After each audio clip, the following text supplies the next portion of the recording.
starved, mocked our services, tore up our books, insulted us. They picked off troublemakers one by one. Someone would suddenly be sent off to a more compliant house or just disappear. He paused and leaned his good arm on the bed for a moment. I looked up at him. "I have heard these stories," I said. "They're mere tales." He ignored me and resumed his pacing. "After the North rebelled last spring, the king lost patience with us. The remaining brethren were told to swear or be taken to Newgate, where they would be left to starve to death. 15 swore and lost their souls. 10 went to Newgate, where they were chained in a foul cell and left without food. Some lasted for weeks." He broke off suddenly. Covering his face with his hands, he stood rocking on his heels, weeping silently. "I have heard such rumours," Mark whispered. "Everyone said they were false." I waved him to silence. "Even if that were true, Brother Jerome, you couldn't have been among them. You were already here." He turned his back on me, wiping his face with the sleeve of his habit, and stood looking from the window, leaning heavily on his crutch. Outside, the snow whirled down as though it might bury the world. "Yes, Crookback, I was one of those who had been spirited away. I had watched my superiors taken. I knew how they died, but despite our daily humiliations, we brethren succoured each other. We thought we could hold out. I was a fit, strong man then. I prided myself on my fortitude." He laughed, a cracked, hysterical sound. "The soldiers came for me one morning and brought me to the Tower. It was the middle of May, last year. Anne Boleyn had been condemned to die, and they were building a great scaffold in the grounds. I saw it, and that was when I became truly afraid. As those guards bustled me down into the dungeons, I knew my resolution might fail. They took me to a big underground room and bundled me into a chair. In a corner, I saw the rack, the hinged table and the ropes, 2 big guards standing ready to turn the wheels. There were 2 others in the room, facing me across a desk. One was Kingston, the warden of the Tower. The other, glowering at me most foully, was your master, Cromwell." "The Vicar-General himself? I don't believe you." "Let me tell you what he said. Brother Jerome Wentworth, you are a nuisance. Tell me straight, without cavil, will you swear to the royal supremacy?" I said I would not, but my heart banged as though it would burst my chest as I sat before that man. His eyes like the fires of hell, for the devil looks out of them. How can you face him, Commissioner, and not know what he is? Enough of that. Go on. Your master, the great and wise counsellor, nodded at the rack. "We shall see," he said. "In a few weeks' time, Jane Seymour will be Queen of England. The king wouldn't have her cousin refusing the oath. Nor does he want your name included among those executed for treason. Either would be an embarrassment, Brother Jerome. So you must swear, or you will be made to." Then he nodded at the rack. I told him again I wouldn't take the oath, though my voice shook. He studied me a moment and smiled. "I think you will," he said.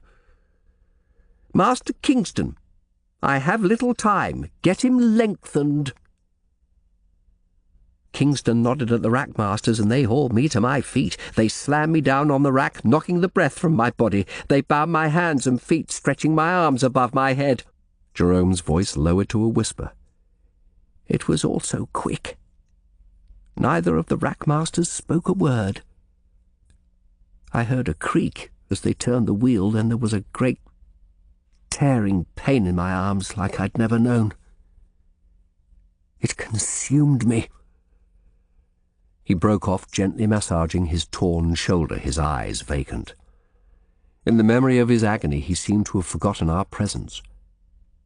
Beside me, Mark shifted uneasily. I was screaming. I hadn't realized till I heard the sounds. Then the pulling stopped. I was still in anguish, but the tide... He fluttered a hand up and down. The tide had ebbed. I looked up, and there Cromwell stood staring down at me. "Swear now, brother," he said. "You have only a little fortitude, I see. This will go on till you swear. These men are skilled. They won't allow you to die, but your body is already torn, and soon it will be so broken you'll never be out of pain again. There's no shame in swearing when you have been brought to it by this road." "You are lying," I said to the Carthusian. Again he ignored me. I shouted that I would bear the pain as Christ had on the cross. He shrugged and nodded at the torturers, who pulled both wheels this time. I felt the muscles of my legs tear, and when I felt my thigh bone pull from its socket, I screamed that I would swear the oath.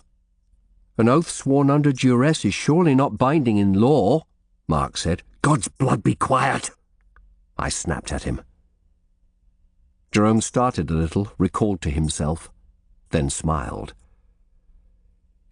"It was an oath before God, a perjured oath, and I am lost." "Are you kind, boy? Then you shouldn't be in the company of this bent-backed heretic." I stared at him fixedly. In truth, the power of his story had struck me forcefully, but I had to keep the initiative. I stood up, folded my arms, and faced him. "Brother Jerome, I am tired of these insults and of your tales. I came here to discuss the foul murder of Robin Singleton. You called him perjurer and liar before witnesses. I would like to know why." Jerome's mouth worked into something like a snarl. "Do you know what torture is like, heretic?" "Do you know what murder is like, monk? And no more words from you, Mark Poer," I added as he opened his mouth. "Mark?" Jerome smiled darkly. "That name again? Why, your beadsman has a look of the other Mark about him." "What other Mark? What are you babbling about now?" "Shall I tell you? You say you want no more tales, but this is a story that will interest you. May I sit down again? I am in pain now." "I will have no more treasonable words or insults." "No insults, I promise, nor treason. Just the truth." I nodded, and he lowered himself back onto the bed with the help of his crutch.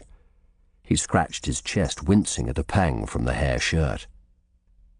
"I see that what I told you of my racking discomforted you, lawyer. This will discomfort you more. The other boy called Mark was one Mark Smeaton. You know that name?" "Of course. The court musician who confessed to adultery with Queen Anne and died for it." "Yes, he confessed," Jerome nodded. "For the same reason I swore." "How could you know that?" "I will tell you. When I'd taken the oath before Cromwell in that terrible room, the constable told me I would be lodged in the Tower a few days to recover. Arrangements were being made through my cousin for me to be taken as a pensioner at Scarnsea. Jane Seymour would be told I had sworn. Lord Cromwell, meanwhile, had lost interest. He was collecting up my sworn oath with the rest of his papers. I was taken to a cell deep underground. The guards had to carry me. It was in a dark, damp corridor. They laid me on an old straw mattress on the floor and left. My mind was in such turmoil at what I'd done. I was in such pain. The smell of damp from that rotten mattress made me feel sick. Somehow I managed to rise and went over to the door where there was a barred window. I leaned against it, for there was a breeze of fresher air from the corridor, and prayed for forgiveness for what I'd done. Then I heard footsteps and sobbing and crying. More guards appeared, and this time they were half carrying a young man just the age of your assistant, and with another pretty face, though softer, and streaked with tears. He wore the remnants of fine clothes, and his big scared eyes darted wildly round him. He looked at me beseechingly as he was dragged past, and I heard the door of the next cell open. "Compose yourself, Master Smeaton," one of the guards said. "You'll be here for tonight. It'll be quick tomorrow, no pain." He sounded almost sympathetic. Jerome laughed again, showing grey, decayed teeth. The sound made me shiver. His face worked for a moment. Then he went on. The cell door slammed and the footsteps receded. Then I heard a voice. "Father, Father, are you a priest?" "I am a monk of the Charterhouse," I replied. "Are you the musician accused with the Queen?" He began to sob. "Brother, I did nothing. I'm accused of lying with her, but I did nothing." "They say you have confessed," I called back. "Brother, they took me to Lord Cromwell's house. They said if I didn't confess they would tie a cord round my head and tighten it till they put my eyes out." His voice was frantic, almost a scream. "Lord Cromwell told them to rack me instead, to leave no marks. Father, I'm in such pain, but I want to live. I'm to be killed tomorrow." He broke down. I heard him sobbing. Jerome sat still, his eyes distant. The pain in my leg and shoulder worsened, but I hadn't the strength to move. I hooked my good arm through the bars to support myself and leaned half insensible against the door, listening to Smeaton's sobs. After a while, he grew calmer and called again, his voice shaking. "Brother, I signed a false confession. It helped condemn the Queen. Will I go to hell? If it was tortured from you, God will not condemn you for that. A false confession is not like an oath before God," I added bitterly. "Brother, I am afraid for my soul. I have sinned with women. It has been easy. If you truly repent, the Lord will forgive you. But I don't repent, brother." He laughed hysterically. "It was always pleasure. I don't want to die and never know pleasure again." "You must compose your soul," I urged him. "You must repent truly, or it will be the fire. It will be purgatory anyway." He began sobbing again, but my head was swimming. I was too weak to call out any more, and I crawled back to my stinking mattress. I didn't know the time of day. There's no light down there but the torches in the corridor. I slept a while. Twice I was woken when guards brought a visitor to Smeaton's cell. Jerome's eyes flickered up to meet mine for a second, then slid away again. Both times I heard him crying most piteously. Then later I woke to see the guard pass with the priest, and there was muttering for a long time. Though whether Smeaton made proper confession in the end and saved his soul, I don't know. I drifted off to sleep again, and when I woke again to my pain, all was silent. There are no windows down there, but I knew somehow that it was morning, and he was gone. Dead. His eyes focused on me again. "Know, then, that your master tortured a false confession from an innocent man and killed him. He is a man of blood." "Have you told anyone else this story?" I asked. He gave a strange, twisted smile. "No, I have had no need." "What do you mean?" "It doesn't matter." "No, it doesn't matter, for I say the whole thing is a tissue of lies." He only shrugged. "Very well. You have led me away from Robin Singleton again. Why did you call him perjurer and traitor?" Again he gave that strange, savage smile. "Because he is. He is a tool of that monster Cromwell, as you are. You all perjure yourselves and betray your due allegiance to the Pope." I took a deep breath. "Jerome of London, I can think of only one man who could have hated the Commissioner, or rather his office, enough to devise a mad plot to kill him, and that is you. Your infirmity would prevent you from doing the deed yourself, but you are a man who would cozen another to do it. I put it to you that you are responsible for his death." The Carthusian reached for his crutch again and stood up painfully. He placed his right hand over his heart. It trembled slightly. He looked me in the eye, still smiling, a secret smile that made me shiver. "Commissioner Singleton was a heretic and a cruel man, and I am glad he's dead. May it vex Lord Cromwell. But I swear on my soul, before God and of my own free will, that I had no part in the killing of Robin Singleton, and I also swear I know of no man in this house of weaklings and fools who would have the fierce stomach to do it. There, I have replied to your accusation, and now I'm tired. I would sleep." He lay back on the bed and stretched himself out. "Very well, Jerome of London, but we shall speak again." I motioned Mark to the door. Outside I locked it, and we passed back down the corridor, watched from their open doors by the monks, who had now returned from sext. As we reached the door to the cloister yard, it was thrown open, and Brother Athelstan hurried in out of the snow that still tumbled down, his habit white. He pulled up short at the sight of me. "So, brother, I have found the reason you're in bad odour with Brother Edwig. You left his private room unguarded." He shuffled from foot to foot, his straggly beard dripping melted snow onto the rush matting. "Yes, sir. That information would have been more use than your tales of mutterings in chapter.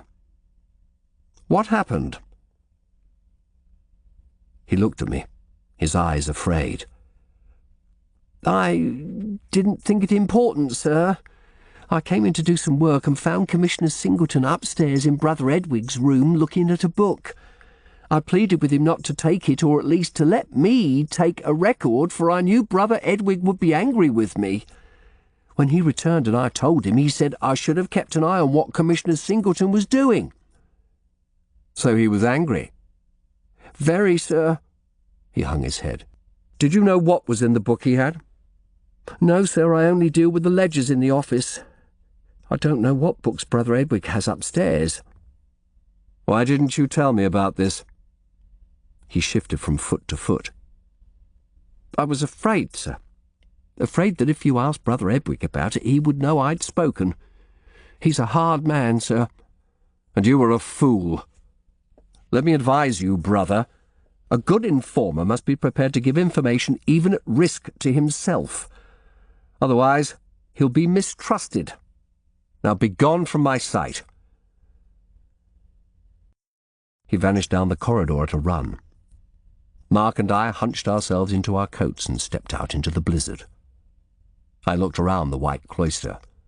God's nails, was there ever such weather? I wanted to go round to that fish pond, but we can't in this. Come on back to the infirmary.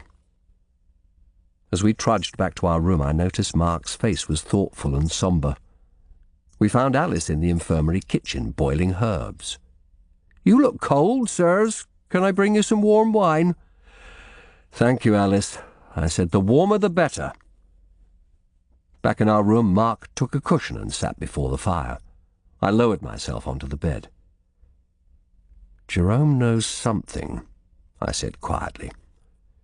"He wasn't involved in the killing, or he wouldn't have given his oath, but he knows something. It was in that smile of his. He's so mazed after being tortured, I don't think he knows what he means. No, he's consumed with anger and shame, but his wits are there." Mark stared into the fire. "Is it true, then, what he said about Mark Smeaton, that Lord Cromwell tortured him into making a false confession?" "No." I bit my lip. "I don't believe it." "You wouldn't wish to?" Mark said quietly. No. I don't believe Lord Cromwell was there when Jerome was tortured either. That was a lie. I saw him in the days before Anne Boleyn's execution. He was constantly attending the king. He wouldn't have had time to go to the Tower.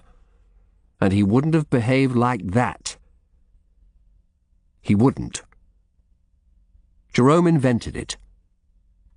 I realized my fists were clenched tight. Mark looked at me. Sir, was it not obvious to you from his manner that everything Jerome said was true? I hesitated. There had been a terrible sincerity about the way the Carthusian spoke. He had been tortured, of course, that was plain to see, but made to swear a false oath by Lord Cromwell himself. I couldn't believe that of my master, nor the story of his involvement with Mark Smeaton and his torture. Alleged torture, I told myself. I ran my hands through my hair. There are some men who are skilled in making false words seem true. I remember there was a man I prosecuted once who pretended to be a licensed goldsmith. He fooled the guild. It's hardly the same, sir.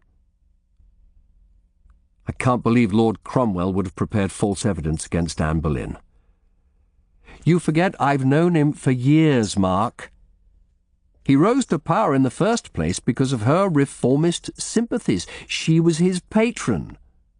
Why would he help kill her? Because the king wanted it and Lord Cromwell would do anything to keep his position. That is what they whisper at augmentations. No, I said again decisively. He is hard, he has to be with the enemies he faces, but no Christian could do such a thing to an innocent man, and believe me, Lord Cromwell is a Christian. You forget how many years I've known him. Were it not for him, there would have been no reform. That cankered monk told us a seditious tale. One you had better not repeat outside this room. He gave me a keen, hard look. For the first time I felt uncomfortable under his gaze. Alice came in with steaming mugs of wine. She passed me one with a smile, then exchanged a look with Mark that seemed to carry a different level of meaning. I felt a stab of jealousy. "Thank you, Alice," I said. "That's very welcome. We've been talking with Brother Jerome and could do with some sustenance." "Have you, sir?" She didn't seem much interested. "I've only seen him a few times limping about. They say he's mad." She curtsied and left. I turned back to Mark, who sat staring into the fire. "Sir," he said hesitantly, "there's something I wish to tell you." "Yes? Go on." "When we return to London, if ever we get out of this place, I don't wish to return to augmentations. I've decided. I cannot bear it." "Bear what? What do you mean?" "The corruption, the greed. All the time we're pestered by people wanting to know which monasteries will be down next. They write pleading letters. They turn up at the door claiming acquaintance with Lord Rich. They promise if they're granted lands, they'll do loyal service to Rich or Cromwell. Lord Cromwell, Mark. And the high officials talk of nothing but which courtier may go to the block next, who will have their posts. I hate it, sir." "What has brought this about? Is it what Jerome said? Do you fear ending up somehow like Mark Smeaton?" He looked at me directly. "No, sir. I've tried to tell you before how I feel about augmentations. Mark, hear me.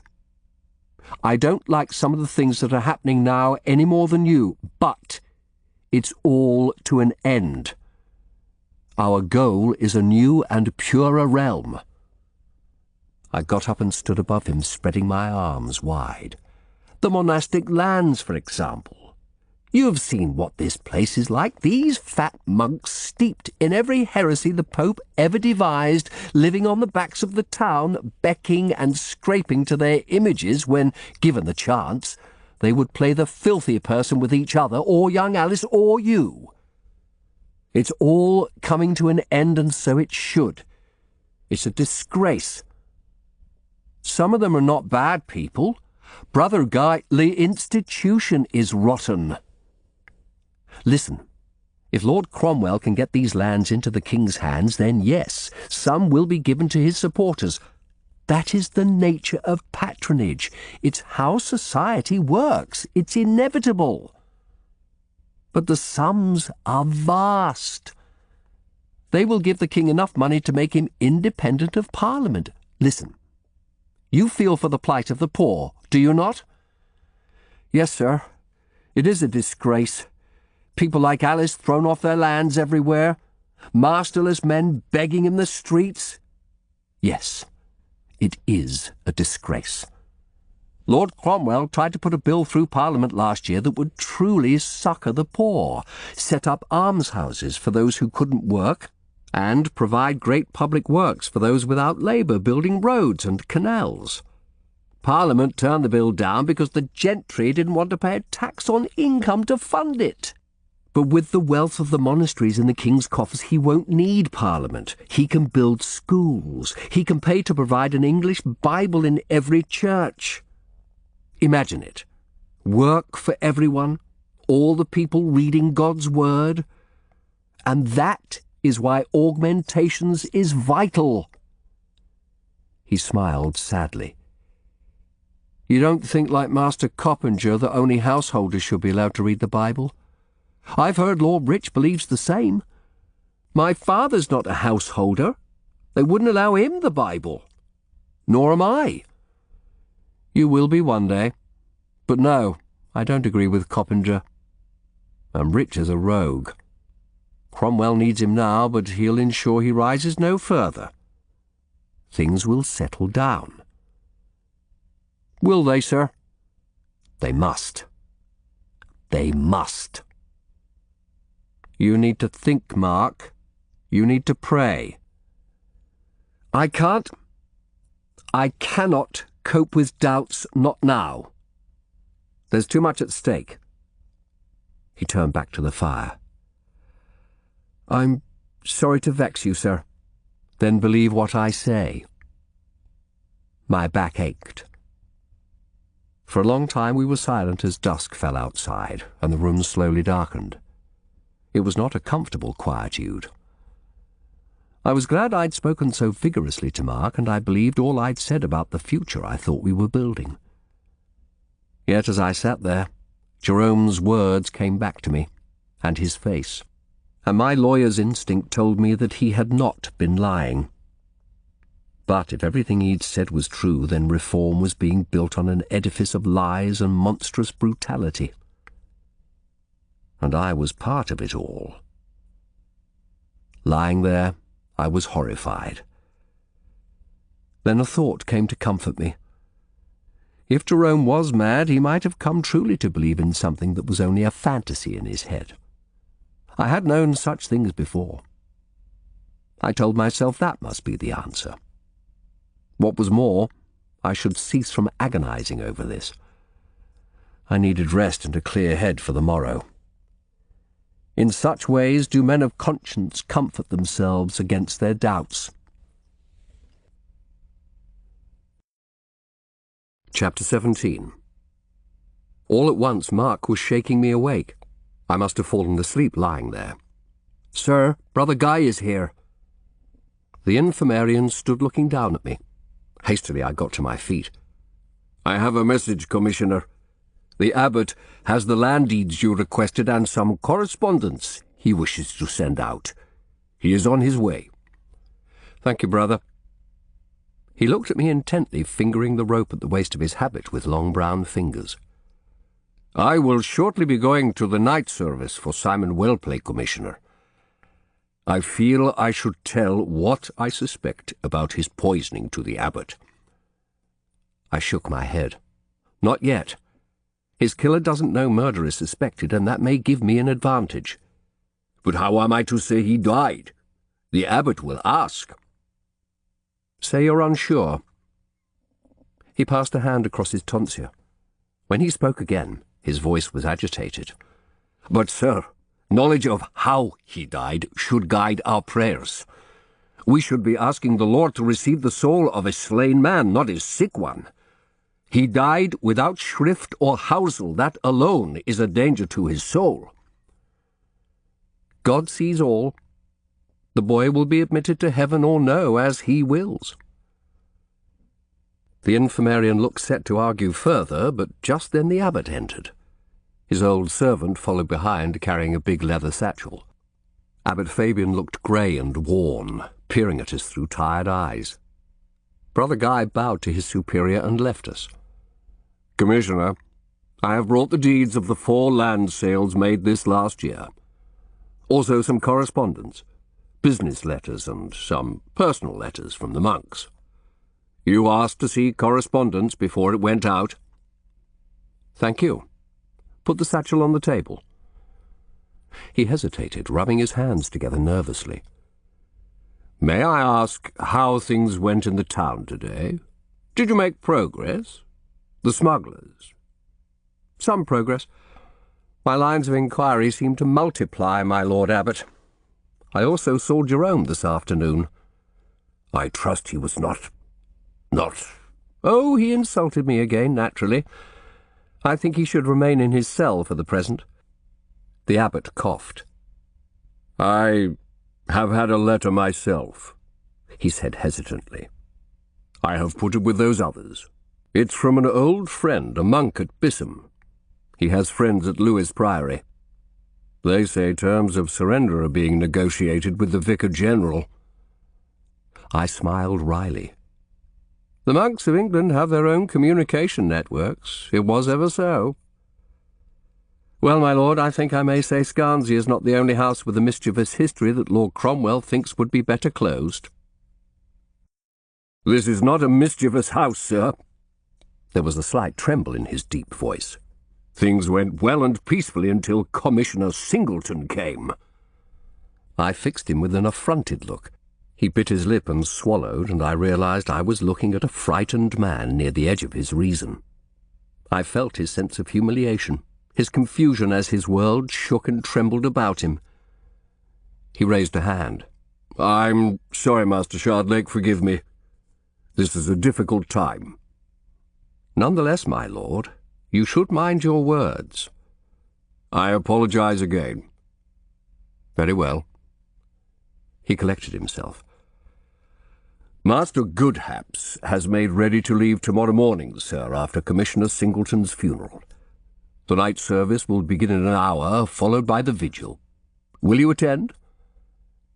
"Will there be a vigil over the 2 bodies together, the Commissioner and Simon Wellplay?" "No. As one was in orders and the other a layman, the services will be separate. The brethren will be divided between the 2 vigils." "And will stand over the bodies all night with blessed candles lit, their purpose to ward off evil spirits?" He hesitated.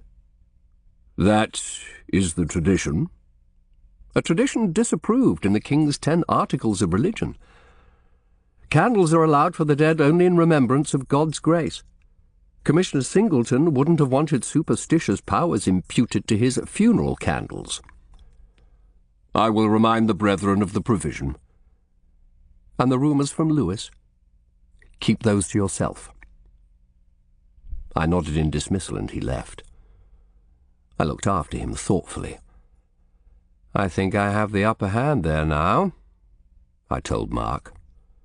A cold shiver went through me. God's wounds, I'm tired. "One could pity him," Mark said. "You think I was too hard? Remember his pompous manner the day we came? I need to stamp my authority. It may not be pretty, but it's necessary. When will you tell him how the novice died?" "I want to investigate the fish pond tomorrow, then I'll consider where to go next. We can look through those side chapels as well. Come now, we should study those letters and the deeds. Then we should look in on the vigil for poor Singleton." "I've never been to a night service." I opened the satchel and tipped a pile of letters and parchments over the table. "We should show respect, but I'm not joining in a night's worth of mummery about purgatory. You'll see, it's a strange affair." There was nothing to take exception to in the letters. The business missives were routine, purchases of hops for the brewhouse and the like. The few personal letters from the monks to their families mentioned the death of a novice only as the result of an ague in the terrible weather. The same explanation the abbot gave in his formerly mellifluous letter to the dead boy's parents. I felt again a stab of guilt over Simon's death. We looked over the land deeds. The prices seemed to be what one would expect for parcels of farmland, and there was no evidence of sale at undervalue to curry political support. I would check with Coppinger, but again I had the feeling that great care had been taken to make sure the monastery's affairs were in order, on the surface at least. I ran my hands over the red seal at the bottom of each deed, impressed with the image of St. Donatus bringing the dead man to life. The abbot himself has to impress the seal on any deed, I mused. Anyone else would be guilty of forgery, Mark observed. Remember we saw the seal on his desk the day we came. It would be safer locked away, but I imagine he likes displaying it there as a symbol of his authority. Vanity, vanity, all is vanity. I stretched out my arms. I don't think I'll eat in the refectory tonight. I'm too tired. You may get something from the infirmarian if you wish. You could bring me some bread and cheese. I'll do that. He left the room, and I sat thinking. Since our argument at the inn, there was a new reserve, a distance in Mark's voice. Sooner or later I would have to raise the matter of his future again. I had an obligation not to let him throw away a career. An obligation not just to Mark, but also to his father and mine. When he had still not returned after 10 minutes, I began to grow impatient. I was hungrier than I had realized. I heaved myself up and went out to look for him. I saw there was a light coming from the open door of the infirmarian's kitchen, and I heard a sound, too, soft and indistinct. A woman sobbing. I pushed the door wide. Alice sat at the table, her head in her hands. Her thick brown hair was in disarray, hiding her face. She was weeping softly, a sad, keening noise. She heard me and looked up. Her face was red and blotchy, the strong regularity of her features dissolved. She half rose, wiping her face on her sleeve, but I motioned her to remain seated. "No, no, stay, Alice. Pray, tell me what ails you so." "It is nothing, sir." She coughed to hide a break in her voice. "Has someone done something to upset you? Please tell me. Is it Brother Edwig?" "No, sir." She gave me a puzzled look. "Why should it be him?" I told her of my talk with the bursar, and that he'd guessed the source of my information. "But do not fear, Alice. I told him you are under my personal protection." "It's not that, sir. It's just—" She bowed her head. "I feel alone, sir. I'm alone in the world. You can't know what that's like." "I think I can understand.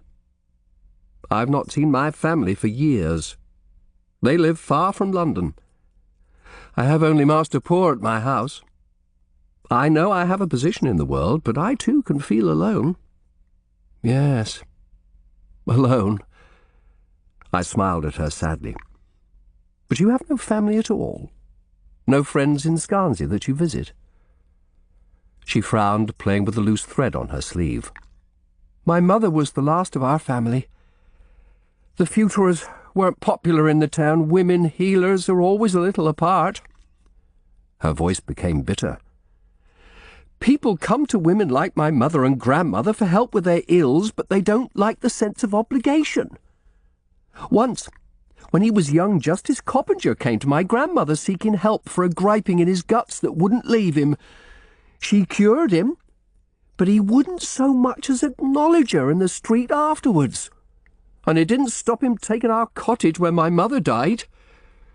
I had to sell all our sticks of furniture that I'd grown up with, for I had nowhere to put them."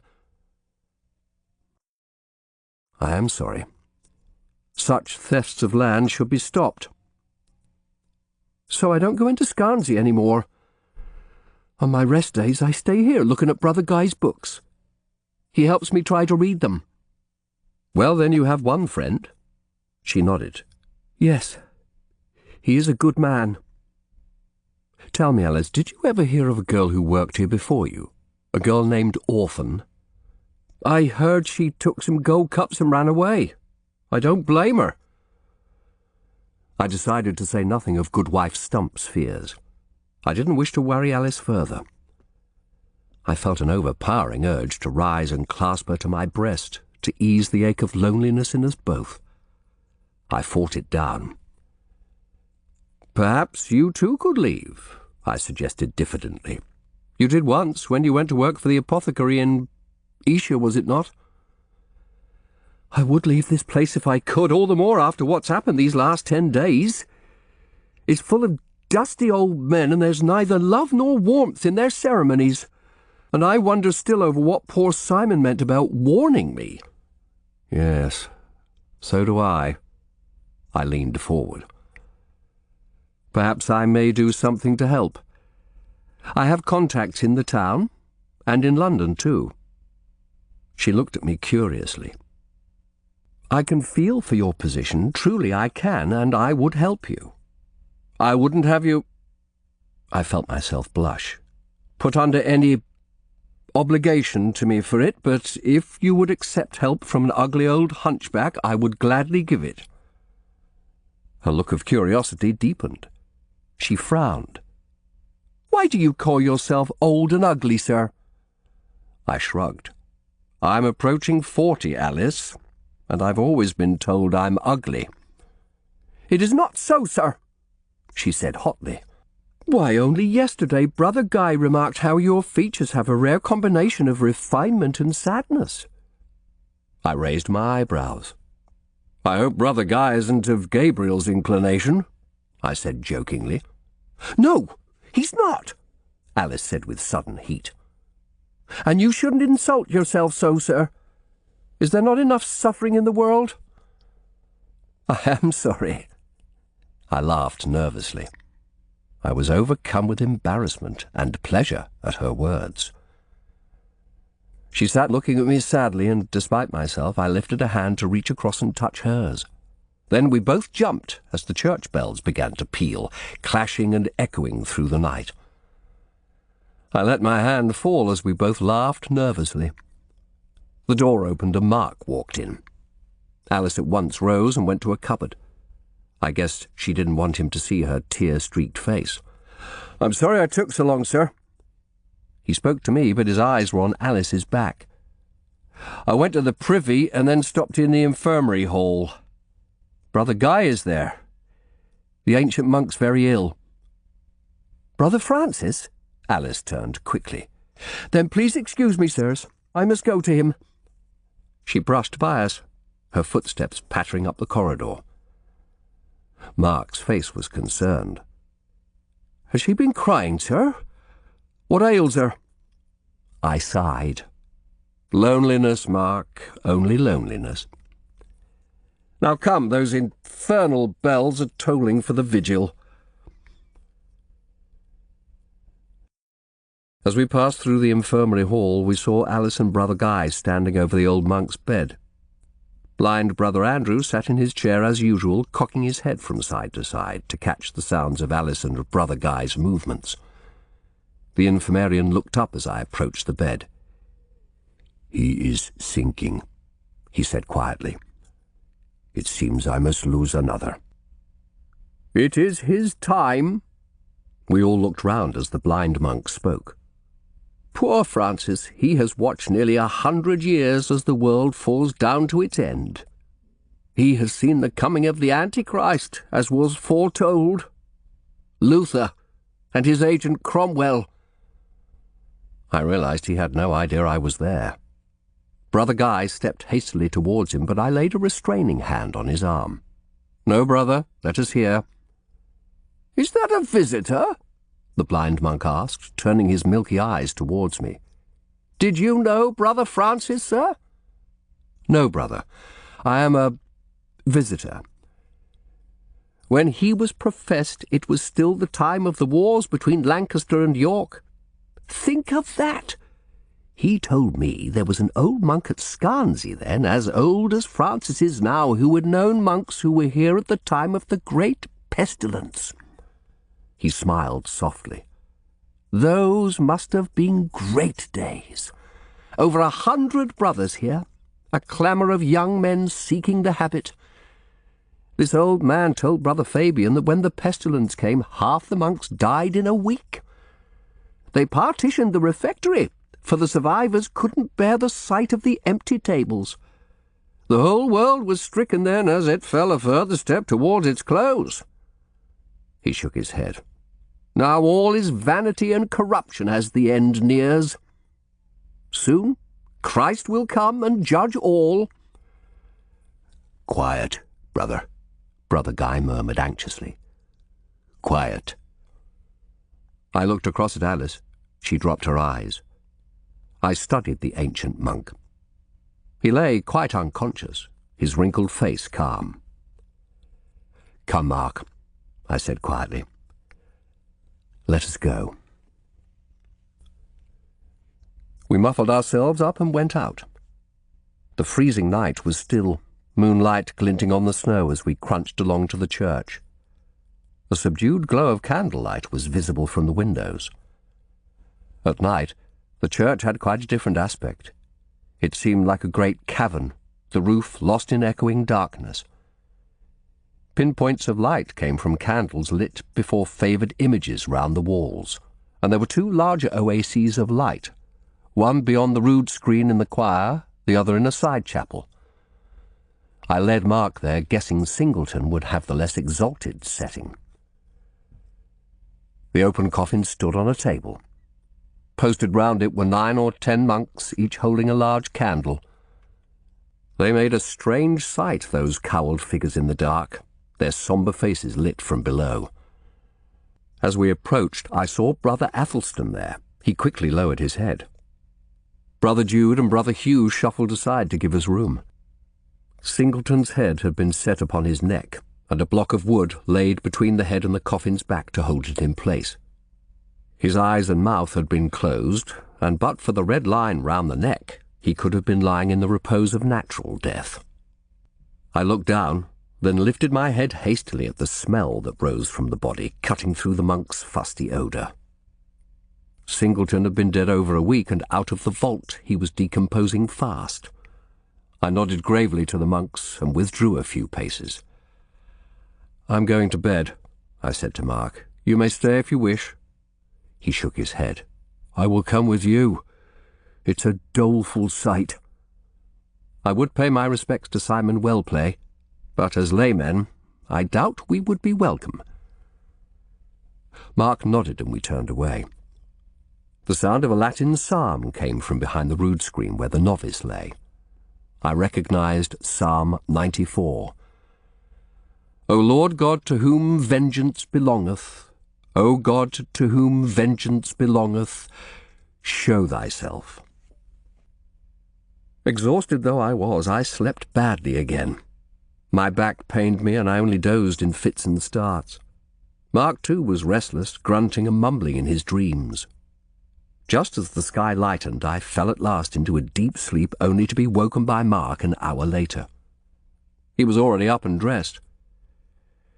"Jesus mercy," I groaned. "Is it full day?" "Aye, sir." There was still something withdrawn about his tone. A shaft of pain ran through my hump as I heaved myself up. I couldn't go on like this. "No more noises this morning?" I asked. I hadn't intended to bait him, but it was coming to annoy me the way my words seemed to slide from him like water from a duck. "As a matter of fact, I did think I heard something a few minutes ago," he said coldly. "It's gone now." "I have been thinking on what Jerome said yesterday. You know he's mad. It's possible he himself believes the stories he told us, and that made them sound credible." Mark met my gaze. "I'm not sure he is mad at all, sir. Only in great agony of soul." I had hoped Mark would accept my explanation, though I didn't realize it then. I needed reassurance. "Well, one way or the other," I said sharply, "what he says had no bearing on Singleton's death. It may even have been smoke to hide something he does know. And now we must press on." "Yes, sir." By the time I was shaved and dressed, Mark had gone down the hall to breakfast. As I approached the kitchen, I heard his voice and Alice's. "He shouldn't make you labour so," Mark was saying. "It makes me strong," Alice replied in a voice lighter than any I had heard her use. "I will have arms thick and strong as yours one day." "That would be meat for no lady." Feeling a pang of jealousy, I coughed and went in. Mark was at table, smiling at Alice as she manoeuvred stone urns into a row. They did indeed look heavy. "Good morning, Mark. Would you take those letters to the abbot's house? Tell him I'll keep the deeds for now." "Of course." He left me with Alice, who set bread and cheese on the table. She seemed in better spirits this morning and made no reference to our conversation the night before, asking me only if I fared well that morning. I was a little disappointed at the formality of the question, for her words the evening before had gladdened my heart, although I was glad I'd withdrawn my hand. There were enough complications here. Brother Guy came in. "Old Brother August needs his pan, Alice." "At once." She curtsied and went out. Outside, the bells began tolling loudly. They seemed to echo round my skull. "Commissioner Singleton's funeral will be in half an hour." "Brother Guy," I said, suddenly awkward, "may I consult with you professionally?" "Of course. Any assistance I can give." "I'm having trouble with my back. Since the long ride here, it pains me where it protrudes." "Would you like me to look?" I took a long, deep breath. I hated the thought of a stranger seeing my deformity, but I'd been suffering ever since the journey from London, and was starting to become anxious some lasting damage might have been done. "Very well," I said, and began to remove my doublet. Brother Guy went behind me, and I felt cool fingers on my back, probing the knotted muscles. He grunted. "Well?" I asked anxiously. "Your muscles have gone into a spasm. They are very knotted, but I can see no damage to your spine. With time and rest, your back should ease." He stepped round and studied my face with a cool, professional gaze as I dressed again. "Does your back often give you much pain?" "Sometimes," I said shortly, "but there's little to be done about it." "You are under much strain. That never helps." I grunted. "I've not slept well since coming here, but who's to wonder at that?" His large brown eyes studied my face. "Were you well before?" "My dominant humour is melancholy. These last few months I've felt it growing. I fear the balance of my humours is becoming undermined." He nodded. "I think you have an overheated mind. Not surprising after what you have witnessed here." I was silent a moment. "I can't help feeling responsible for that boy's death." I had not meant to confide in him so, but Brother Guy had a way of drawing one out despite oneself. "If anyone is responsible, it is I. He was poisoned while under my care." "Does what has happened here frighten you?" I asked. He shook his head. "Who would harm me? I am only an old Moor." He was silent a moment. "Come to the infirmary. I have an infusion that may help you. Fennel hops, 1 or 2 other ingredients." "Thank you." I followed him down the hall and sat on the table while he selected herbs and set water to heat on the fire. I eyed the Spanish cross on the opposite wall, and remembered the day before seeing him lying prone before it. "Did you bring that from your homeland?" "Yes. It has followed me on all my travels." He measured some herbs from his stock into the water. "When this is ready, take a little, Not too much, or you will want to sleep away the day." He paused. "I am grateful. You trust me to prescribe for you." "I must trust you as a physician, Brother Guy." I paused. "I think you were unhappy with what I said yesterday regarding the funeral prayers." He inclined his head. "I follow your reasoning. You believe God is indifferent to forms of prayer." "I believe salvation comes through God's grace. You do not agree? Come, let us forget my position for a minute and talk freely as Christian scholars." "Only as scholars? I have your word?" "Yes, you do. God's bones, that mixture stinks." "It needs to stew a little." He folded his arms. "I understand why the new ways have come to England. There has been much corruption in the Church.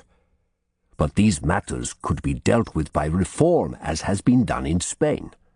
Today, thousands of Spanish friars are at work converting the heathens in the Americas, amidst terrible privations." "I cannot imagine English friars in that setting." "Nor can I. But Spain has shown reform is possible, and has its own Inquisition as a reward from the Pope. My fear is the English Church will not be reformed but destroyed." "What will be destroyed, though? What? The power of the papacy? The false doctrine of purgatory?" "The King's articles of religion admit purgatory may exist." "That's one reading. I believe purgatory is false. When we die, salvation is by God's grace alone. The prayers of those left on earth don't matter a rush." He shook his head. "But then, sir, how should a man strive to be saved?" "By faith." "And charity?" "If one has faith, charity will follow." Martin Luther holds that salvation is not really by faith at all. God predetermines before a soul is even born whether it will be saved or damned. That seems a cruel doctrine. "So Luther interpreted St. Paul, yes. I and many others say he's wrong." "But if every man is allowed his own interpretation of the Bible, will not people bring forth such cruel philosophies everywhere? Shall we not have a Babel, chaos?" "God will guide us." He stood and faced me, his eyes dark with... what? Sadness? Despair? Brother Guy was always a hard man to read. "Then you would strip away all?" I nodded. "Yes, I would." "Tell me, brother, do you believe, like old Brother Paul, that the world is drifting towards its end, the day of judgment?" "That has been the central doctrine of the Church since time immemorial." I leaned forward. "But must that be? May not the world be transformed, made as God willed it?" Brother Guy clasped his hands before him. "The Catholic Church has often been the only light of civilization in this world. Its doctrines and rituals unite man in fellowship with suffering humanity and all the Christian dead. And they urge him to charity. Jesus knows he needs urging. But your doctrine tells each man to find his own individual salvation through prayer and the Bible. Charity and fellowship then are lost." I remembered my own childhood, the fat drunken priest telling me I could never take orders. "The Church showed me little charity in my youth," I said bitterly. "I seek God in my heart." "Do you find him there?" "Once he visited it, yes." The infirmarian smiled sadly. "You know, until now a man from Granada or anywhere in Europe could go into a church in England and be immediately at home, hear the same Latin services, be comforted. With that international brotherhood taken away, who now will place a halter on the quarrels of princes? What will become of a man like me when he is stranded in a hostile land?" Sometimes, when I have gone into Scarnsea, the children have thrown rubbish at me. What will they throw when the monastery is not there to protect me?" "You have a poor view of England," I said. "A realistic view of fallen mankind." "Oh, I see it from your perspective. You reformers are against purgatory, masses for the dead, relics, exactly those things the monasteries epitomize. So, they will go. I realize that." "And you would prevent it?" I looked at him keenly. "How can I? It has been decided. But I fear without the universal church to bind us together, a day will come in this land when even belief in God will be gone. Money alone will be worshipped. And the nation, of course." "Should one not be loyal to one's nation, one's king?" He picked up his potion, said a quick prayer over it, and poured the mixture into a glass bottle. He looked across at me sternly. "In worshipping their nationhood, men worship themselves and scorn others. And that is no healthy thing." "You are sore mistaken as to what we want. We seek the Christian Commonwealth." "I believe you, but I fear I see things falling into a different path." He handed me the bottle and a spoon. "That is my opinion as a scholar. There, you should take a measure now." I swallowed it with a grimace. It tasted as bitter as it smelt. The slow peal of bells which had formed the background to our talk grew louder. The church clock struck 8. "We should go," Brother Guy said. "The service is about to start." I put the bottle in my robe and followed him down the corridor. Looking at the fringe of black woolly hair round the dark crown of his head, I reflected he was right in one respect. If the monasteries were dissolved, he would have no safe haven in England any more. Even his spicy odour was different from the common stink. He would have to beg a license to go abroad to a Spanish or French monastery, and he might not be given one. Those countries were our enemies now. If the monastery went down, Brother Guy had more to lose than any of them. Chapter 18. The monks were processing into the church, led by the abbot. Brother Guy left me to join his brethren. Among a couple of other late-comers, I saw Prior Mortimus and Brother Edwig hurrying across the cloister yard from the counting-house. I remember what Goodhaps had said about the two of them running the place. Yet I had seen no signs of friendship between them. The prior moved along at a fast walk, kicking up the snow, the little bursar half running to keep up. Mark joined me. Old Goodhaps was by his side, casting glances at the sky, which was grey again. "Good morning, Master Shardlake.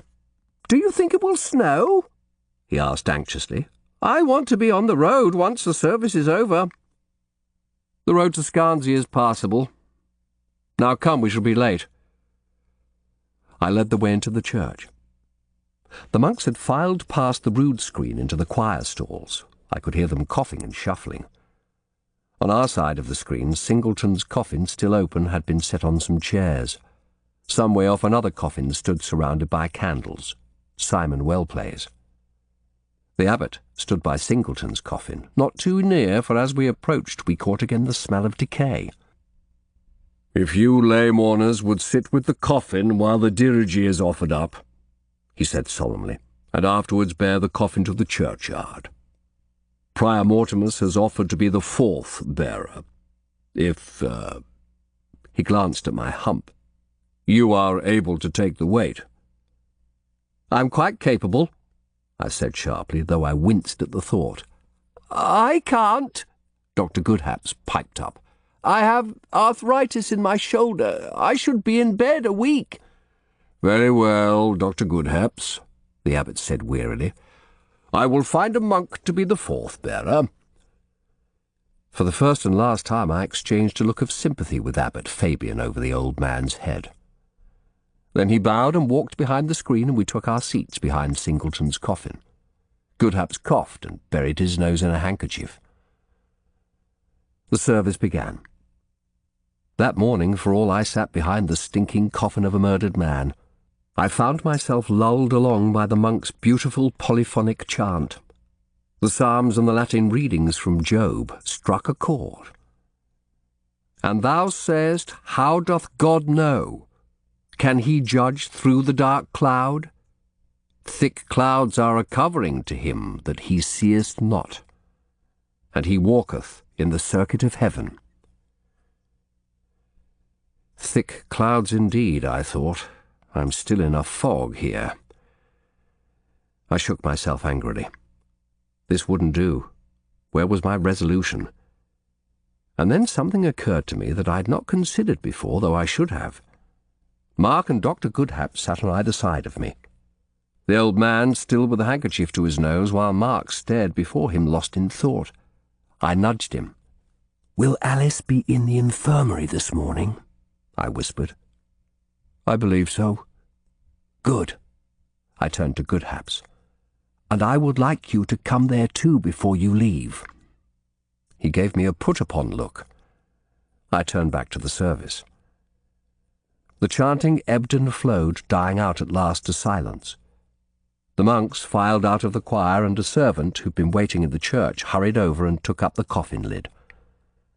I looked for the last time at Singleton's hard face, and had a sudden memory of him in court, the fiery words and lively sweeps of the arm, the passion for argument. Then the lid was screwed down and his face was put in darkness forever.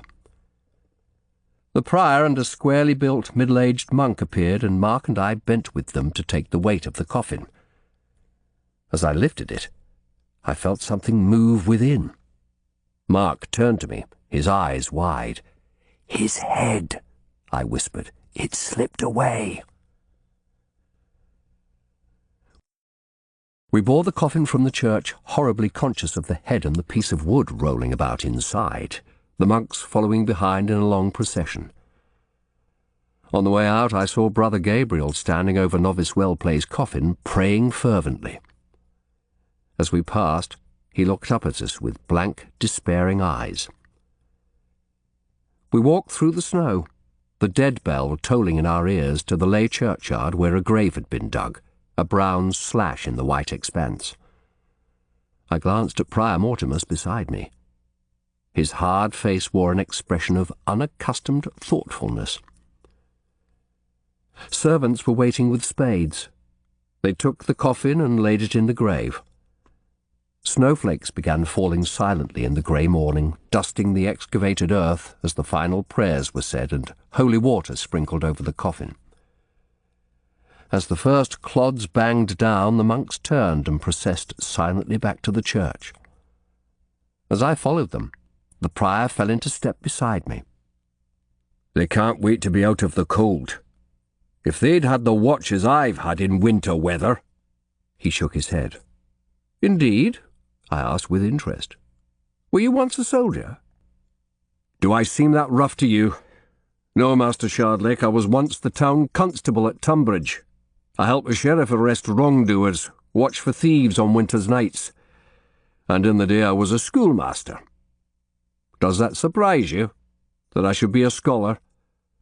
I inclined my head. "A little, but only because you cultivate a rough manner." "I don't cultivate it. I was born with it." He smiled sardonically. "I'm from Scotland. We don't have your smooth English ways. We don't have much at all beyond fighting, not in the border country I come from. Life there is a battle, cattle-raiding lords fighting each other, and you English." "What brought you to England?" "My parents were killed when I was a boy. Our farm was raided. Oh, by another Scots lord, not the English." "I am sorry." "I was at school at Kelso Abbey then. I wanted to go far away, and the fathers paid for me to go to an English school. I owe everything to the church." His mocking eyes for once were serious. "The religious orders stand between the world and bloody chaos, Commissioner." Another refugee, I thought, another beneficiary of Brother Guy's international community. What made you take orders? I'm tired of the world, Commissioner, of how people are. Children forever fighting and avoiding lessons unless ye keep them well whipped. The criminals I helped catch, all the stupid, greedy men. A dozen more waiting to be caught for everyone tried and hanged. Ah, man is a fallen creature, far from grace and harder to keep in order than a pack of dogs. But in a monastery, at least God's discipline can be kept. And that is your vocation on earth? To keep men disciplined? Is it not yours? Do ye not also feel outrage for that man's murder? Are ye not here to find and punish this killer? The Commissioner's death outraged you? He stood and faced me. It's a further step to chaos. You think me a hard man, but believe me, the devil's reach is far, and even in the church men like me are needed to keep him at bay. As the king's law seeks to keep order in the secular world. What if the laws of the world and the church conflict? I asked. As they have in recent years? Then, Master Shardlake, I pray some resolution may be found so church and prince may work in harmony again. For when they fight, they allow the devil in.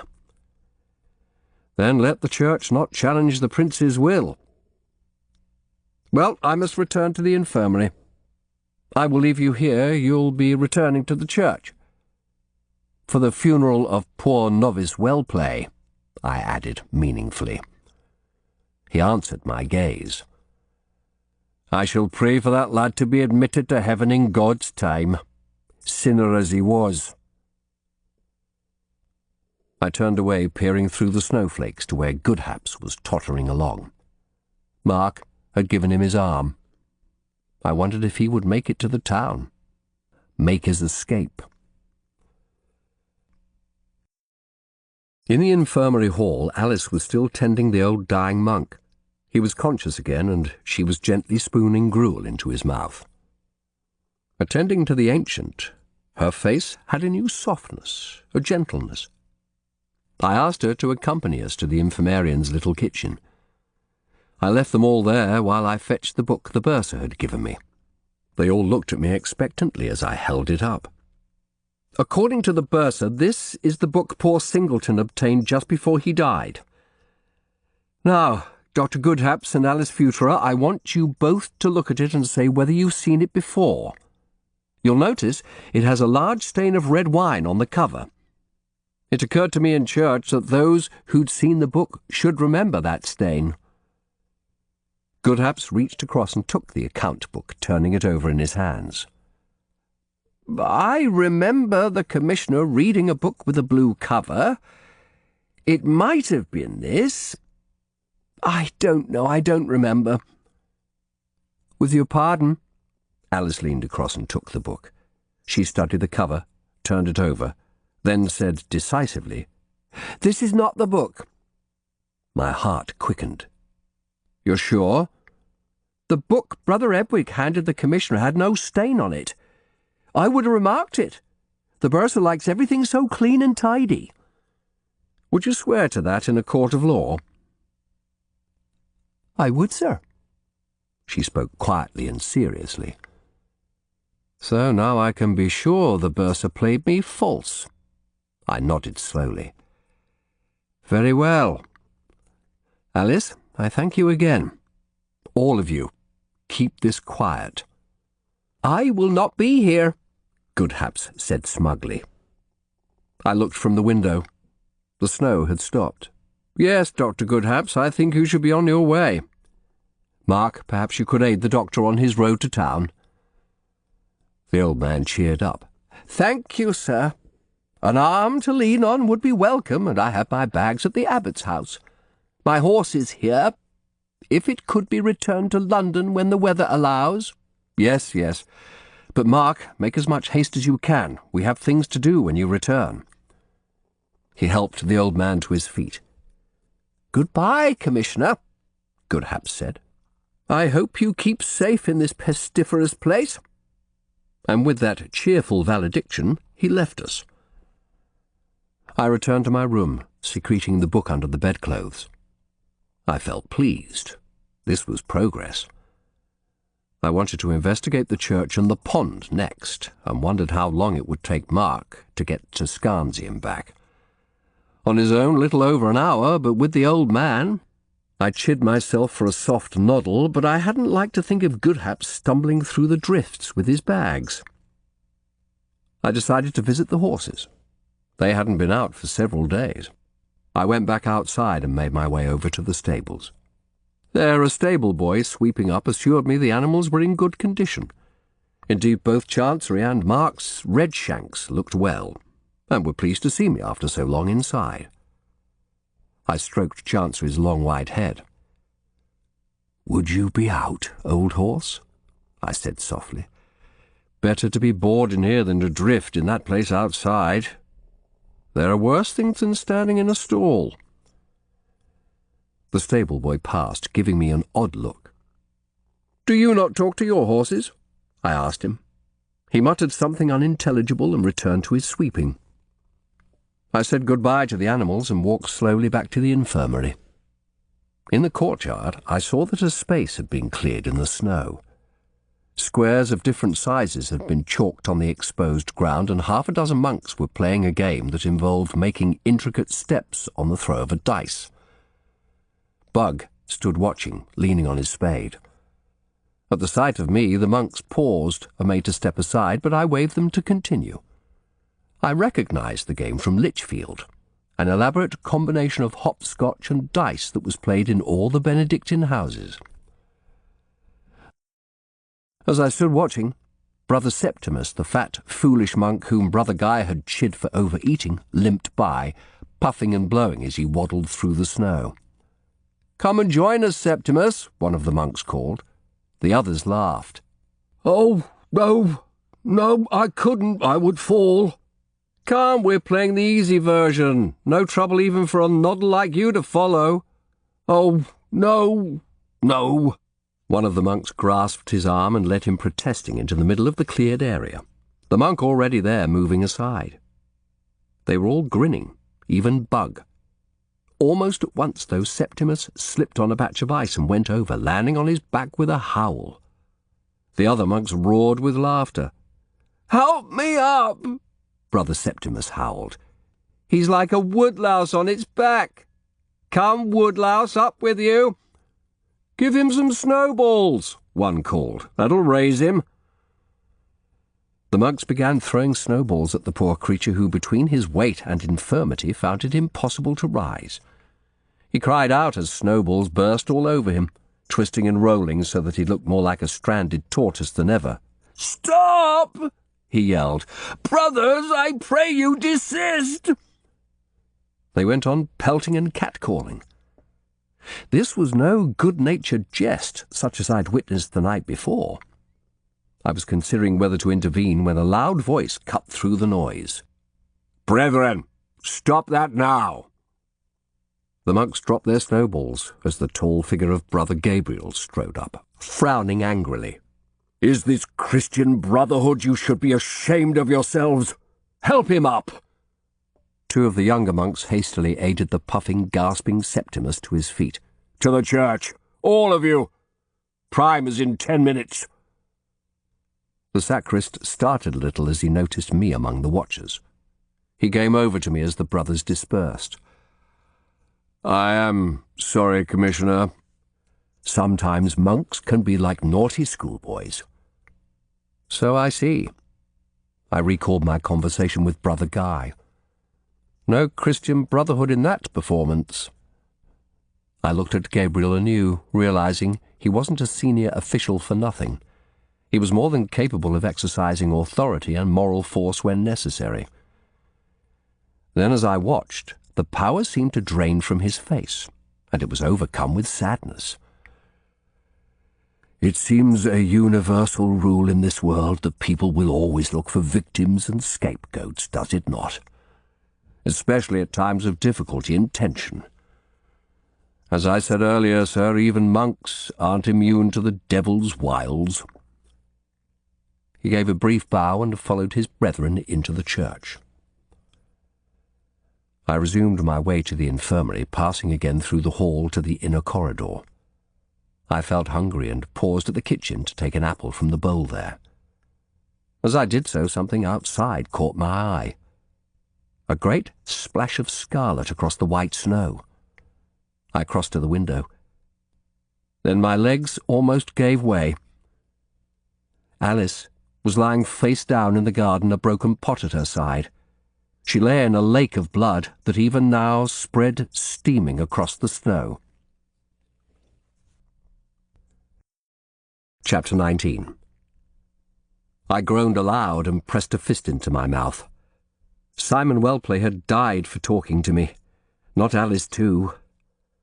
I rushed outside, praying desperately for a miracle, though I scorned miracles, that the evidence of my eyes might be made false. She lay sprawled face down next to the path.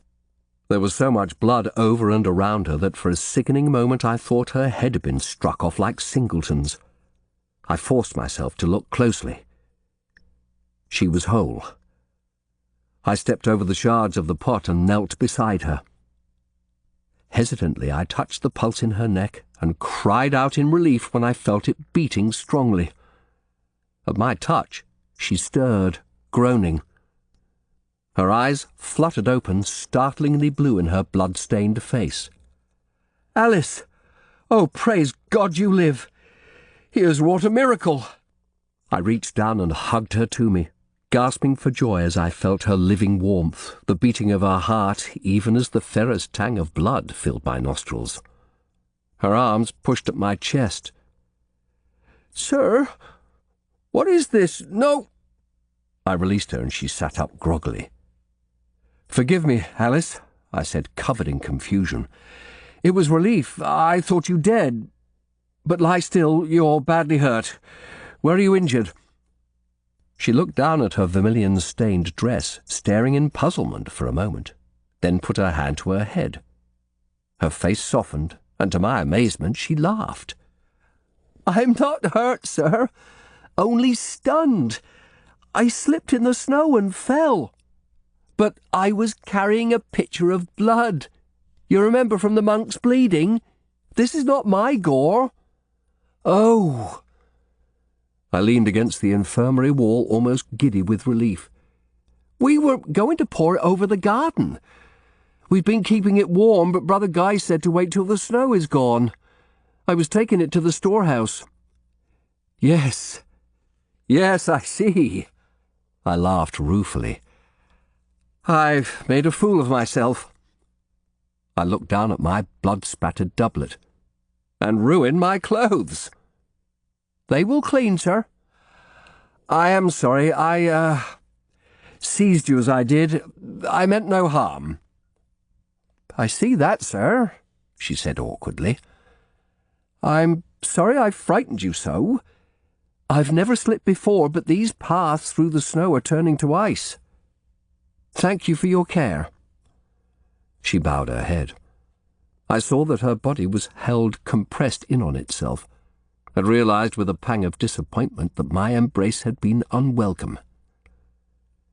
"Come in," I said. "You should go indoors. Lie down for a while after your fall. Do you feel giddy?" "No, I'm all right." She didn't take my proffered arm. "I think we should both change." She stood up, dripping with bloody snow, and I followed her inside. She went to the kitchen, and I returned to my room. I changed into the other set of garments I'd brought, leaving my bloodied clothes on the floor. I sat on the bed to await Mark's return. I could have gone to Alice and asked her to arrange for my clothes to be cleaned, but I felt an embarrassed reluctance. I seemed to wait a long time. I heard the dead bell tolling again in the distance. Now Simon Wellplay's funeral was over, and he too was being laid in the earth. I cursed myself for not letting Goodhaps make his way to town alone. I wanted to go to the fish pond, and then I had plans for dealing with Brother Edwig. I heard voices. I frowned and opened the door. Murmurs from the kitchen, Mark's and Alice's tones. I strode down the hallway. Alice's dress lay on a scrubbing board where she'd been washing it. She was dressed only in her white undershift, and she and Mark were clasped in each other's arms. But they weren't laughing. Her face against his neck was full of sadness, and Mark's too was serious, as though he were comforting rather than embracing her. They saw me and jumped apart, startled. I saw the movement of full, firm breasts under her shift, the hard nipples pressing against the material. I looked away. "Mark Purr," I said sharply, "I asked you to hurry. We have work." He blushed. "I'm sorry, sir. And you, Alice, is that what you call modesty?" "I have only one clean dress, sir." Her tone was defiant. "This is the only place I can wash it." "Then you should have locked the door against intruders. Mark, come." I inclined my head, and he followed me back up the passage. In our room I stood facing him. "I told you not to dally there. You have obviously had more converse with her than I thought." "We have talked whenever we could these last few days." He faced me boldly. "I knew you wouldn't approve." "I can't help my heart." "Nor could you with the Queen's lady. Is this to have the same end?" He reddened. "This is clean different," he burst out. "My feelings for Mistress Futura are noble. I feel for her as for no woman before. You can scoff, but it's true. We've done nothing sinful, no more than hold and kiss, as you saw. She was upset after falling in the snow." "Mistress Futura?" "You forget that Alice is no mistress. She is a servant. That didn't stop you embracing her when she fell in the snow. I've seen you looking at her, sir. You admire her too." He took a step towards me, his face suddenly angry. "You are jealous." "God's death!" I shouted. "I have been too soft with you. I should cast you out now to take your busy cock back to Lichfield and see if you can find a place as a ploughman." He said nothing. I forced myself to speak calmly. "So you think me a poor cripple full of jealousy?" "Yes. Alice is a fine girl, I won't deny that. But we have serious business here. What would Lord Cromwell think of you taking time out to dally with the servants, eh?" "There's more to life than Lord Cromwell," he muttered. "Is there? Would you like to tell him that? And that's not all. What would you do? Take Alice back to London? You say you don't want to go back to augmentations, but is a servant's status all you seek?" "No." He hesitated, casting his eyes down. "Well?" "I thought perhaps you might let me be your assistant, sir, your clerk. I have helped you in your work. You have said I'm good at it." "A clerk?" I repeated incredulously. "A lawyer's jobbing clerk? Is that the reach of your ambition?"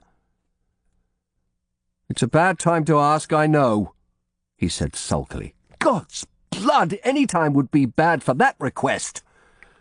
"You would shame me before your father and shame yourself too for lack of honest ambition." "No, Mark, I will not have you as a clerk." He spoke with sudden heat. "For one who's always talking of the welfare of the poor and of building a Christian commonwealth, you have a lean view of common people." "There must be degrees in society. Not all are of the same degree, and God never ordained otherwise." "The abbot would agree with you there. So would Justice Coppinger." "God's death, you go too far!" I shouted. He faced me in silence, retreating behind that infuriating, impassive mask of his. I waved a finger at him. "Listen to me. I have gained a measure of Brother Guy's confidence. He told me what happened to Simon Whelpley. Do you think he would have acted similarly if he, rather than I, had come upon a scene like that just now? When that girl is under his protection?" "Well?" Still he didn't reply. There must be no more dalliance with Alice. Do you understand? No more. And I urge you to think very carefully on your future. Yes, sir, he muttered coldly. I could have struck his expressionless face.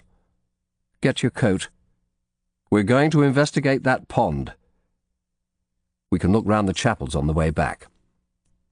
It's like hunting for a needle in a haystack, Mark said sullenly. The things could be buried. It'll only take an hour or so. Come on.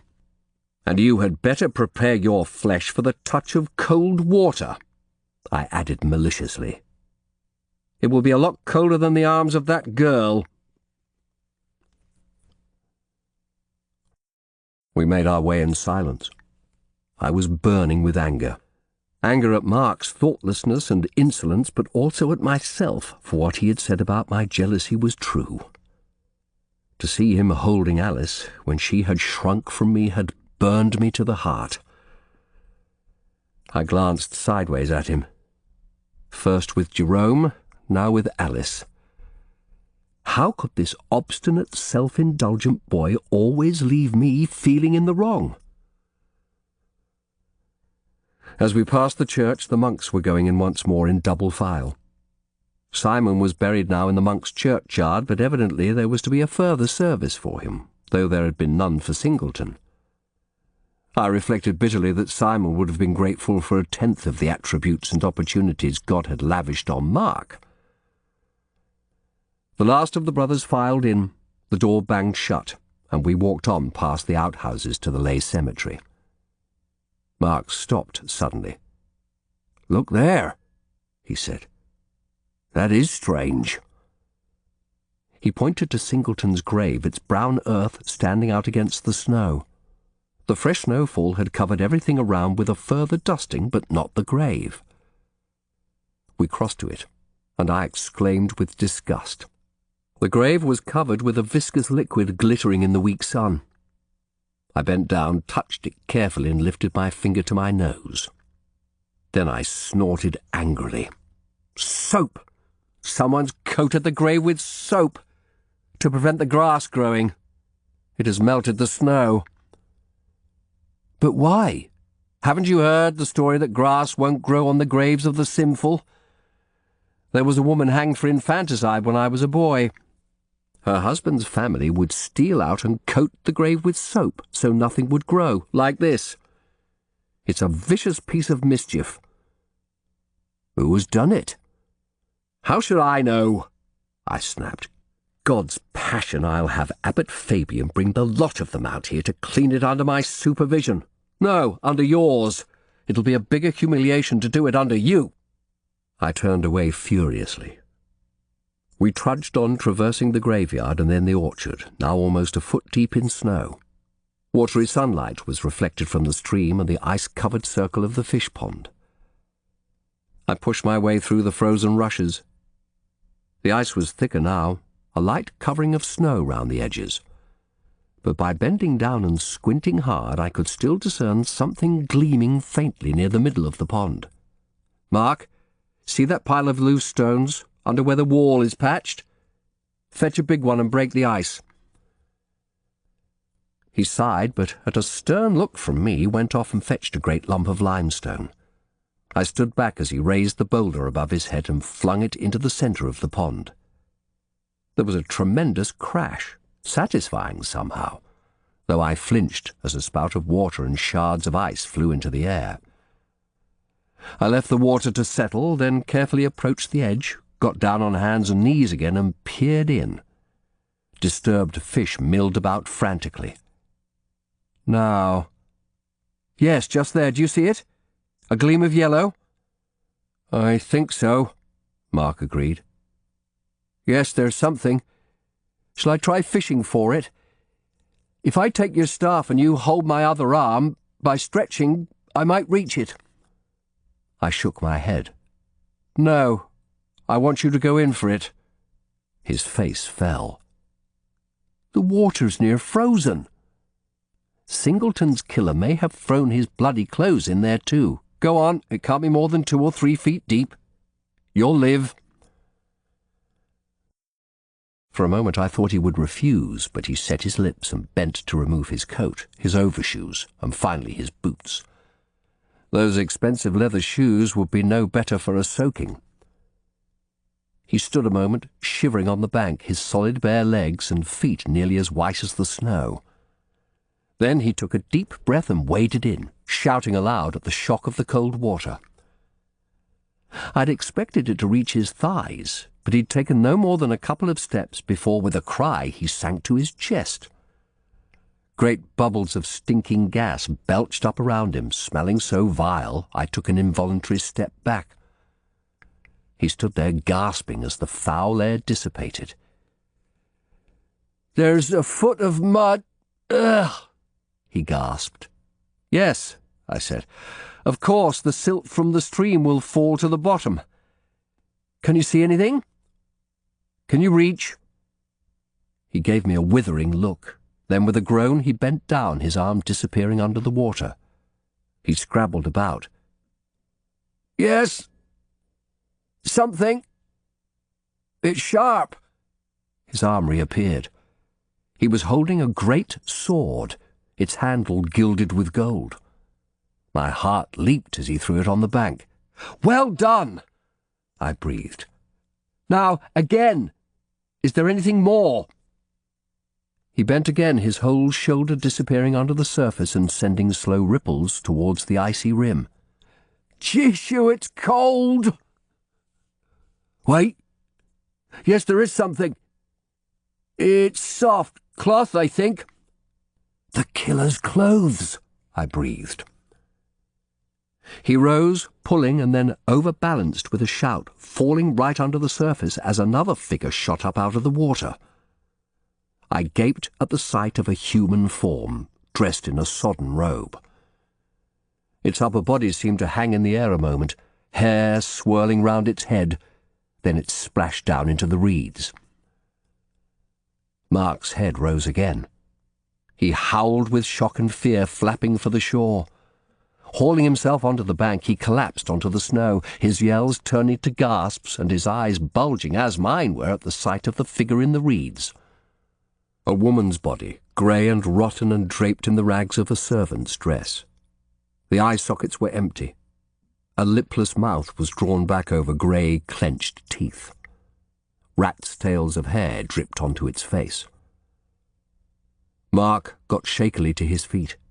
He crossed himself over and over, praying, "Deus salve nos, Deus salve nos, Mater Christi salve nos."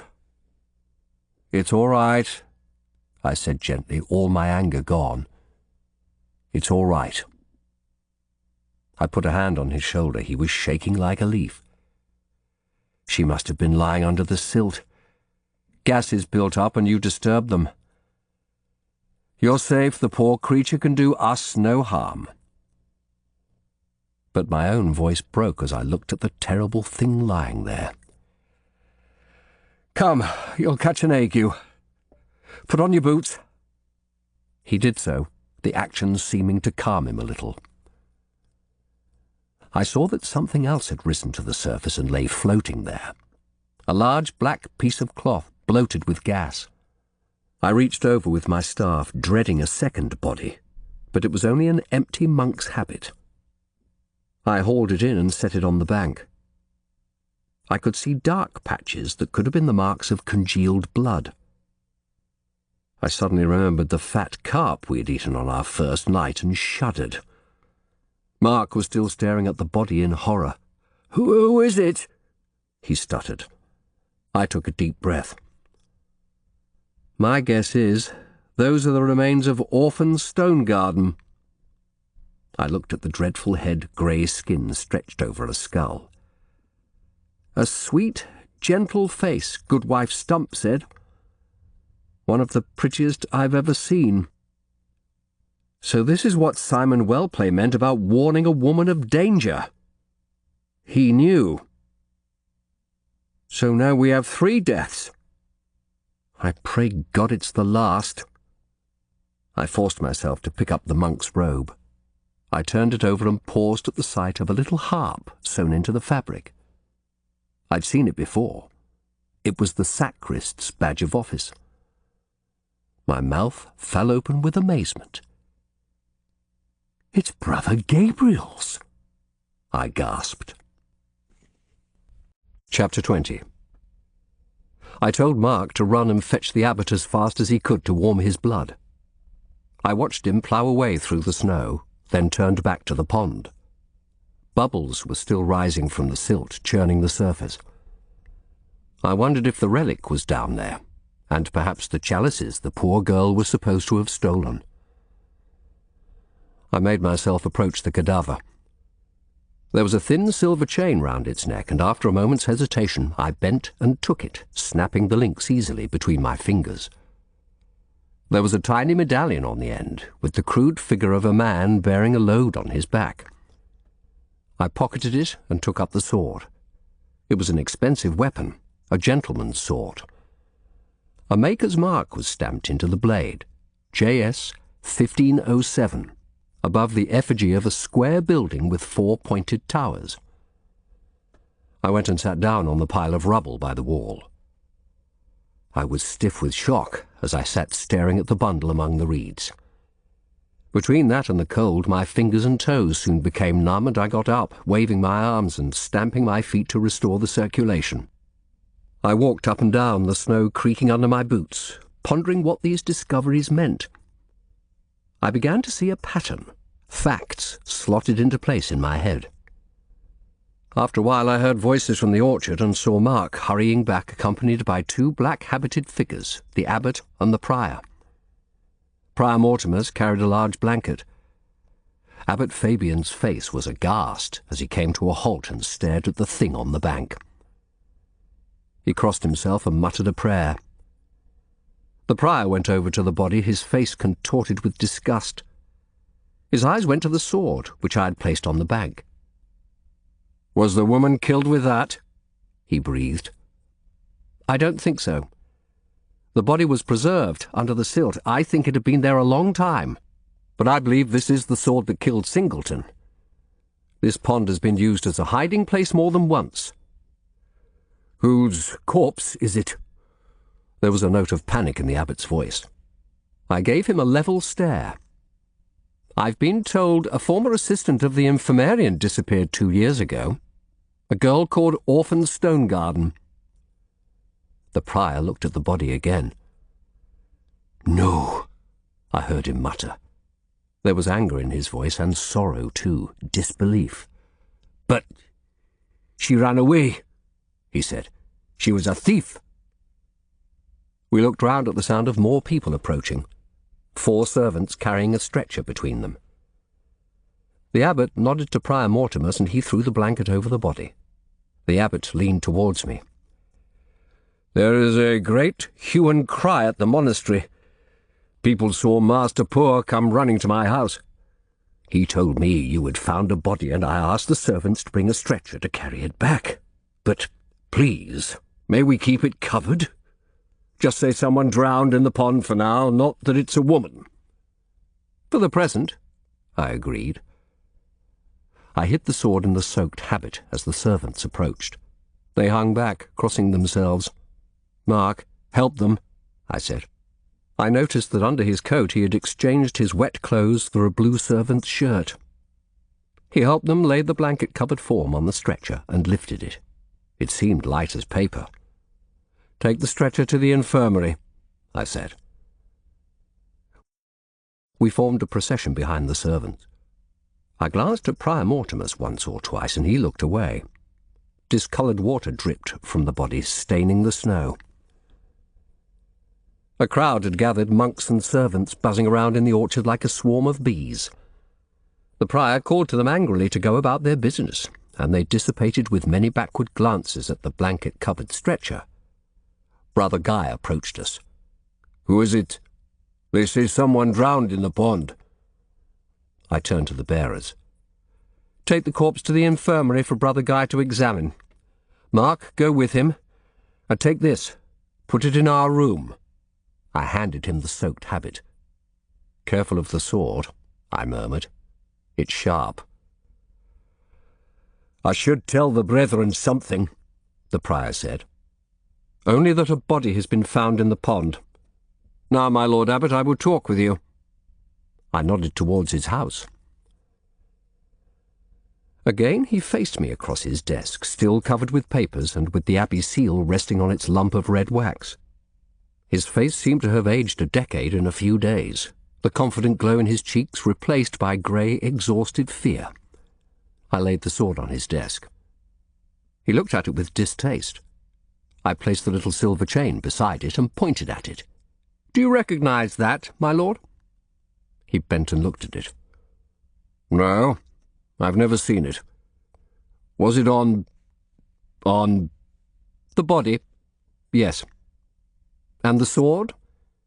He shook his head. "We have no swords here." "I won't ask if you recognize that body as Orphan Stone Garden. It's beyond recognizing. I'll have to see if Goodwife Stump recognizes the pendant."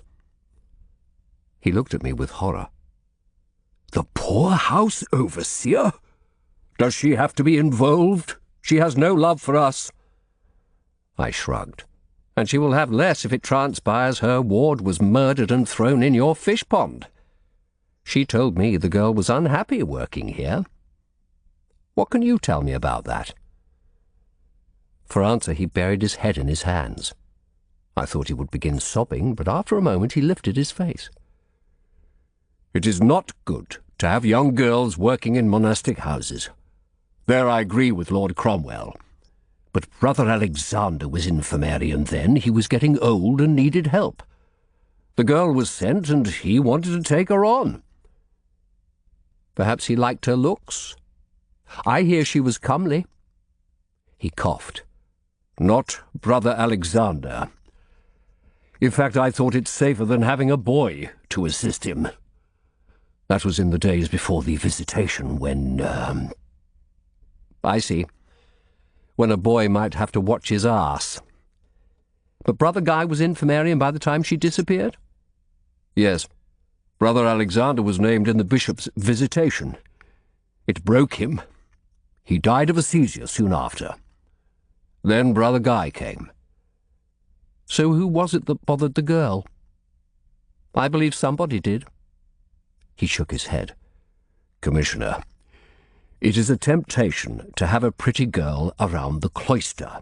Women tempt men as Eve tempted Adam. Monks are only human. From what I've heard, she did no tempting, but was harried and pestered. I ask again, what do you know?" His shoulders sagged. "There were complaints from Brother Alexander. A young monk called Brother Luke, who works in the laundry, was said to have molested her." "You mean he took her forcibly?" No. It didn't go so far. I spoke to Brother Luke, forbade him her presence. He troubled her again, and I told him if he didn't stop, I would make him leave." "And others? Obedientiaries, perhaps?" He looked at me with scared eyes. "There were complaints against Brother Edwig and Prior Mortimus. They had made lewd suggestions. Brother Edwig persistently. Again, I warned them." "Brother Edwig?" "Yes. And your warnings had effect?" "I am the abbot, sir," he said with a touch of his old pomposity. He hesitated. "Could it not be the girl drowned herself, if she was in despair?" "The story was she stole 2 gold chalices and fled. So we thought when they vanished from the church at the time she went, but could she have not repented of what she had done, thrown them in the pond and drowned herself?" "I want the pond drained. But even if those chalices are found, it proves nothing. Her killer could have taken them and tossed them in after her to throw inquiry off the scent." "This matter must be fully investigated, my lord. It may need the involvement of the civil authority. Justice Coppinger." He bowed his head and sat in silence for some moments. "It's all over, isn't it?" he said suddenly, his voice muffled. "What do you mean?" "Our life here. the monastic life in England. I have been deluding myself, haven't I? Legalities won't save us, even if Commissioner Singleton's killer should turn out to be from the town. I didn't answer him. He took a paper from his desk, his hand trembling slightly. Earlier I looked again at the draft instrument of surrender Commissioner Singleton gave me. He quoted, "We do profoundly consider that the manner and trade of living which we and others of our pretensed religion have practised and used many days doth most principally consist in dumb ceremonies and in certain constitutions of Roman and other foreign potentates." I thought at first Lord Cromwell wanted our lands and wealth. That passage was merely a bonus for the reformers. He looked up at me. But after what I've heard from Lewis, it's a standard clause, isn't it? All the houses are to come down, and after this, Scarnsea is finished. 3 people have died most horribly, I said. Yet you seem concerned only with your own survival. He looked puzzled. 3? No, sir, only 2. 1 if the girl killed herself. Brother Guy believes Simon Wellplay was poisoned. He frowned. Then he should have told me, as abbot. I asked him to keep it to himself for the time being. He stared at me. When he spoke again, it was almost a whisper. You should have seen this house just 5 years ago, before the king's divorce. Everything ordered and secure. Prayer and devotion, the summer timetable, then the winter, unchanging, centuries old. The Benedictines have given me such a life as I could never have had in the world. A ship's chandler's son raised to abbot. He gave a sad flicker of a smile. It's not just myself I mourn for, Commissioner. It's the tradition, the life. Already these last 2 years, order has started to break down. We all used to have the same beliefs, think the same way, but already the reforms have brought discord, disagreement. And now, murder. Dissolution, he whispered. Dissolution. I saw 2 great tears take form in the corners of his eyes. I will sign the instrument of surrender, he said quietly. I have no alternative, have I? I shook my head slowly. I will get the pension Commissioner Singleton promised. Yes, my lord, you'll get your pension. I wondered when we would come to that. First, though, I will have to obtain the formal agreement of the brethren. I hold everything in trust for them, you see. Don't do so quite yet. But when I give the word, tell them.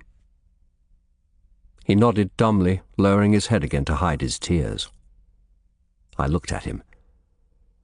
The prize Singleton had sought so earnestly had fallen into my lap. The murders had broken the abbot. And now I thought I knew who the murderer was. Who had killed them all.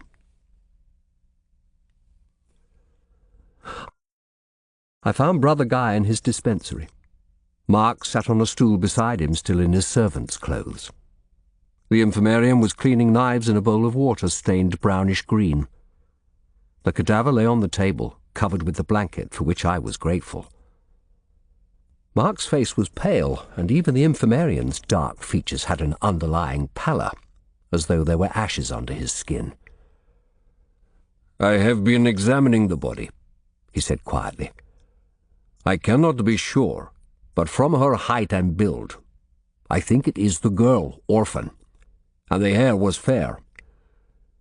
But I can tell you how she died. Her neck was broken.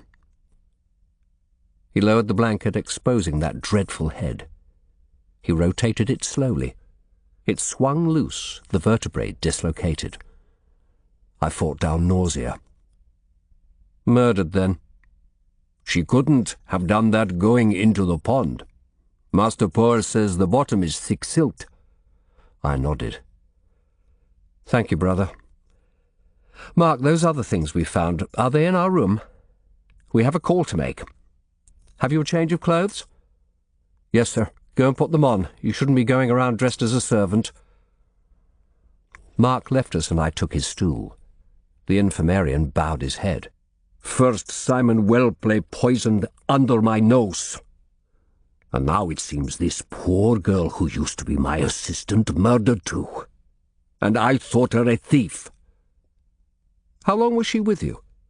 Not long. A few months. She was hard-working enough, but I found her withdrawn, a little surly. I believe she trusted Brother Alexander, but no one else. I was preoccupied with putting the infirmary in order. He had left it in a poor state. I took less notice of her than I should. Did she say anything about unwanted attentions from the monks? He frowned.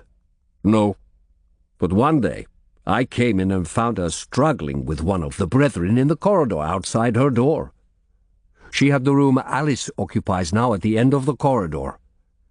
He was trying to embrace her, making lewd remarks. Who was it? Brother Luke, the launderer's assistant. I sent him away and complained to the abbot, though Orphan didn't want trouble made. Abbot Fabian said he would speak to Luke. He told me it was not the first time. After that, Orphan seemed more friendly, though she still spoke little.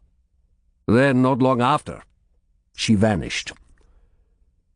No one else troubled her that you know of?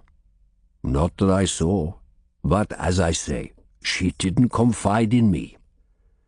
He smiled sadly. I don't think she ever became used to my strange colouring. Not surprising, I suppose, for a girl from a small town. And afterwards Alice came. Yes, and I resolved to win her trust from the beginning. That, at least, I believe I have done. You're treating Brother Jerome. What would you say is the state of his mind? He looked at me carefully. As well as a man can be who, for good or ill, devoted his life to demanding ideals and a harsh way of life, and then was tortured into a betrayal of them. His mind is sore troubled, but he is not mad, if that's what you mean. Well, it seems madness to me further to weaken a wasted body by wearing a hair shirt. Tell me, does he ever talk of his time in the tower? No, never. But he was grievously racked. That I can swear to. He told me about that. More, too, but I think it was just tales to vex me. Brother Guy didn't respond. I stood up, and as I did so, a spasm ran through my back. I winced, grasping the table. What is the matter? I took deep breaths. I twisted something as I rose. I'll suffer for days now. I gave him a bitter smile. You and I both know what it is like to have people stare at us as oddities, eh, brother? But at least your appearance is a natural phenomenon. It doesn't cause you pain. And there is a land where it's normal. Mark had changed into his spare shirt and doublet and was sitting on my bed. His face looked drawn. You all right? I asked gruffly. He nodded. Yes, sir. That poor creature. I know. I'm sorry you were put through that. It was a fearful shock. I had no idea. No, nobody could have known. Mark, we need to put our differences aside. We have one aim in common, I think, to find the cruel murderer at large in this place. He stared at me. Of course, sir. How could you ever doubt that? I don't. Listen. I've been thinking. The only reason Gabriel's habit could have been thrown in the pond was because it was soaked in blood. The murderer wore it to kill Singleton, then threw it in there with the sword. Yes, but Brother Gabriel, the killer? He shook his head. Why not? Why shouldn't he be? I thought you despised him as a pederast. I do. He thought a moment. But I can't see him as a murderer. He seems a man of strong affections, if you can call them that, but not one who would willingly do harm, or be bold enough to strike. Oh, he can be bold enough when he wants. And he has very strong affections. Violently strong. And where there are violent affections, there may perhaps be violent hatreds too. He shook his head. I can't see it. Please believe me, sir, I'm not being awkward, but I can't see Brother Gabriel as a killer. I have felt sorry for the man, even liked him, but we can't decide these things on the basis of emotion. We need cold logic. How can we know whether someone is capable of murder or not after a few days' acquaintance? Especially in this place where all our senses are heightened and distorted by danger. I still can't see it, sir. He seems so soft-natured. We might as well accuse Brother Edwig on the basis that he's a despicable creature more like an animated calculus than a man. He's full of deceits too, and lusts as well, apparently. But that doesn't allow us to say he's a murderer. He was away when Singleton was killed. And Gabriel wasn't, and I can see a chain of motive for Gabriel. No, we must put emotion aside. As you would have me do with Alice. This is not the time to discuss that. Now, will you come with me to confront Gabriel? Of course. I do want this killer caught too, sir. Good. Then buckle on your sword again. Leave that other sword here, but bring the habit. Bring it out in the bowl first. Let us put these matters to the test. Chapter 21. My heart was pounding as we went back outside, but my head was clear. It was well past midday now, and the sun hung low in a hazy sky. One of those great red winter suns that you can look straight into, as though all the fire were leached out of it. And in that cold, so it felt. Brother Gabriel was in the church. He sat in the nave with the old monk I'd seen copying in the library, examining a great pile of ancient volumes.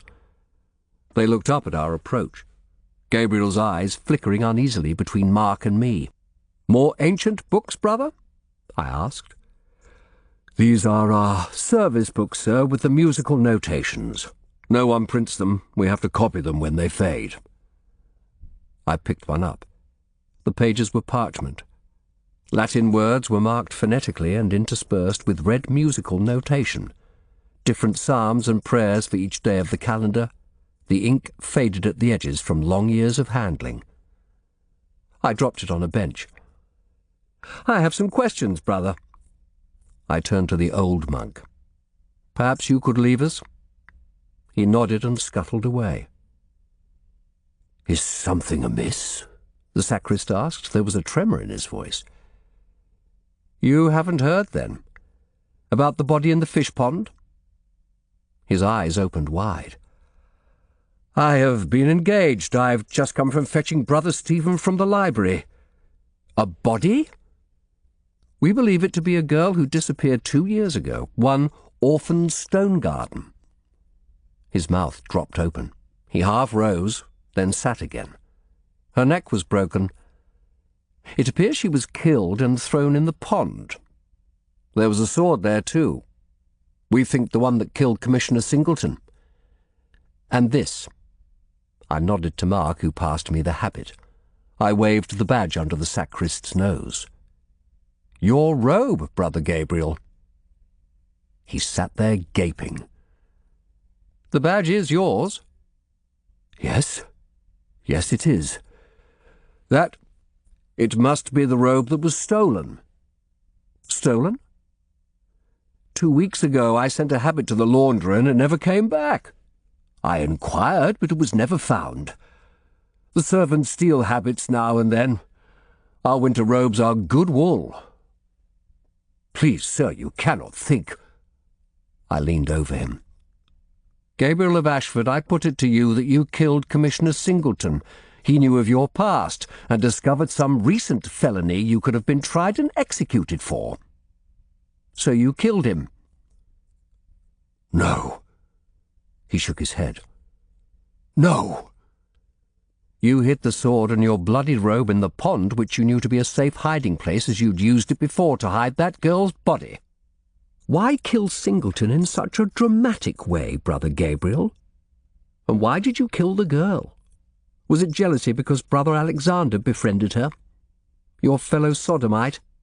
And Novice Wellplay too, your other friend? He knew what had become of her, didn't he? But he wouldn't betray you. Not until the end, when he started talking in his illness, so you poisoned him.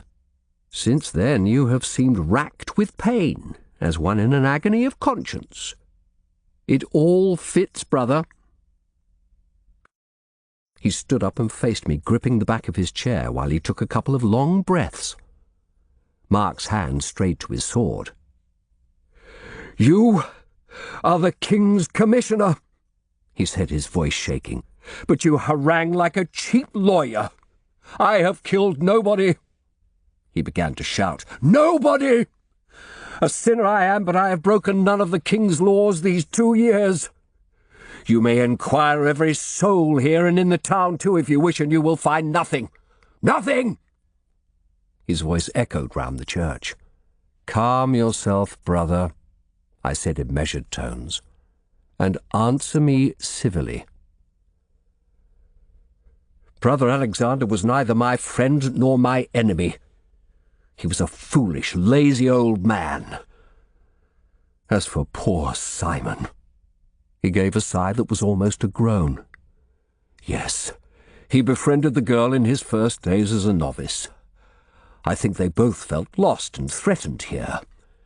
I told him he shouldn't be mixing with servants, that it would do him no good. He said she told him she was being pestered. By whom? He wouldn't say. She had sworn him to silence. It could have been one of half a dozen monks. I said he shouldn't become involved in such things. He should get the girl to tell Brother Guy. He had just been made infirmarian after Alexander died. Of shame, he added bitterly. And then she disappeared. A spasm twisted his face. Like everyone else, I thought she had run away. He looked at me bleakly, then went on in a new voice, cold and calm. "Well, Commissioner, I see you have created a theory that gives you a solution. So perhaps now someone will be paid to give false testimony and send me to the gallows. Such things are done these days.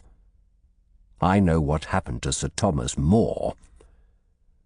No, Brother Gabriel, there will be no false witnesses. I will uncover the evidence I need." I stepped closer to him. "Be warned. You are under the gravest suspicion." "I am innocent." I looked into his face a moment, then stepped back. "I won't have you arrested now, but for the present you won't leave the monastery precincts. If you attempt to leave, that will be taken as an admission of guilt. You understand?" "I will not leave." "Be available to speak to me whenever I require. Come, Mark." I got up and strode away, leaving Brother Gabriel amidst his pile of books.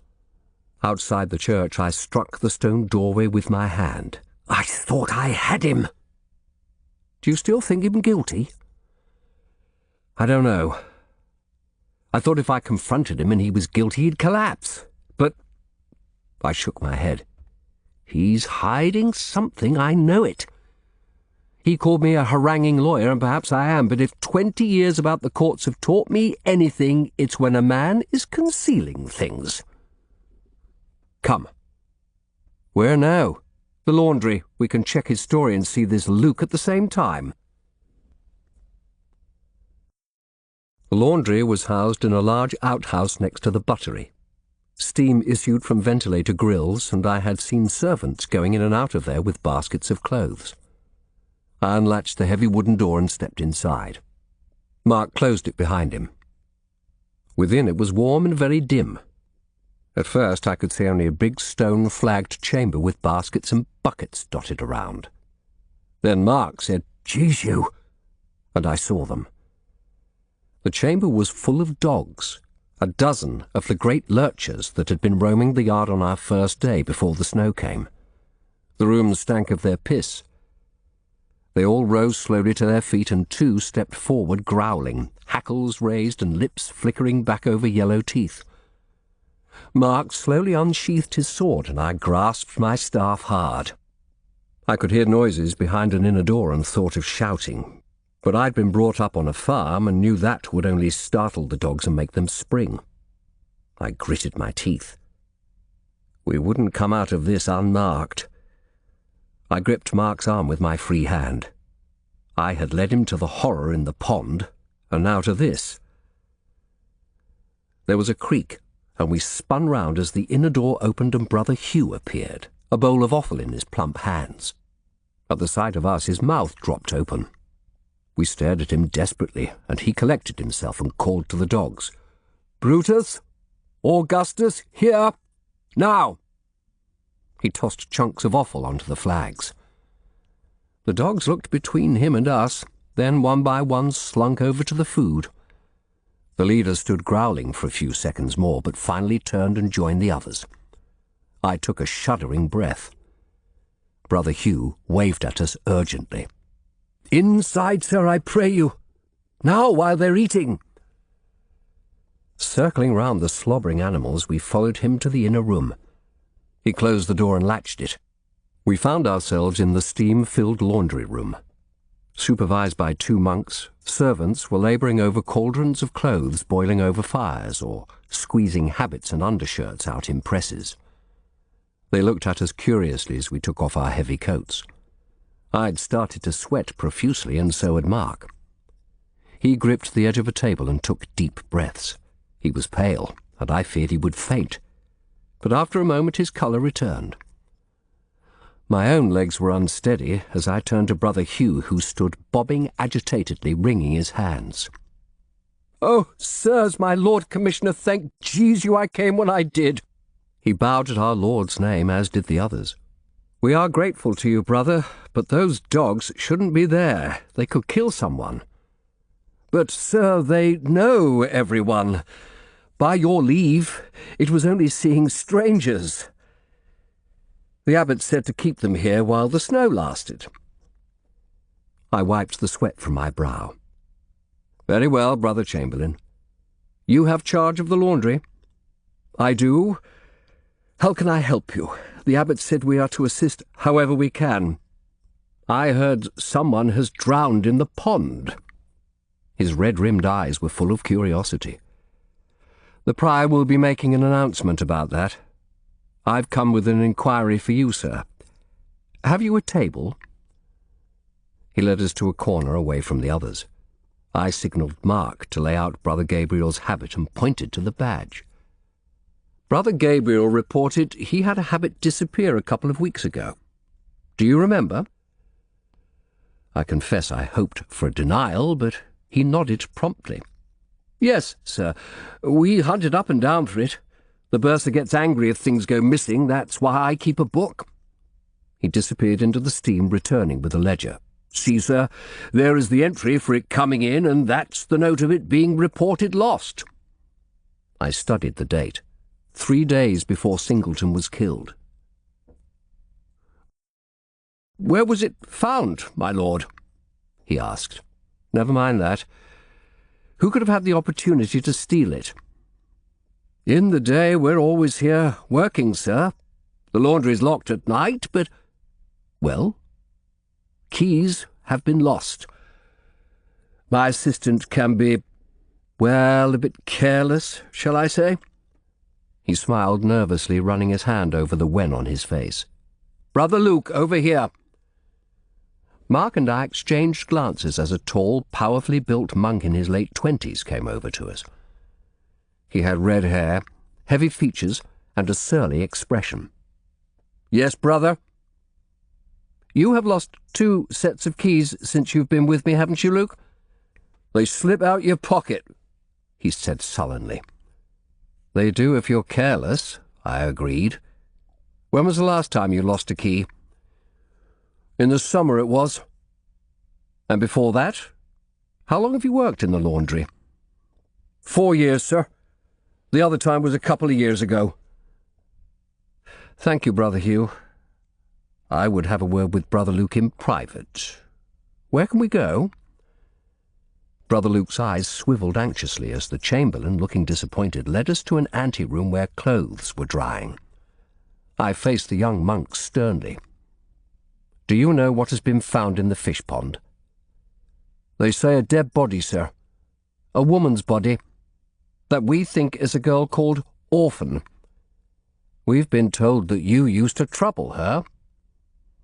His eyes widened with terror, then suddenly he was on his knees on the floor, grasping the hem of my robe with thick red fingers. I didn't do it, sir. I sported with her only, nothing more. And I wasn't the only one. She was a wanton. She tempted me. Let me go. Look at me. He looked up, still kneeling, his eyes wide. I leant forward. I want the truth. On your life. Did she tempt you, or did you trouble her? She was a woman, sir.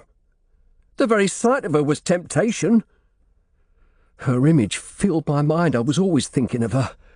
Satan placed her in my path to tempt me, but I've confessed. I have made confession. I don't give a rush for your confession. You pestered her even after the abbot warned you off, didn't you? Brother Guy had to complain a second time. But I did nothing after that. The abbot said he'd make me leave. By Jesu's blood, I left her alone after that. By his holy blood. The abbot didn't place the matter in the hands of the prior? No, the prior... Well, boy, what? He'd been guilty of the same thing, and the bursar too. Yes. Any others? Who was it made the girl's life such a misery towards the end? I don't know, sir. I swear I never went near the infirmary after the abbot's warning. By Our Lady! Our Lady, I snorted. I doubt even she would be safe from the likes of you were she to return to earth. Get out. Be gone. I glared after him as he scrambled up and fled back into the laundry. You scared him to the marrow, Mark said with a sardonic grin. It's easy with cowardly churls like that. The prior and the bursar, eh? Look, there's a door. We can get out that way and avoid those dogs. We stepped back into the courtyard. The confrontation with the dogs came back to my mind. I felt drained, and it was my turn to lean against the wall for a moment. A babble of noise made me look round. God's death, what's going on now? People had stopped to watch a procession that was making its way towards the gates. 2 monks held up a statue of St. Donatus in his Roman robes, hands folded in front of him and wearing a pious expression. The tall, thin figure of Brother Jude, the pittenser, followed, carrying a leathern bag. Finally came Bursar Edwig himself, a winter coat over his habit and gloves on his hands. They approached the space under the gatehouse where Bug stood ready to open the gates. The dull day, Mark said. By the time we reached the gate, Bug had opened it. A crowd outside stood looking at the statue which the 2 servants had elevated to their shoulders. Brother Jude raised his bag and called to them. Behold the image of our patron, most holy and sainted Donatus, martyred to the heathen. In the name of his great goodness this charity is given. Pray to him for remittance of your sins. We shouldered our way through the onlookers. There were 40 or 50 adults crowded round in the snow, old widows and beggars and cripples, some wearing little more than rags and blue-faced with cold. A separate group of whey-faced children was gathered round the plump figure of Mistress Stump. The smell from the crowd, even on this cold day, was dreadful. The sea of wretches who had trudged the mile from the town bowed and crossed themselves at the monk's words. He stopped abruptly as I appeared at his side. "What are you doing?" I snapped. Just distributing the doles, sir." "You are asking those poor souls to worship that piece of wood." Brother Edwig scuttled forward. "Only in remembrance of the saints' goodness, Commissioner. He called on them to pray to the statue. I heard him. Take it away now." The monks lowered the statue and hastily bore it off. Brother Jude, thoroughly shaken, signalled for the baskets to be brought forward. Some of the townspeople were grinning openly. The almoner called out again in a flustered voice, "Come forward for your dole and meats." "No shoving now," Buggs shouted, as one by one the destitute approached. Each was given a tiny silver farthing, the smallest coin of the realm, and something from the baskets. There were apples, loaves of bread, thinly sliced bacon. Brother Edwig was at my side. "We meant no harm with the saint, sir. It's an old ceremony. We forgot its implications. We will mend it." "You had better. We give charity every month. It's in our founding charter. The meat these people wouldn't see any otherwise. With all your income, I would have thought you could spare more funds than this." Brother Edwig's face darkened with sudden anger. "And Lord Cromwell would have all our money for his cronies. Is that charity?" He bit off the words without a trace of a stutter, then turned and walked quickly away. The crowd looked at me curiously as the monks went on handing out scraps, and the pittancer's bag chinked, slowly emptying. I sighed. My anger at the spectacle had got the better of me. Now everyone would know there was a King's Commissioner here. I felt utterly exhausted after my outburst, but crossed over to where Mistress Stump stood by the roadside with the children, waiting for the adults to finish. She curtsied. "Good morning, sir." "A moment, mistress, if you would. Over here." We walked a little way from the children. She eyed me curiously. "I want you to look at this. Tell me if you recognize it." My back to the crowd, I produced the silver chain I had taken from the corpse's neck. She grabbed at it with an exclamation. "The St. Christopher! I gave it to Orphan when she came here. Sir, have you found her?" She broke off at my expression. "I am sorry, mistress," I said gently. "It was found on a body pulled from the fish pond this morning." I had expected tears, but the old woman only clenched her hands into fists. "How did she die?" "Her neck was broken." "I'm sorry." "Have you found who did it? Who was it?" Her voice broke, became a thin screech. The children looked round anxiously. "Not here, madam. Please. This is not to be told abroad yet. I will find who did it. I swear to you." "Revenge her! In God's name, revenge her!" Goodwife Stump's voice faltered, and then she did begin to cry, softly. I took her gently by the shoulder. "Say nothing yet. I will send word by Justice Coppinger. Look, the adults are finished. Try to compose yourself." The last of the adult doles had been given, and a line of people was already heading back along the road to town, ragged black figures like crows against the stark white snow. Goodwife Stump nodded to me quickly, took a deep breath, and led the children over. I went back through the gate to where Mark stood waiting. I feared she might break down again, but the overseer's voice was steady as she encouraged the children to step forward. Brother Edwig had disappeared.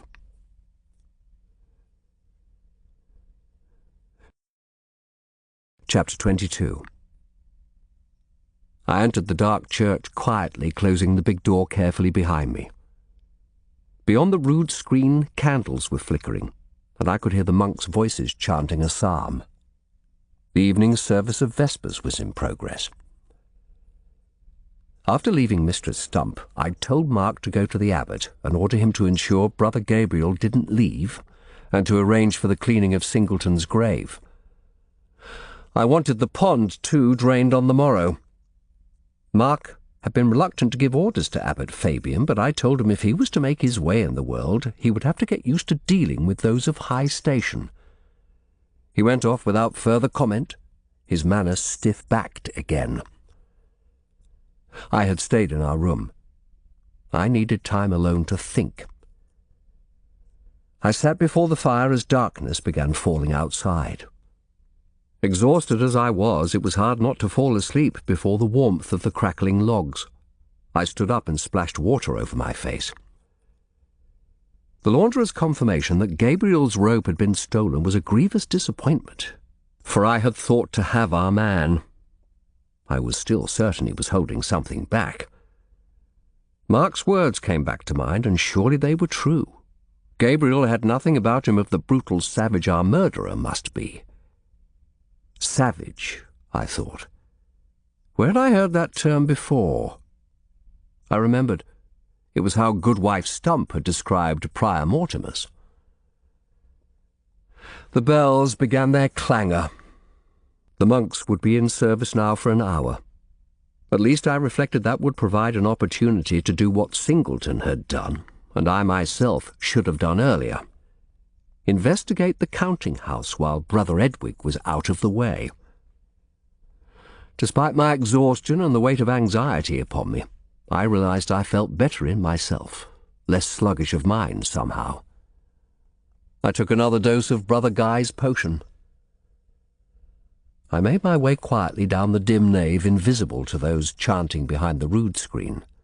I put my eye to one of the ornamented gaps in the stone, fashioned to give lay people in the congregation a tantalizing glimpse of the mystery of the Mass being performed on the other side. Brother Gabriel was conducting, apparently absorbed in the music. I couldn't but admire the skill with which he led the monks in the chanting of the psalm, their voices rising and falling in harmony as their eyes moved between his directing hands and the service books on their lecterns. The abbot was present, his face sombre in the candlelight. I remembered his last despairing whisper, "Dissolution." Looking over the monks, I saw Guy, and to my surprise Jerome next to him, his white Carthusian habit standing out in contrast to the Benedictine black. They must be letting him out for services. As I watched, Brother Guy leaned over and turned a page for the crippled Carthusian. He smiled, and Brother Jerome nodded with thanks. It struck me that the infirmarian with his austerity and devotion might be one of the few at Scarnsea of whom Jerome might approve. Were they friends, after all? They hadn't seemed so when I'd come upon Guy dressing Jerome's wounds. My eye turned to Prior Mortimer's, and I saw he wasn't chanting but staring fixedly before him. I remembered he'd been horrified and angered too at the sight of the girl's body. Brother Edwig, in contrast, was singing lustily, standing between Brother Athelstan and his other assistant, the old man. "Which of them?" I whispered under my breath. "Which of them? God guide my poor brain." I felt no answering inspiration. Sometimes in those desperate days it seemed God didn't hear my prayers. "Please let there be no more deaths," I prayed, then silently rose and left the church. The cloister yard was deserted as I inserted the key marked Treasury into the lock of the counting-house. The damp chill of the interior made me shiver, and I gathered my coat around me. All was as before. The desks, the ledger-lined walls, the chest against the far wall. A candle had been left burning on a table, and I took it over to the chest. Selecting another key, I opened it. The interior was divided into racks filled with bags, each with the denominations of the coins they contained and the totals entered on tags. I took out those containing gold coins, angels, half-angels, and nobles. Opening a couple at random, I counted out the coins, checking the marked total. Everything tallied, and the amount recorded in the chest agreed with what the accounts had shown. I closed it. As big a sum here as in any counting-house in England, and secure enough for a monastery was harder to get into and rob than a merchant's strong room. I took up the candle and opened the door to the staircase. I paused at the top. The counting-house was a little higher than the other buildings, and in daylight the window gave a view across the cloister to the fish pond and, beyond that, the marsh. I wonder whether the hand of the penitent thief lay down there in the pond. I would know on the morrow. I unlocked the door to the bursar's private sanctum. Setting the candle on his desk, I began by glancing at some of the ledgers stacked round the walls of the windowless, claustrophobic room. They were routine accounts going back years. The desk was tidy, papers and quills set out with geometric straightness. Brother Edwig seemed a man obsessed with order and precision. The desk had 2 deep drawers. I tried key after key until I found one that would unlock them. The first contained a couple of Latin books, which I lifted out. Thomas Aquinas's Summa Contra Gentiles and Summa Theologica. I looked at them with distaste. So Brother Edwig had a taste for the old, discredited scholasticism of the Italian saint, as though one could prove God's existence by logic when only faith would answer. But I could imagine Aquinas's desiccated syllogisms appealing to that arid mind. I replaced the books and unlocked the other drawer. Within was a stack of ledgers laid on top of each other.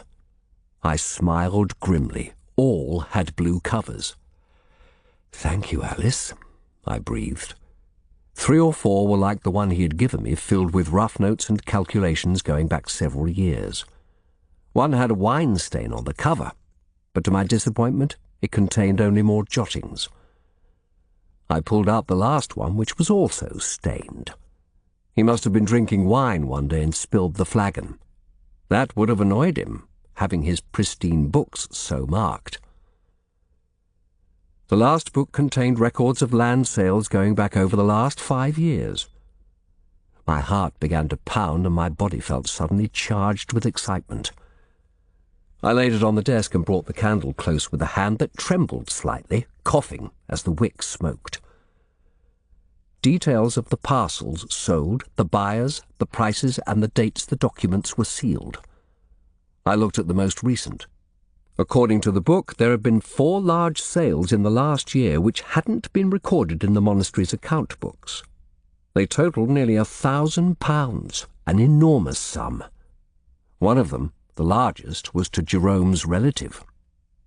I blew out my cheeks. This must be the book Singleton had seen. I thought a moment, then took a paper and quill from the desk and rapidly copied the entries down. Coppinger could be set to confirm these sales had actually taken place. I would have no more of tales of notes and projections. This time I would present Brother Edwig with evidence he couldn't wriggle away from. I replaced the books and paced the room slowly, reflecting. Had the bursar and the abbot too, as he had custody of the monastery seal, been engaged in fraud? Surely they must know that if the monastery was surrendered and the augmentations officials came in, they would be found out. Or could Edwig have gained access to the seal and used it without the abbot's knowledge? It would be easy enough. And where was the money?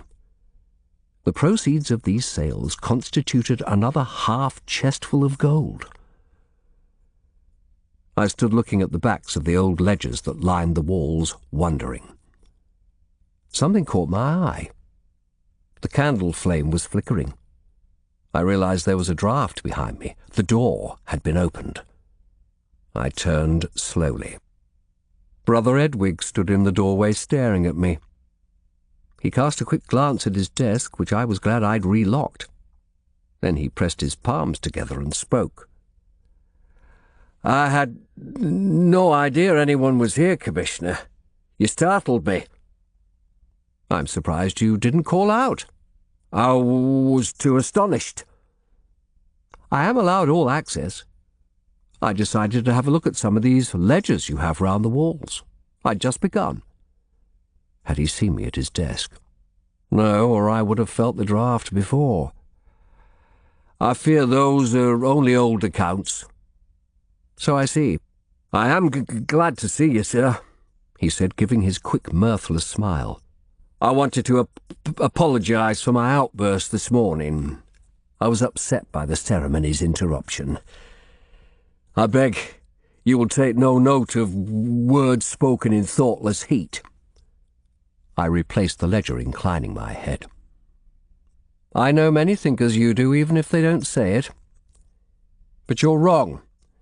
Such moneys as go to the exchequer will be used by the king to benefit the Commonwealth." "Will they, sir?"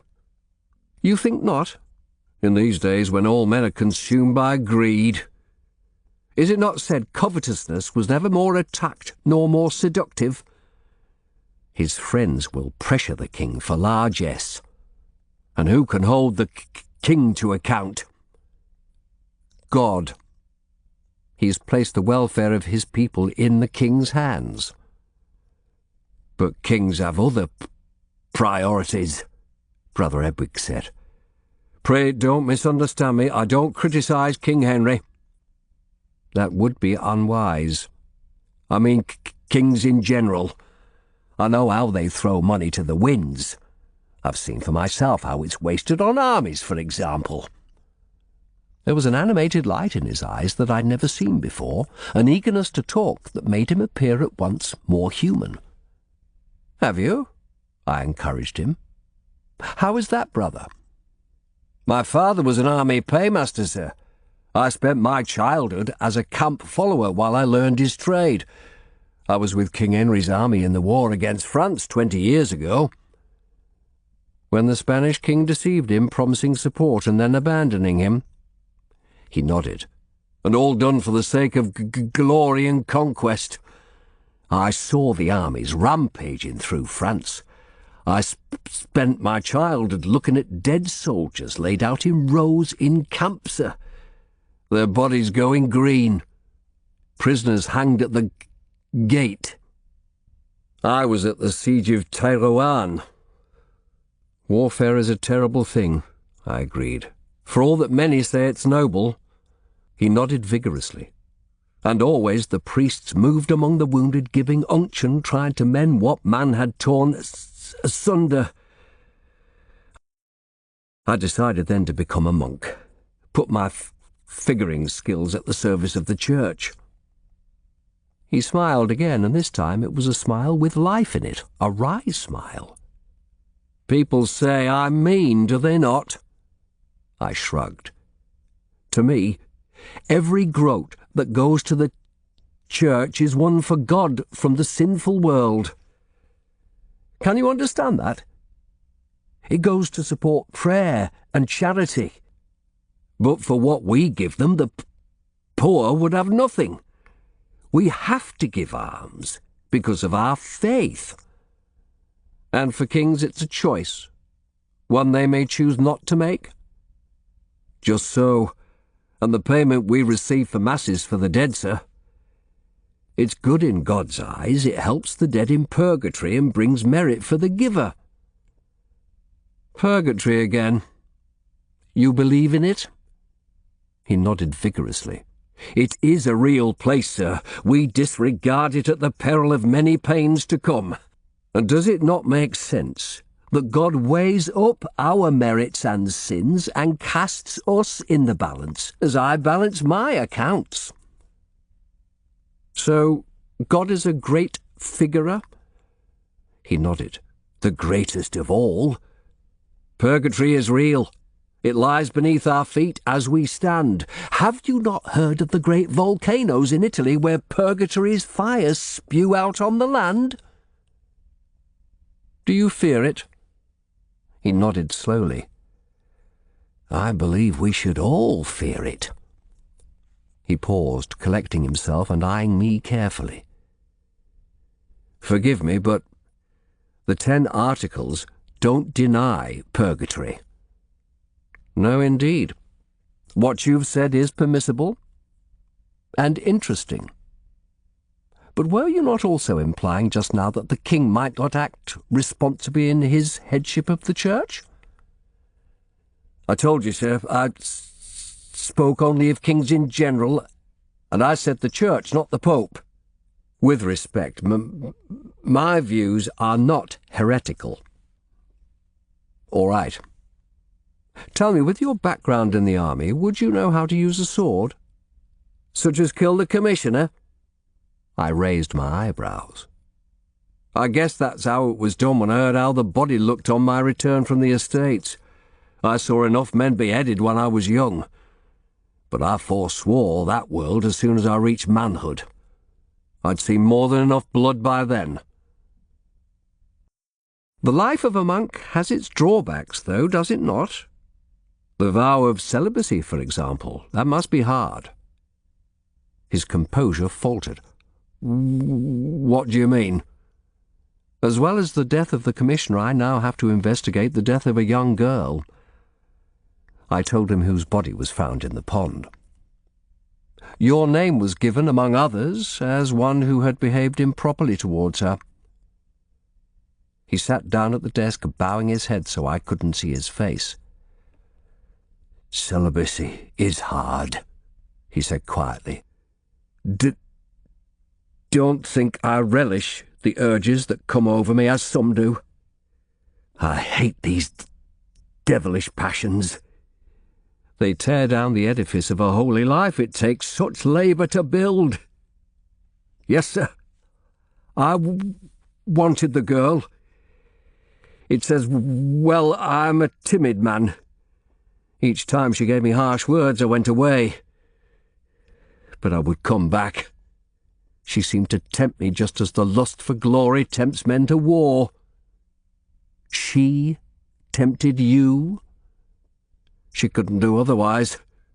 She was a woman, and what are women on earth for if not to tempt men? He took a deep breath.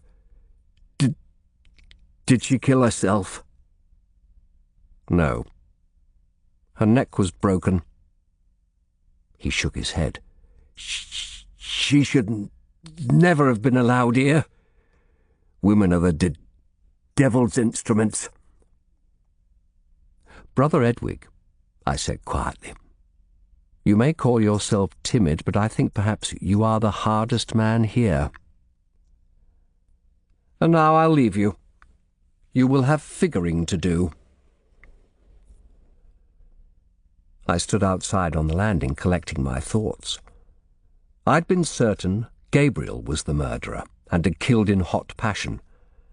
But if the book I'd found was the same one Singleton had uncovered, then Brother Edwig had a clear motive for my predecessor's death. Yet Singleton had been killed in a passion, and I could see no passion in the bursar save for figuring and money, though a fraud he almost certainly was. And he hadn't been at Scarnsea that night. As I turned to the stairs, a light on the marsh caught my attention. I made out 2 yellow flickers far out on the mire, they seemed. I remembered reflecting there would be half a chestful of gold in those land sales, and that Brother Edwig had come upon me the day I went out on the marsh. And if one wanted to move gold, who better to turn to than professional smugglers?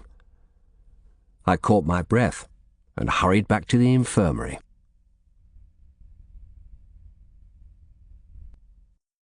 Alice was seated in the Prior's kitchen cutting the roots from some herb. She looked at me with sharp hostility for a second, then forced her features into a smile. Preparing one of Brother Guy's potions? Yes, sir. Is Master Mark returned? In your room, sir. The hostility in her aloof courtesy saddened me.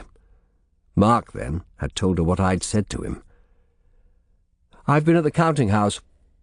I saw lights out on the marsh from an upper window. I wondered whether the smugglers may be busy again. I don't know, sir.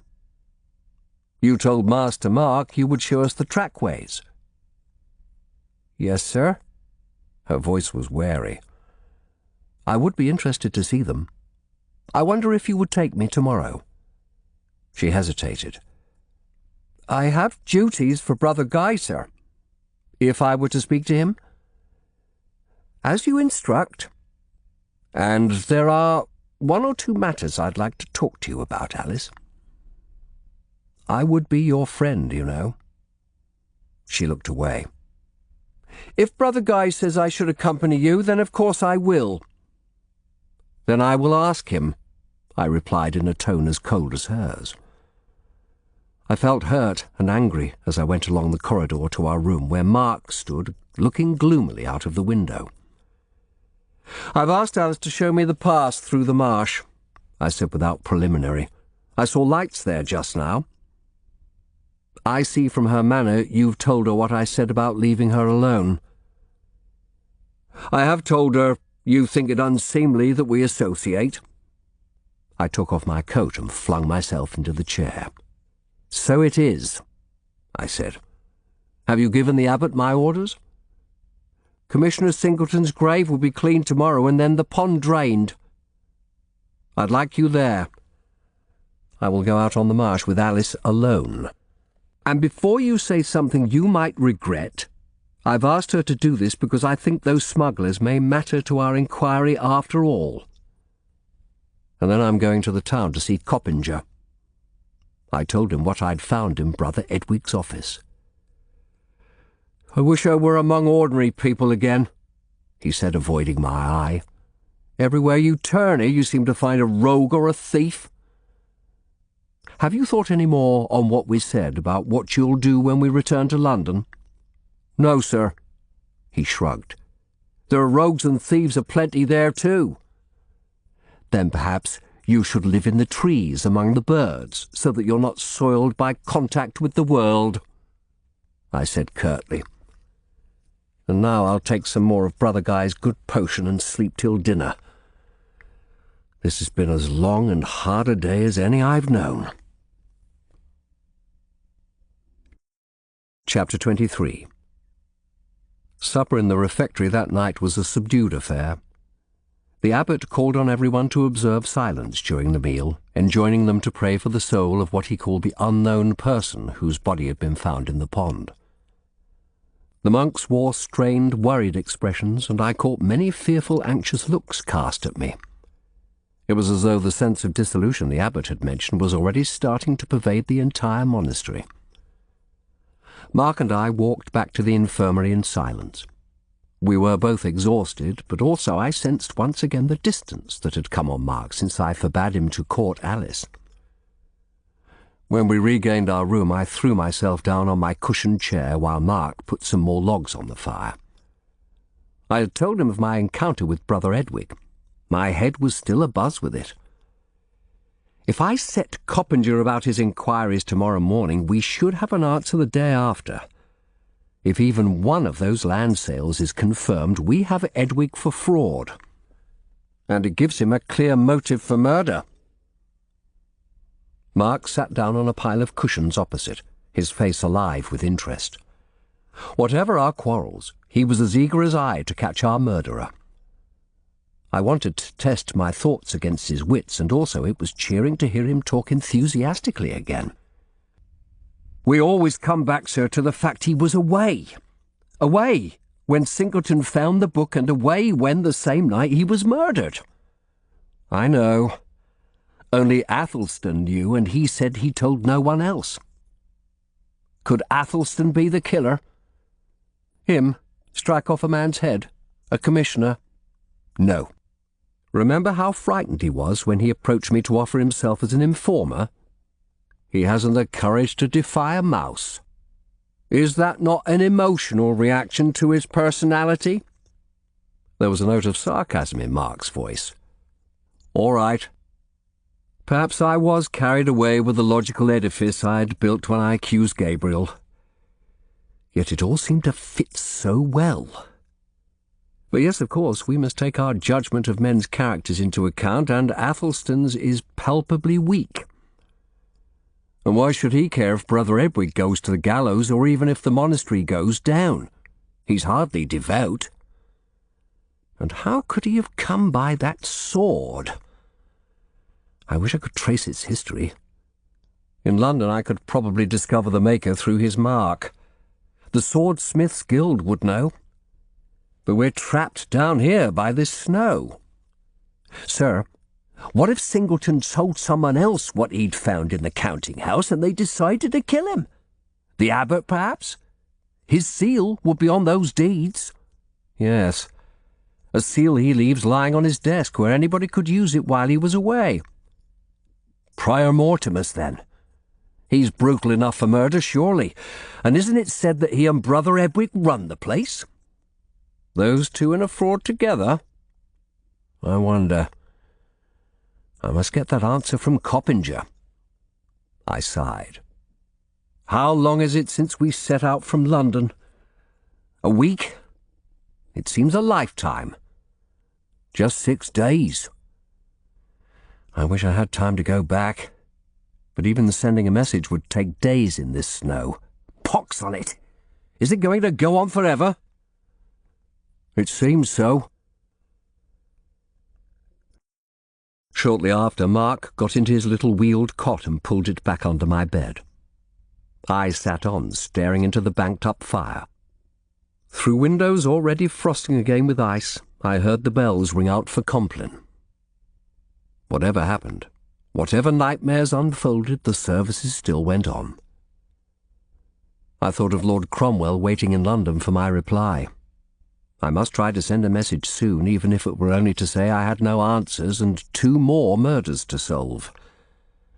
I could imagine his angry face, his oaths, his wondering again about my loyalty. But if Coppinger confirmed the land sales, I could have Brother Edwig arrested for fraud. I had a vision of myself interrogating him in Scarnsea jail, manacled in some dark hole, and found the thought gave me pleasure. That disturbed me, and I reflected how dislike of a man and the prospect of power over him led the mind into unpleasant paths. Guilt stole over me, and I began thinking once more about Mark and Alice. How pure were my motives there? All I'd said to Mark about the difference in their degree and his obligation to his family to succeed was true. Yet I knew the worm of jealousy stirred in me.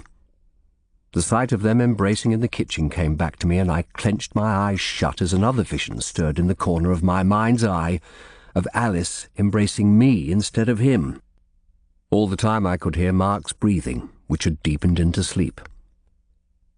I prayed that God might lead my actions into a true and just path, a path such as Christ might have followed. Then I must have slept, for the next thing I knew I'd started awake and was staring at a dead fire. Hours must have passed. My back ached, and I was chilled to the bone. I rose painfully from the chair, undressed, and climbed wearily into bed. I fell at once into a deep sleep, and woke next morning more rested than for a week past. Brother Guy's prescription was doing me good. After breakfast I wrote a letter to Justice Coppinger and gave it to Mark. Take this into Scarnsea now. Ask Coppinger if he can get a reply to me by tomorrow. I thought you wished to see him yourself. I want to go out on the marsh while the weather holds. I looked up at the sky, which was dark with clouds again. Tell the abbot the cleaning of Singleton's grave can be done when you return. Are arrangements in place to drain the pond? They have a sump they can drain the stream into.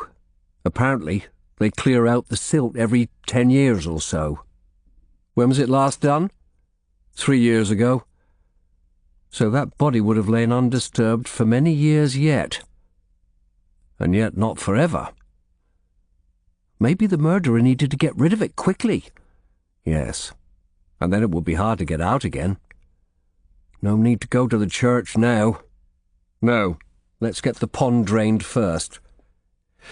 You'll have a busy day, I added, in an effort at cheerfulness. But that very effort seemed to make him close in on himself again. Yes, sir, he said quietly, and left the room. I read more routine correspondence which the abbot's servant brought, then went in search of Alice. I felt a mixture of nervousness and excitement like a boy at the thought of seeing her. Brother Guy told me she was hanging herbs in the drying house and would be free shortly, so I went into the courtyard to see how the weather was faring. The clouds were high, and I hoped we might escape more snow. I shivered at the endless cold. My attention was drawn by raised voices. By the gatehouse, I saw two figures struggling, one dressed in black and the other in white. I hurried over. Jerome was in the grasp of Prior Mortimus, who had him in a firm grip.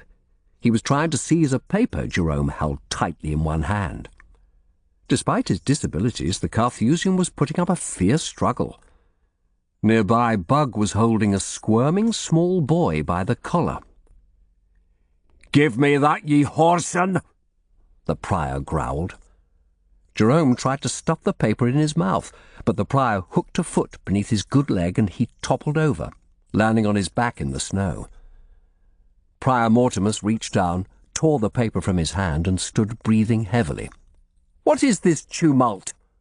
I demanded. Before the prior could answer, Jerome hauled himself up on his elbow and spat at him, a gobbet of spittle landing on his habit. He exclaimed in disgust and launched a sudden kick at the Carthusian's ribs. The old man fell back with a yell to lie shrieking in the churned-up snow. Prior Mortimus held up a letter. "See, Commissioner, I caught him trying to smuggle this out." I took it and read the superscription. "It's addressed to Sir Thomas Seymour." "Is he not one of the King's Council?" "He is, and the late Queen's brother." With a glance at Jerome, who lay glaring up at us like a wild beast, I tore it open. A chill ran down my spine as I read. It addressed Seymour as cousin, referred to his imprisonment in a corrupt house where a King's Commissioner had been murdered, and said there was a story he should know of ill deeds by Lord Cromwell. He then went on to repeat the story of his encounter in prison with Mark Smeaton and the musician's torture by Cromwell. "I am now confined here by another of Cromwell's commissioners, a grim-faced hunchback. I tell you this story now in the hope you may use it against Cromwell, that tool of the Antichrist. The people hate him, and will hate him more when this is known." I crumpled the paper in my hand. "How did he get out?" "He disappeared after Prime and I came looking for him. Meanwhile, our good Bug was visited by this boy from the poorhouse, saying he'd come to fetch a message from one of the monks. Bug was suspicious and wouldn't let him in." The gatekeeper nodded in satisfaction, grinding his knuckles into the urchin's collar. He had ceased his struggles and was staring in astonished terror at Jerome lying on the snow. "Who sent you here?" I asked him. "A servant brought a note, sir," he answered tremulously, "asking me to take a letter for the London post." "I found this on him," Bug said. He opened his free hand, which held a gold ring. "Yours?" I asked Jerome. He turned his head away. "Which servant, boy? Answer, you're in serious trouble." "Mr. Grinstaff, sir, from the kitchen. The ring was to pay me in the post-coach." "Grinstaff," the prior snorted. "He takes Jerome his food. He's always been against the changes. I'll put him out on the road tonight, unless you take harsher measures, Commissioner." I shook my head. "Make sure Jerome is kept locked in his cell all the time.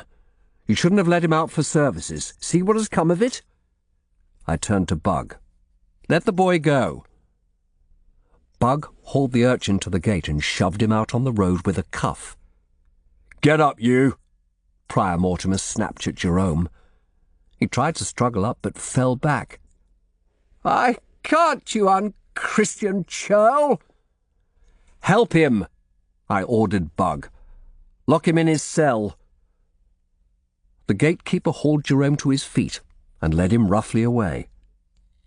"Cromwell has many enemies," Jerome shouted at me over his shoulder. "His just end will come." I turned to the prior. "Have you an office we can go to?" He led me through the inner cloister to a room with a warm fire.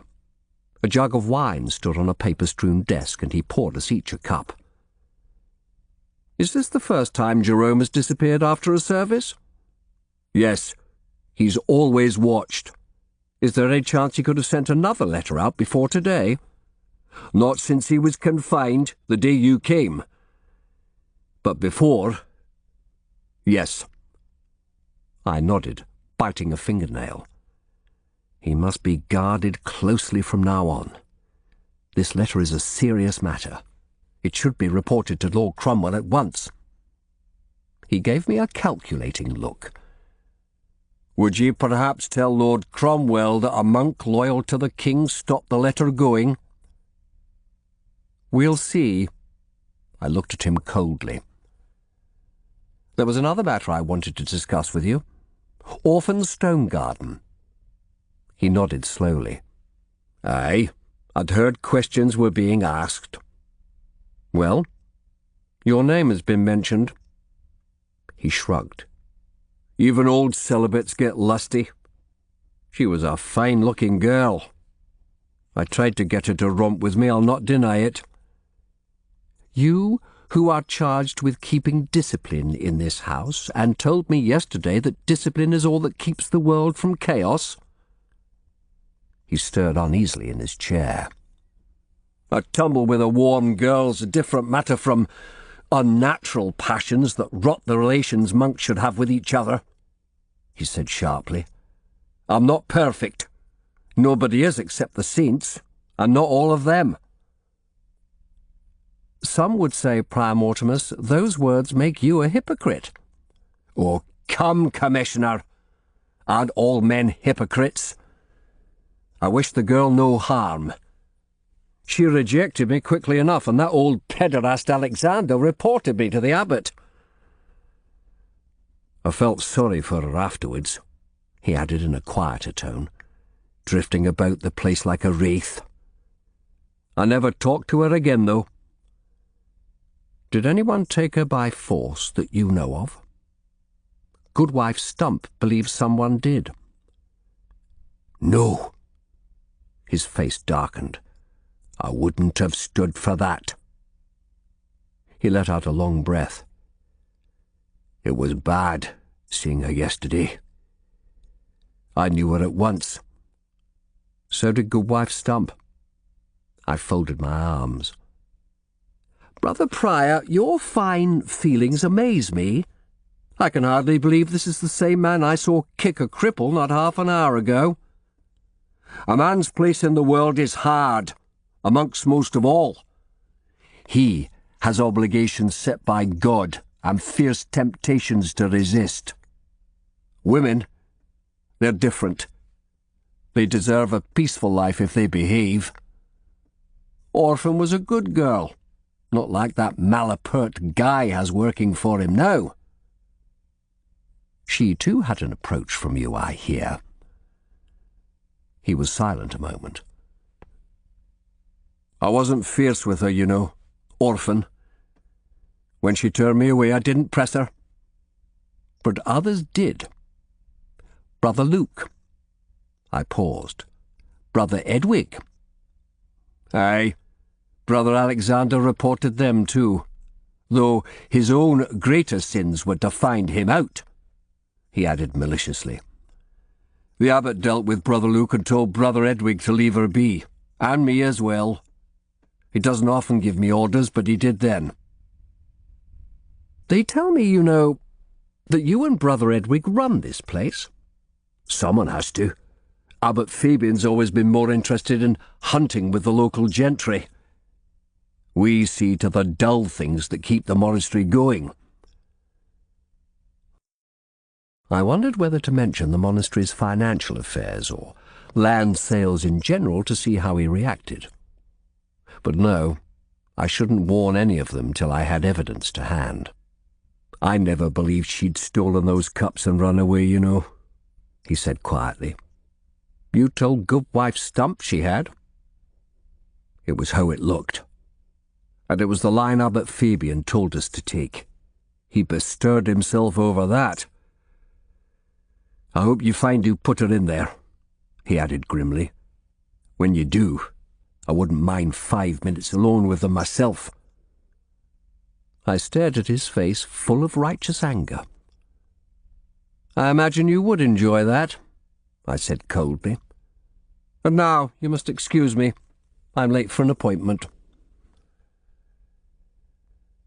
Alice was waiting in the infirmary kitchen, a pair of stout overshoes on her feet and an old wool coat beside her. "You need something warmer than that," I said. "It'll be cold out there." "It will suffice," she said, wrapping it round her. "It was my mother's, and it warmed her for 30 winters. We set out for the gate in the rear wall, following the path Mark and I had taken the day before. I was disconcerted to realize she was a good inch taller than me. Most men are because of my bent back, but usually I can look women in the eye. I pondered on what it was that had attracted both Mark and me to Alice, for she was no conventional beauty, demure and pale. But simpering blonde maids had never attracted me. It was the spark of one strong spirit meeting another I'd always yearned for. My heart lurched anew at the realization. We passed Singleton's grave, still stark brown against the whiteness. Alice was as distant and uncommunicative as Mark had been. It made me angry to be confronted with this silent insolence again, and I wondered whether it was a tactic they'd agreed between them, or whether it came to each naturally, for then the ways of expressing discontent to those in power are limited. As we ploughed through the orchard, where today a flock of starveling crows sat cawing in the trees, I tried to make conversation. I asked how she'd come to pass her childhood playing around the marsh.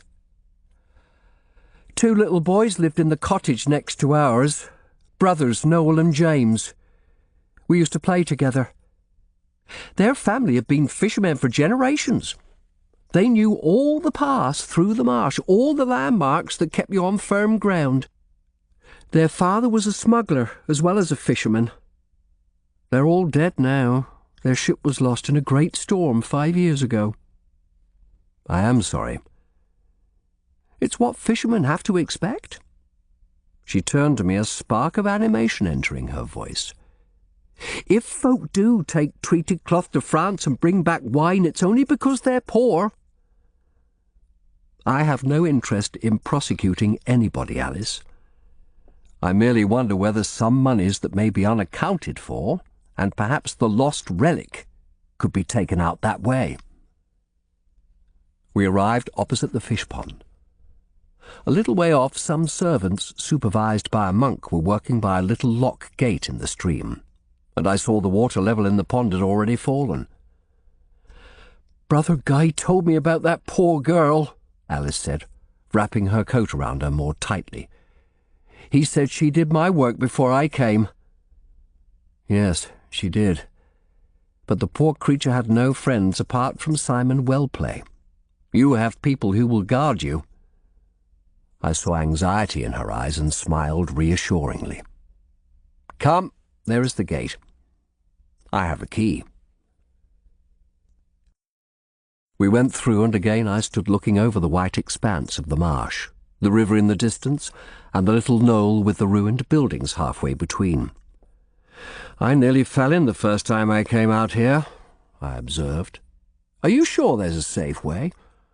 I don't see how you can descry landmarks when everything is covered in snow." She pointed. "See those banks of tall reeds? It's a question of finding the right ones and keeping them at the right distance from you. It's not all marsh. There are firmer patches, and the patterns of the reeds are their signposts." She stepped from the path and tested the ground. "There'll be a frozen crust in places. You have to take care not to step through." "I know. That's what I did last time." I hesitated on the bank and smiled nervously. "You have the life of a king's commissioner in your hands." "I will take care, sir." She walked back and forth along the path a few times, judging where we should cross, and then, bidding me walk exactly in her footprints, stepped down onto the marsh. She led the way slowly and steadily, pausing often to take bearings. I admit my heart pounded at first. I looked back, conscious of our growing distance from the monastery wall, the impossibility of help if one fell in. But Alice seemed confident. Sometimes when I stepped in her tracks the ground was firm. At others oily black water seeped in to fill the depressions. Our progress seemed slow, and I was surprised when looking up I saw we were almost at the knoll, the ruins of tumbled stone only 50 yards away. Alice stopped. "We need to go up on the knoll, then another path leads down to the river. It's more dangerous on that side, though." "Well, let us get to the knoll at least." A few moments later we stepped up onto firm ground. The knoll was only a few feet above the level of the bog, but from there I had a clear view both back to the monastery and down to the river, still and grey. The sea was visible in the distance, and a cutting breeze gave the air a salty tang. "So smugglers would take their contraband this way?" "Yes, sir. A few years ago the revenue men from Rye chased some smugglers out there, but they lost their way. 2 men went down in seconds, vanished without trace." I followed her gaze out over the white expanse and shivered, then looked around the knoll. It was smaller than I had expected, the ruined buildings little more than heaps of stone. One, though roofless, was more complete than the rest, and I saw the remains of a fire, a bare patch in the snow covered with ashes. "People have been here very recently," I said, turning over the ashes. I poked around the site with my staff, half hoping to find the relic or a chest of gold hidden away, but there was nothing. Alice stood watching me silently. I went back to her and stood looking around. The first monks must have had a harsh life. I wonder why they came here. For security, perhaps. "They say the marsh has risen gradually as the river mouth is silted up. Perhaps it wasn't marsh then, just a point near the river." She didn't sound much interested. "This scene would make an arresting painting. I paint, you know, when I have time." "I have only seen the paintings on the glass in the church. The colours are pretty, but the figures always seem unreal somehow." I nodded. "That's because they're not in proportion, and there's no sense of distance, perspective. But painters now try to show things as they are, to show reality."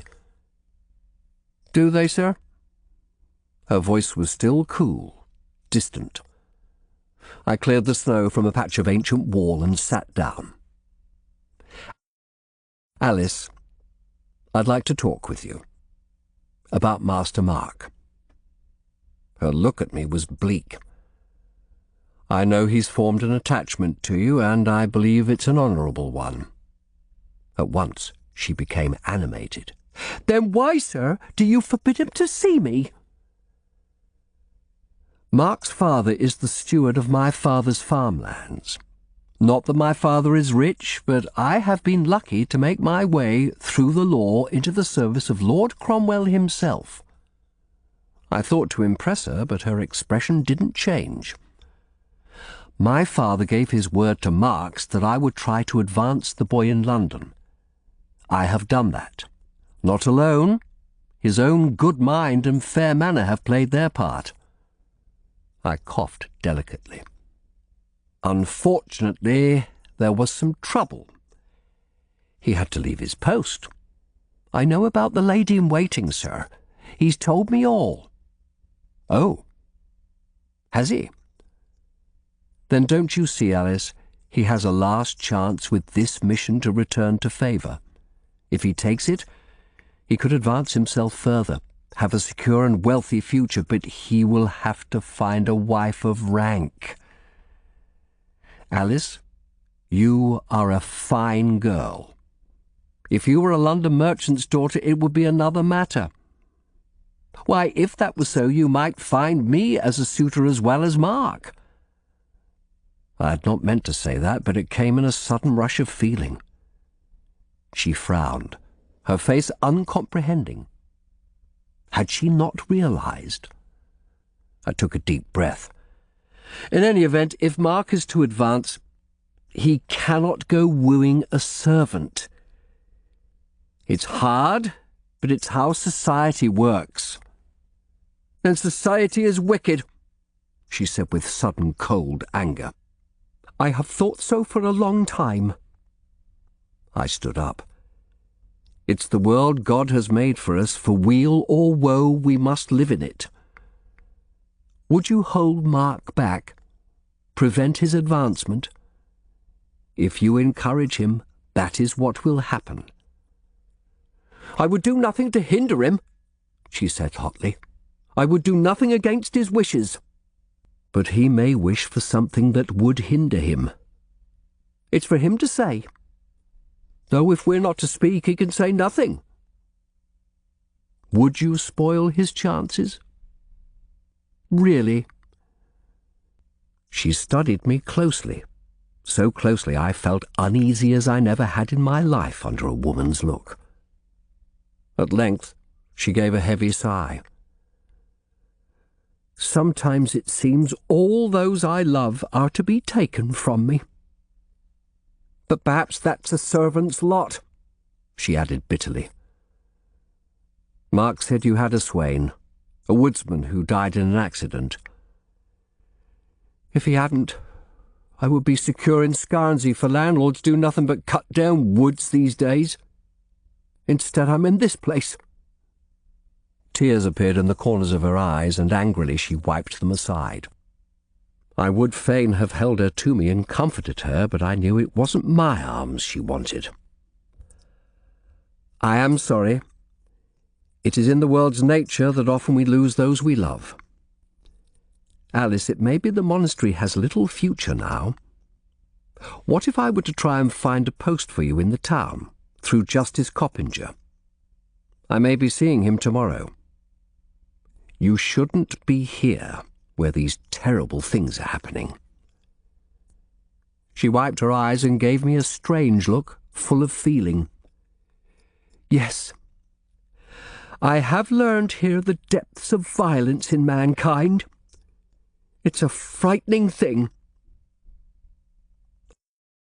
I see that look before me now as I write, and shiver at the memory of what was to come. Let me help you away from it. Perhaps, sir, though it'll be hard to pay that man respect. I understand. But I must say again, it's the way of the world. I'm afraid here now. Even Mark is fearful. Yes, and so am I. Sir, Brother Guy said some other things were found in the pond as well as the girl's body. May I ask what they were? Only a robe, which seems not to hold the clue I hoped for, and a sword. I'm having the pond drained to see what else may be there. A sword? Yes. I believe the one that killed Commissioner Singleton.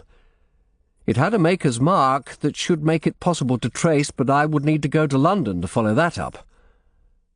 Don't go, sir, please, she said with sudden feeling. Don't leave us.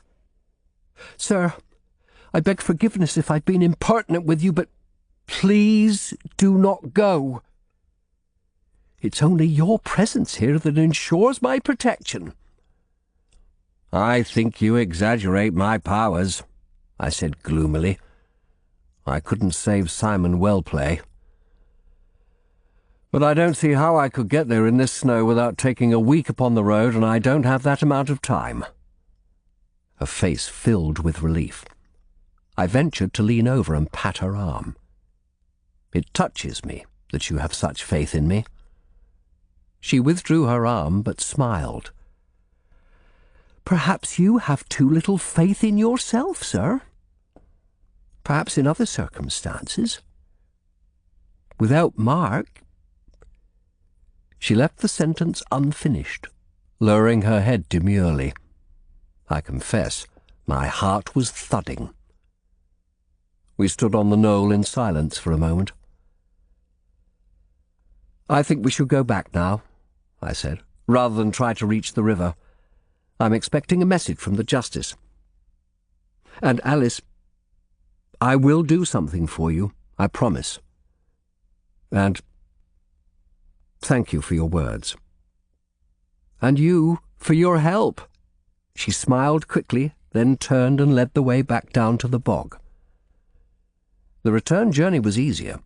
We had only to step in the footprints made earlier. Following behind her, I gazed at the back of her neck, and once I nearly reached out and touched it. I reflected that it wasn't just monks who made fools of themselves and could easily turn into hypocrites. An awkwardness had descended on me, and we said little on the way back. But at least it felt a warmer silence than on the way out. At the infirmary hall, Alice left me saying she had duties to attend to. Brother Guy was dressing the fat monk's leg. He looked up. "You have returned. You look cold." "I am. Alice was very helpful. I'm grateful for her assistance." "How was your sleep?" "Much improved, thanks to your good potion. Have you seen Mark?" "I passed him a few moments ago. He went into your room." "Take the potion a few more days," he called after me as I left the hall, trying to decide whether to tell Mark of my talk with Alice. I reached our room and opened the door. "Mark, I've been out—" I broke off, staring round. The room was empty. And then came a voice, from the empty air, it seemed. "Sir, help me!" Chapter 24. "Help!" There was an edge of panic in Mark's muffled voice, which to my confused mind seemed to issue from empty space. Then I saw the cupboard had been pulled out a little. Peering behind, I saw a door in the panelled wall. With difficulty, I dragged the cupboard out. "Mark, are you in there?" "I'm shut in. Open it, sir. Quick, he may come back." I twisted the handle, which was old and rusty. There was a click and the door opened, letting out a draught of dank air. Mark shot from the darkness, dusty and dishevelled. I stared into the blackness a moment, then back at him. God's flesh, what had happened? Who may come back? He took deep, whooping breaths. "I closed the door behind me when I went in, then found it couldn't be opened from inside. I was trapped. There's a spy hole there. Someone was spying on us earlier. I saw you come through it and called out." Tell me what happened from the beginning. At least I thought he'd been shocked out of his sulk. He sat down on the bed. "After you left, I spoke to Prior Mortimus about clearing the pond. They're draining it now." "Yes, I saw that. I came back here to fetch my overshoes. While I was putting them on, I heard sounds again." He looked at me boldly. "I knew I was right." "Your ears are sharper than your wits to shut yourself up like that." "Go on." "It always seemed to come from the cupboard. I thought to pull it out to see what lay behind and found that door. I went inside with a candle. There's a passageway, and I was going to find where it led. I closed the door lest someone come in, but as I pulled it shut, the draught blew out the candle and left me in darkness. I put my shoulder to the door, but it wouldn't budge." He reddened. "It unmanned me. I hadn't my sword, but without the candle I could see a pinpoint of light. There's a spy hole there, cut in the panelling." He pointed to a tiny hole in the wall. I stood up and inspected it. From the inner side it looked like a nail hole. "How long were you shut up?" "Not long. By God's mercy, you were only a few minutes. Did you go on the marsh?" "Yes. There have been smugglers out there. We found a fire. I had a talk with Alice. We'll speak of it later." I lit 2 candles from the fire and passed him one. "Well, shall we try this passage again?" He took a deep breath. "Yes, sir." I locked the door of our room against intruders, Then we squeezed behind the cupboard and opened the door. Within lay a dark, narrow corridor. Brother Guy said there was a connecting passage from the infirmary to the kitchen, I said, remembering. Closed off at the time of the great pestilence. This has been used much more recently. Yes. Within I could see a pinpoint of light where the spy hole had been cut through the wooden panelling. This gives a clear view of the room. It looks recently cut. Brother Guy chose our room for us. Yes, where anyone could spy on us, overhear us. I turned to the door. It had the type of latch that can be opened from the outside only. Let us make safe this time. I pushed it almost shut, but inserted my handkerchief into the gap to prevent it closing on us. We made our way up the passage. It was narrow, running parallel with the wall of the infirmary building. One side was formed by the wood panelling of the infirmary rooms, the other by the stone of the claustral buildings. The remnants of rusty torch brackets lined the damp walls. It was evidently long disused. It stank of damp, and strange bulbous mushrooms grew in corners. After a short distance, the passage took a right angle, then opened into a chamber. We stepped in and cast our light around. We were in a prison cell, square and windowless. Ancient leg irons were fastened to the wall, and a heap of mouldy cloth and wood in one corner indicated the remains of a bed. I cast my light over the walls. Words were scratched all over the stone. I read one deeply indented row of letters. Frate Petrus Tristissimus, Anno 1339. Brother Peter the most sad. I wonder what he did. There's a way out, Mark said, crossing to a heavy wooden door. I bent to the keyhole. There was no light from the other side. I put my ear to the door but could hear nothing. Slowly I turned the handle. The door opened quietly inwards, and I saw the hinges had been greased. We came out behind another cupboard which had been pushed just far enough from the wall to let a man squeeze through. We went out and found ourselves in a stone-flagged corridor. A little way off was a door half open. I heard a murmur of voices, plates clinking. "It's the kitchen passage," I breathed. "Back inside, quick, before someone sees us." I squeezed in again after Mark and bent to close the door, coughing a little in the damp air. Suddenly a hand was clamped over my mouth and I froze as another pressed on my hump. The candles were extinguished. Then Mark whispered in my ear, "Quiet, sir. Someone's coming." I nodded, and he lowered his hands. I could hear nothing. He had indeed the ears of a bat. A moment later the glow of a candle appeared round the corner, and a figure followed, robed and cowled, staring into the prison room from a gaunt, dark face. Brother Guy's candle picked out our figures in the corner, and he started. "Jesus save us, what are you doing here?" I stepped forward. "We might ask you the same question, brother. How did you get in here? We locked our door." "And I unlocked it. I had a message the pond was emptied and came to call you, but there was no reply. For all I knew, you'd both dropped dead. So I let myself in with my key and saw that open door." Master Poor has heard someone behind the wall several times, and this morning he found the door. We have been spied on, Brother Guy.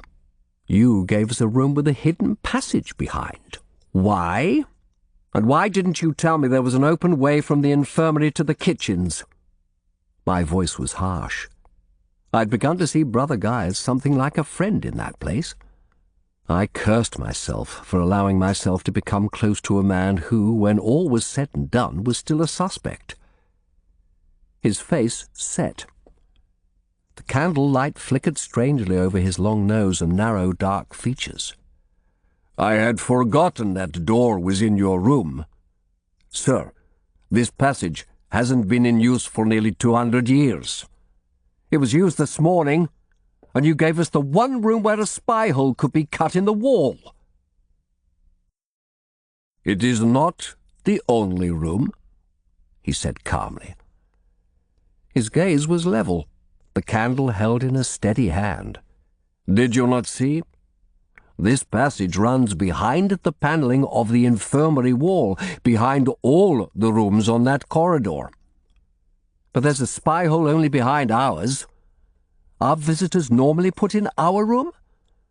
Those who do not stay with the abbot, usually messengers or officials from our estates, come to discuss business. I waved my hand around the dank little cell. And what in God's name is this horrible place? He sighed. This is the old monk's prison. Most houses have them. In years gone by, abbots used to imprison brethren who had sinned grievously. In canon law, they still have the power, though it's never used. No, not in these soft times. Prior Mortimer asked a few months ago whether the old cell still existed. He was talking of bringing it back into use for punishment. I told him so far as I knew it did. I haven't been here since an old servant showed it to me when I took over as infirmarian. I thought the door was sealed off. Well, it wasn't. So Prior Mortimer asked about it, did he? He did. His voice hardened. I would have thought you would have approved. The Vicar General seems to want our life to be hard and cruel as can be. I let a moment's silence fall between us. Be careful what you say before witnesses, brother. Yes, it is a world full of new marvels where the King of England will hang a man for speaking words. He made an effort to collect himself. I am sorry. But, Master Shardlake, for all that yesterday we had a scholarly discussion about the new ways, there is a weight of fear and anxiety on everyone here. I only want to live in peace, Commissioner. We all do. Not all, brother. Someone could have come through this passage to the kitchen to kill Commissioner Singleton. It means they wouldn't have needed a key to get to the kitchen. Yes, of course, that makes the kitchen the ideal place for someone to arrange to meet him. Lie in wait and murder him. Alice and I were up all that night tending old Brother James. No one could have come past us without being seen. I took his candle and held it up to his face. But you could have done it, brother. I swear by our Lord's holy blood I did not, he said passionately. I am a physician. My oath is to preserve life, not take it. Who else knew of the passage? You said the prior spoke of it. When? He put a hand to his brow. He raised it at an obedientiaries meeting. I was there. The abbot, Prior Mortimer, Brother Edwig, and Brother Gabriel. Brother Jude the Pittenser was there too, and Brother Hugh the Chamberlain. Prior Mortimer was talking as usual of how discipline needed to be stronger. He said he'd heard tell of an old monk's cell somewhere behind the infirmary. He was half joking, I think. Who else in the monastery might know of it? New novices are told there is an old cell hidden in the precinct to scare them, but I don't think anyone quite knew where it was. And I had forgotten till you mentioned it the day you came. I told you, I thought it locked up for years. So people knew it existed. What about your friend, Brother Jerome? He spread his hands. What do you mean? He is not my friend. I saw you helping him yesterday with his book in service. Brother Guy shook his head. He is a brother in Christ, and a poor cripple. Has it come to such a pass that to aid a cripple turn the pages of his book becomes the basis of accusations? I had not thought you such a man, Master Shardlake. I seek a murderer, brother, I said curtly. All the obedientiaries are under my watch, including you. So anyone at that meeting could have had his memory stirred and decided to go ferreting for this passage. I suppose so. I looked round the dank cell again. Let us go. This place makes my bones ache. We returned up the passage in silence. Brother Guy went out first, and I bent to retrieve my handkerchief. As I did so, I saw something glimmering faintly in the candlelight. I scraped the stone flag carefully with a fingernail. "What's that?" Mark asked. I held my finger close. "God's death, so that's what he was about," I whispered. "Yes, of course. The library." "What is it?" "Later." I wiped my hand carefully on my robe. "Come on, my bones will freeze before I get to sit by a fire today." When we regained our room, I dismissed Brother Guy, then stood warming my hands at the grate. God's nails, that place was cold. It surprised me to hear Brother Guy speak against the Vicar General. He spoke against the King's policy, but he would have had to speak against his headship of the Church to commit treason. In the heat of the moment, he just said what they all think. I blew out my cheeks. No, I found a trail in there, but it leads to someone else.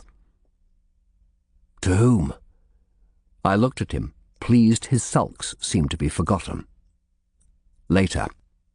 Come, we must go to the pond before they start emptying it themselves. We need to see if anything else is in there. We left the room, my mind racing. We retraced our way through the orchard to where a little crowd of servants stood by the fish pond holding long poles. Prior Mortimus was with them. He turned to us. "The stream's been diverted, Commissioner, and the water drained out. But we'll have to let it through again soon, or it'll flood the land by the sump." I nodded. The pond was now a deep, empty bowl, shards of ice embedded in the thick greyish-brown silt at the bottom. I called over to the servants.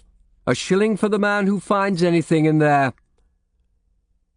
Two servants came forward and hesitantly climbed down into the silt, probing with their poles.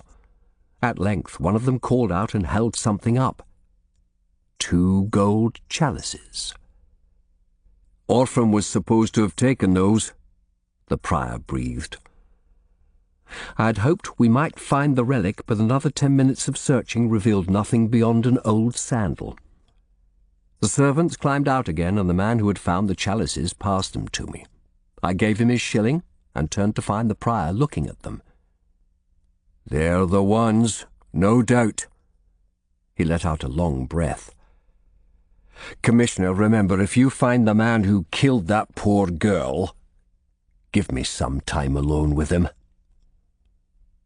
He turned and walked off. I raised an eyebrow at Mark. "Does he really feel for her death?" he asked. "There's no end to the strange depths of the human heart." Come, we must go to the church. Chapter 25. My legs were tired and my back hurt as yet again we plodded back to the monastery. I envied Mark as he ploughed on energetically, sturdy legs kicking up the snow. When we reached the courtyard, I stopped to catch my breath. "The trail in that room leads us back to Brother Gabriel. It seems he was concealing things after all. Let us go and find him. We'll look for him in the church first. When I talk to him, I want you to stand just out of earshot. Don't ask. There's a reason." "As you wish, sir." I could tell he was annoyed by my secrecy, but it was part of the plan I'd made.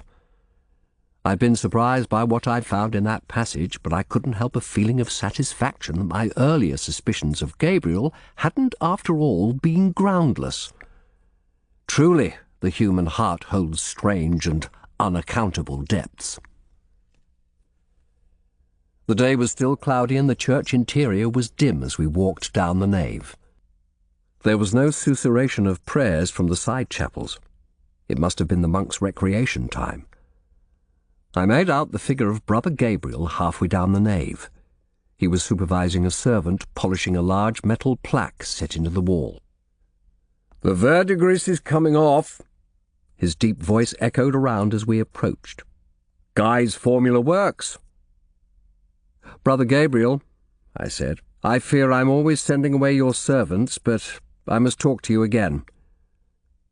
He sighed and bade the man depart. I read the Latin engraved into the plaque above the figure of a monk lying on a bier. "So the first abbot is buried there in the wall?" "Yes, that metalwork is exceptional."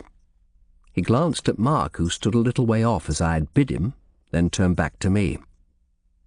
"Unfortunately, it's a copper alloy, but Brother Guy came up with a formula for cleaning it." He spoke rapidly, his manner nervous. "You have a busy life, brother, responsible for the church music and the decoration too." I looked up at the railed walkway, the statue of Donatus with the tools lying beside it and the workman's basket secured by its cat's cradle of ropes to the walkway and the bell tower. "No progress with the works, I see. Are you still negotiating with Brother Edwig?" "Yes, but surely you haven't come to discuss that." Irritation crept into his voice. "No, brother. Yesterday I put a case to you, a lawyer's accusation, you said. An accusation of murder. You said I was building a false picture." "Yes, I did. I am no murderer." "One thing, though, we haranguing lawyers develop is an instinct as to when people are holding things back. We are seldom wrong." He said nothing, eyeing me intently. "Let me put another case to you. A set of suppositions, shall we say, and you can correct me as we proceed if I err. Is that fair?" "I do not know what trick this is." "No trick, I promise. Let me start with a meeting of the obedientiaries a few months ago. Prior Mortimus mentioned the old monk's cell and a passage leading from the infirmary to the kitchen quarters." Yes, I remember it." He was breathing a little faster now, blinking more often. "It was never followed up, but I think it rang a bell in your mind. I think you went to the library where you knew all the old plans of the monastery could be found. I saw them when you showed me the library. I remember then you seemed anxious I shouldn't see them. I think you found the passage, brother. I think you went in there and bored a spy hole into what is now our room. The kitchener said you had been lurking round the kitchen where I now know the entrance to the passage is." He licked dry lips. "You don't contradict me, brother?" I know nothing of this." "No? Marcus heard noises some mornings and I scoffed at him, saying it was mice. Today, though, he explored our room and found the door and the spy hole. I wondered who had been in there. I even suspected the infirmarian, but then I found something on the floor under the spy hole. Something that glistened. And I realized that the man who had been looking in at us had not been out to spy. He had a different purpose." Brother Gabriel let out a groan that seemed to issue from the depths of his being. He sagged like a puppet with its strings cut. "You have a love of young men, Brother Gabriel. It must have come to consume you utterly if you would go to such lengths to watch Mark poor dressing in the morning." He swayed and I thought he would fall. He put a hand against the wall to steady himself. His face, when he looked at me, was first deathly pale, then it reddened with a burning flush. "It is true," he whispered. "Jesu, forgive me. God's death, that must have made a strange journey through that dolorous old cell with your cock swelling in the dark. Please, please!" He raised a hand. "Don't tell him, don't tell the boy." I took a step closer. "Then tell me all you have been concealing. That passage is a secret way into the kitchen where my predecessor was murdered." "I never wanted to be like this," he hissed with sudden passion. "Male beauty has obsessed me so long, since I first saw the image of St. Sebastian in our church. My mind fixed on it, as those of other boys did on St. Agatha's breasts on her statue. But they could turn to matrimony. I was left alone with this. I came here to escape the temptation." "To a monastery?" I asked incredulously. "Yes." He laughed, a desolate sound. "Healthy young men don't become monks these days, or few of them. Mostly it's poor creatures like Simon who can't cope with life in the world. I had no lust for Simon, let alone old Alexander. I have sinned with other men, but few times these past years, and never since the visitation. With prayer, with work, I have achieved control. But then visitors come, reeves from our lands in the Shire, messengers, and I sometimes see a beautiful boy who sets me afire. Then I scarce know what to do." "And usually visitors are lodged in our room." He bowed his head. "When the prior mentioned the passage, I wondered if it might lead behind the visitors' room. You are right. I looked at the plans. God help me, I cut the spy hole to see them in their nakedness." He looked over at Mark again, this time with a trapped, angry expression. "Then you came. With him. I had to see him. He is so fine. He's like the culmination of my quest for the ideal." He started to speak quickly, almost gabbling. "I would go into the passage when I guessed you would be rising. God forgive me, I was there yesterday, and on the day poor Simon was buried. I went again this morning. I couldn't resist. Oh, what have I become? Can a man be more humiliated before God?" He clenched his fist and raised it to his mouth, biting his hand till a bead of blood appeared. It occurred to me he would have watched me dressing too, seen the bent back from which Mark always tactfully averted his gaze. It was not a pleasant thought. I leaned forward. "Listen to me, brother. I've told Mark nothing yet, but you will tell me all you know about the deaths here. You will tell me what you have been holding back." He took his hand from his mouth and stared at me in puzzlement. "But, Commissioner, there is nothing else to tell. My shame was my secret.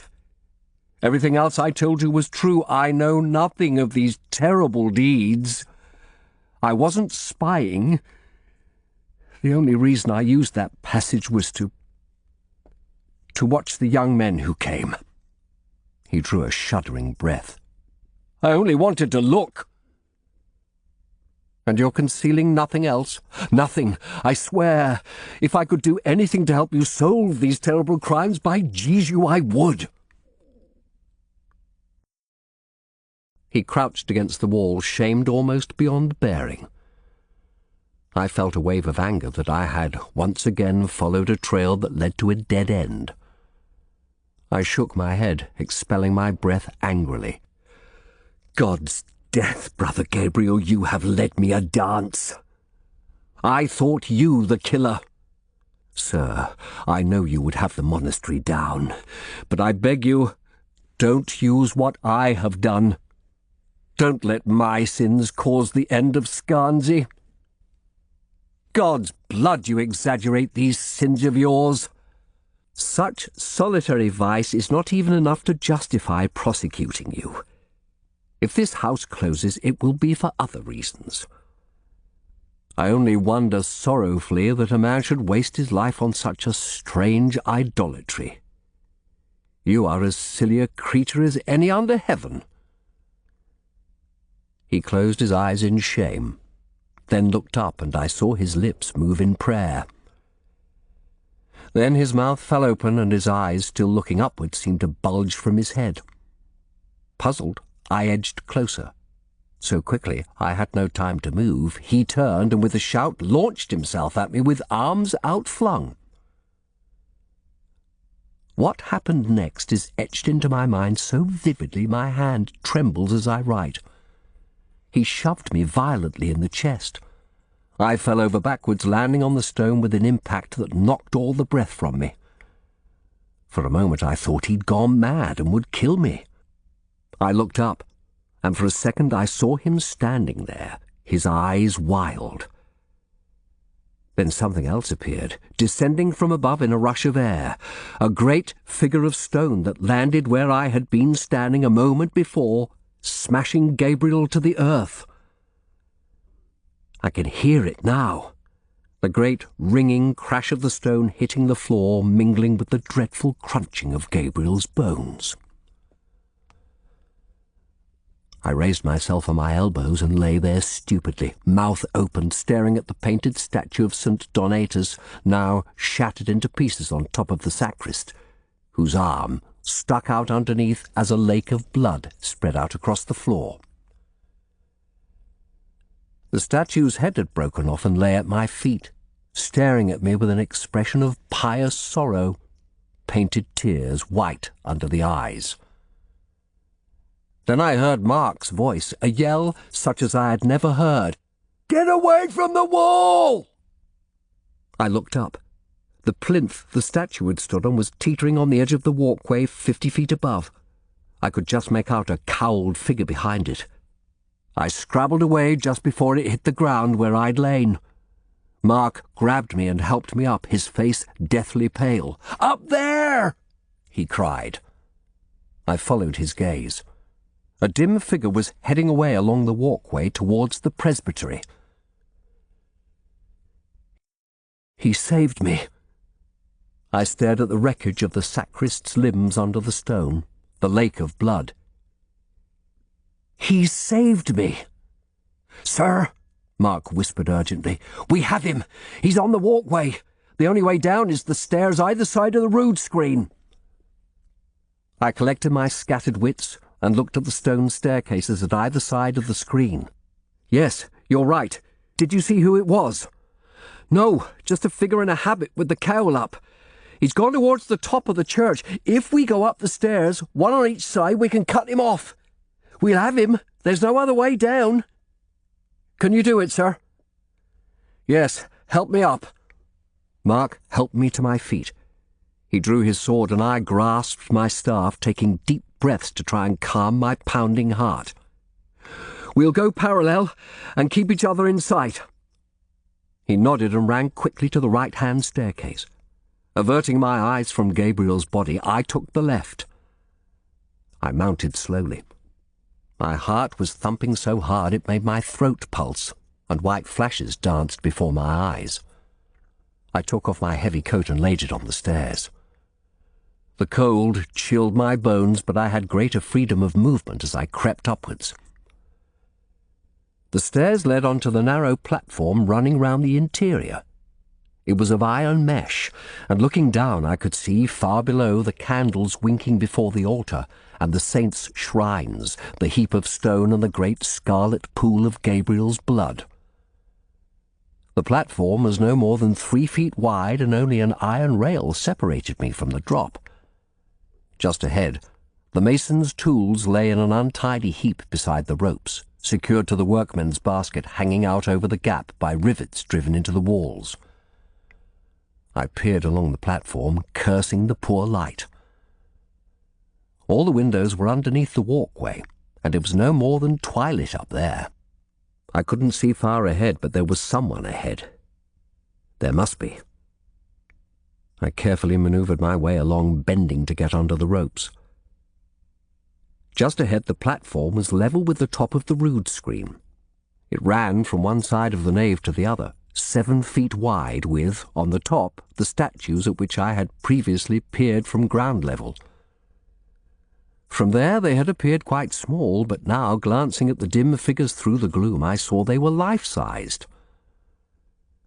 Cautiously, carefully gripping the rail, I moved down the platform past the screen.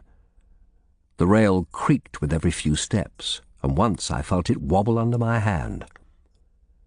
I told myself that the mason and his men clattered along safely whenever they worked up here, but couldn't help wondering whether the blocks crashing over might have weakened it. Across the church, I made out Mark moving slowly along in parallel. He raised his sword, and I waved my staff in acknowledgement. Between us now, we must have the killer trapped. I gripped the staff hard. My legs had begun trembling, and I cursed at them to be still. I moved steadily on, staring ahead into the gloom. Nothing. No sound. As I approached the top of the church, the walkway bent round in a half-circle, and a few moments later Mark and I were staring at each other, standing 50 feet apart at either end of the presbytery. And between us, nothing. Nobody. He looked at me incredulously. "He came this way. I saw him," he called. "Then where is he? There's nobody this end of the church. You must have been mistaken. He must have headed down the other way towards the door." I stared back the way I had come, past the rood screen to where the end of the walkway was lost in the darkness. "I'd swear on my life he came this way. I'd swear it." "All right." I took a deep breath. "Keep calm. If he's down the other end of the church, we still have him. No one has gone down the stairs. We would have heard. We'll go back to the other end." "Perhaps we should go down. One of us could fetch help." "No, it's hard to keep an eye on both staircases at once. In a place this size, he could slip away if he gets down." We took a parallel course once more, back the way we had come. My eyes were sore from peering intently ahead. As I passed the rood screen with its statues, something nagged at my mind. I was well past before it came to me. There had been the usual 3 statues, St. John the Baptist, Our Lord, and the Virgin. But there was a 4th as well. Even as I paused and turned, something whistled through the air and struck the wall beside me.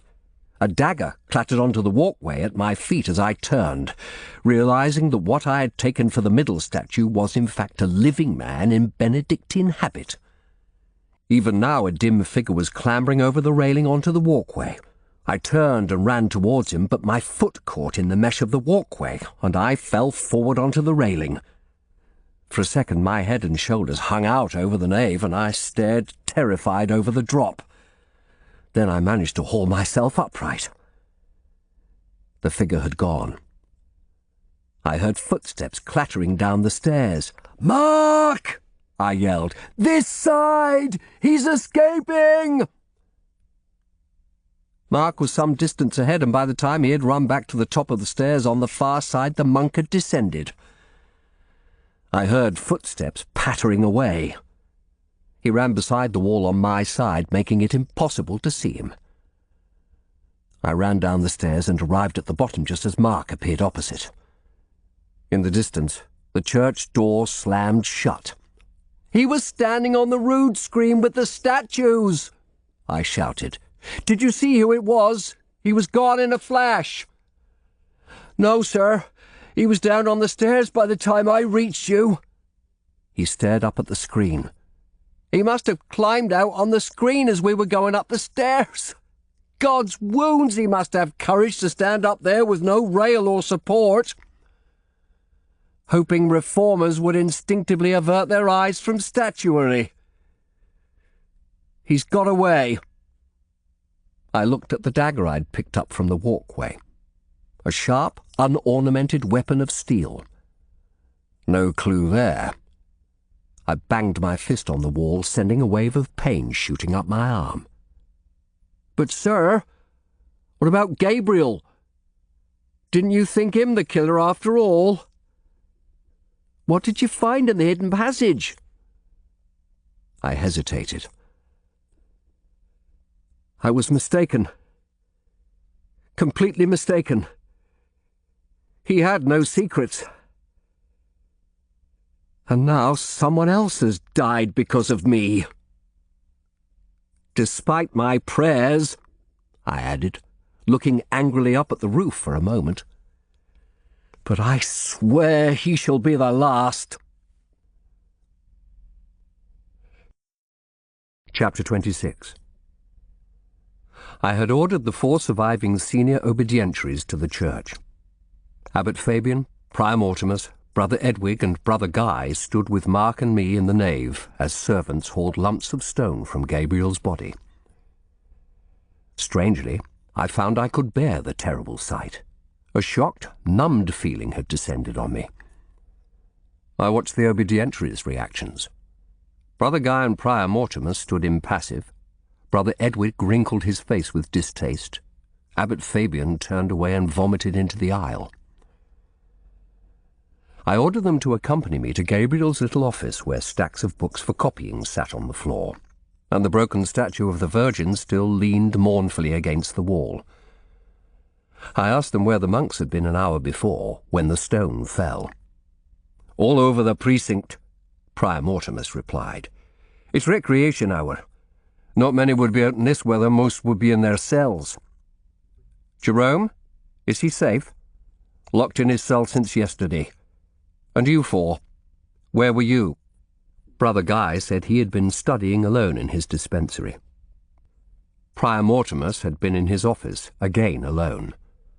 Brother Edwig told me his 2 assistants would verify he had been in the counting-house, while Abbot Fabian had been giving his steward instructions. I sat looking at them. Even those with alibis could not be trusted. Those who served them could be persuaded or threatened to lie. The same would be true of any alibis the monks gave each other. I could question every single servant and monk in the place, but how long would that take, and where would it get me? I suddenly felt helpless. "So Gabriel saved you?" Prior Mortimus broke the silence. "Yes, he did." "Why?" he asked. "With respect, sir, why should he give his life for you?" Perhaps it isn't so surprising. I think he had been led to believe his own life was of little worth. I stared hard at the prior. "Then I hope his act is helping him now at his judgment. He had many sins to weigh in the balance." Perhaps not such great matters in God's eyes. There was a hesitant knock at the door, and the frightened face of a monk appeared. "Pray pardon, there's a letter for the Commissioner from Justice Coppinger. The messenger says it's urgent." "Very well. Gentlemen, stay here for now. Mark, come with me." As we marched down the church, we saw Gabriel's body had been removed. 2 of the servants were washing the flags. Steam rose from the hot water as they swabbed away the blood. When we opened the door, a sea of faces looked at us, monks and servants all murmuring anxiously. Grey clouds of breath issued from 50 mouths. I saw Brother Athelstan, his eyes alight with curiosity, and Brother Septimus, staring round in bewildered anxiety, wringing his hands. At the sight of us, Brother Jude called on the crowd to clear away. We strode through them, led by the monk who had fetched us.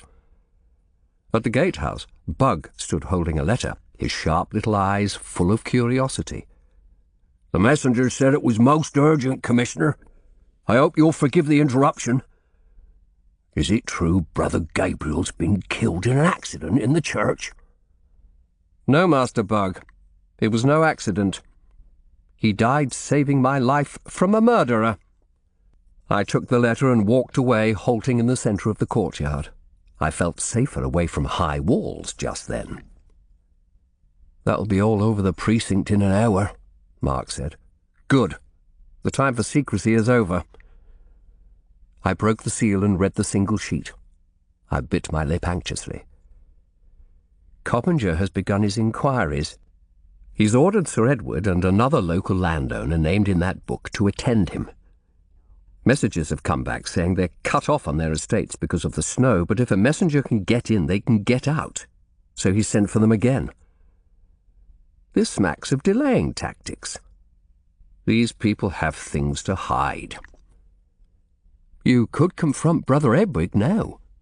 I don't want that slippery eel saying it was all just exercises and projections. I want to confront him with hard evidence.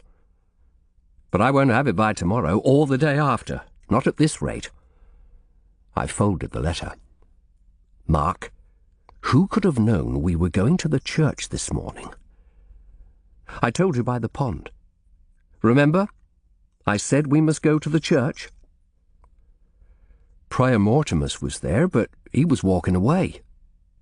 Perhaps he has sharp ears like yours. The point is, no one else knew we were going. Assuming, that is, that someone did go up there to lie in wait for me. He thought. But how would anyone know you would come to rest just under those blocks of stone? You're right. Oh, God, I can't think straight. I kneaded my brow with my fingers. All right. What if our killer was up on that walkway for a different reason? What if he just took the opportunity to rid the world of me when I paused where I did? But why would anyone go up there? There aren't even any works going on. Who would know most about the works now Gabriel is dead? Prior Mortimus is in charge of the daily running of the house. I think I'll talk to him. I paused, folding the letter away. But first, Mark, there's something I must tell you. Yes, sir? I looked at him seriously. That letter you took to Coppinger about the land sales. I asked him also to find out if there were any boats going to London.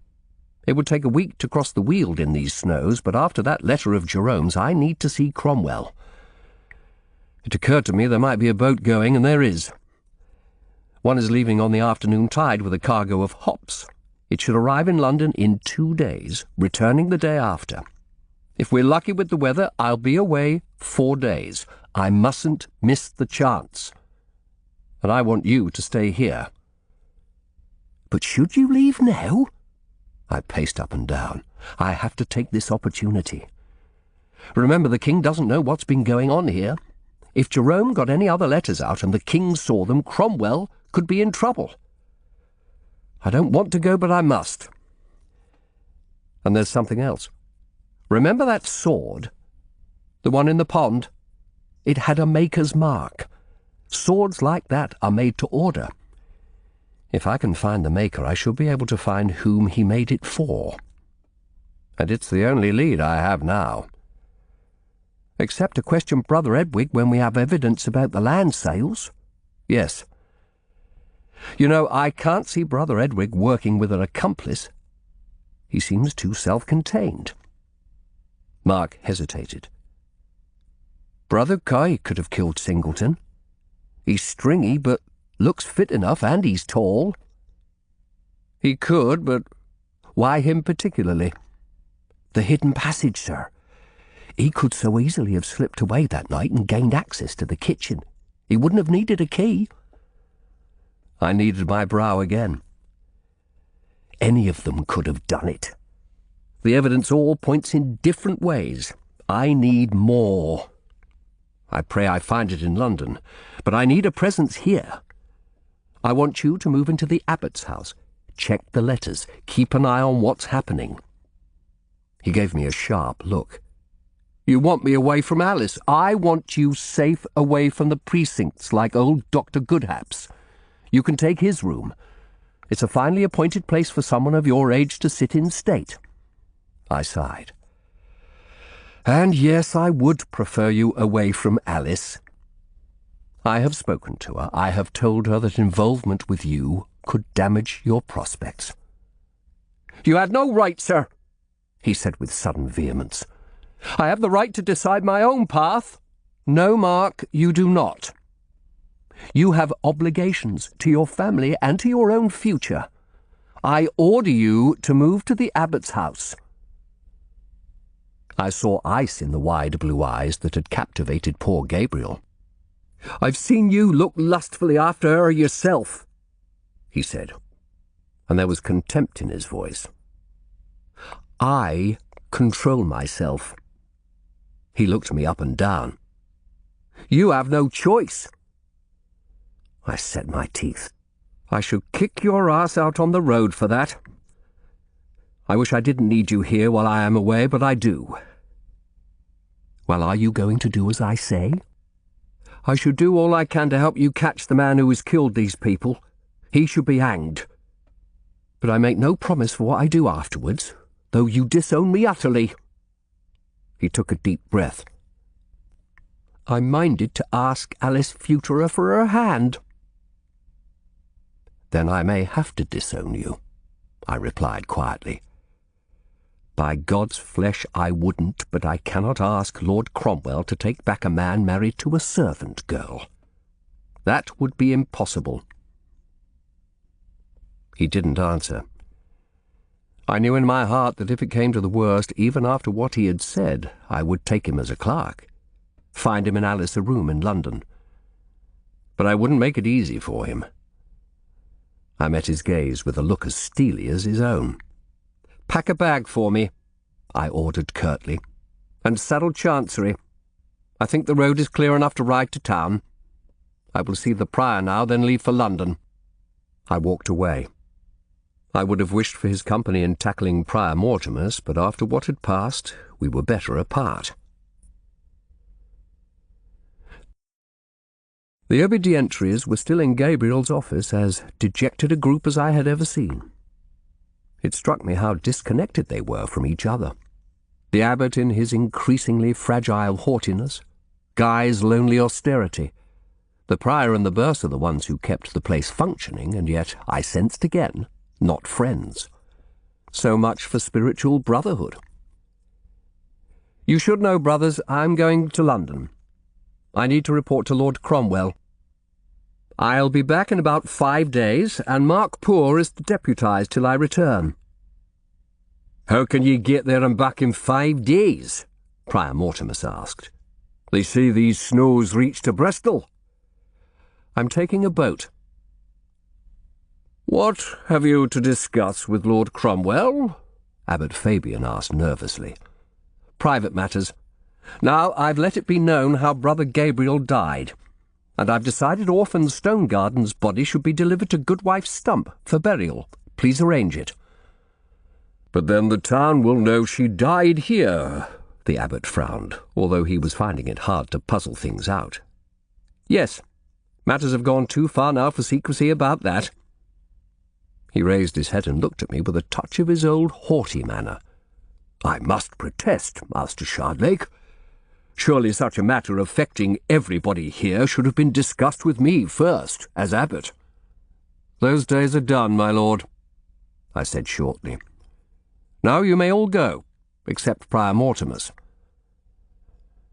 They passed out, the abbot giving me a vacant, puzzled look as he went. I folded my arms and faced the prior. I dragged reserves of mental energy from somewhere, I know not where. "I have been considering, brother, who knew I was coming to the church. You were there by the pond when I told my assistant." He laughed incredulously. "I had left you." I studied him but could see only angry puzzlement.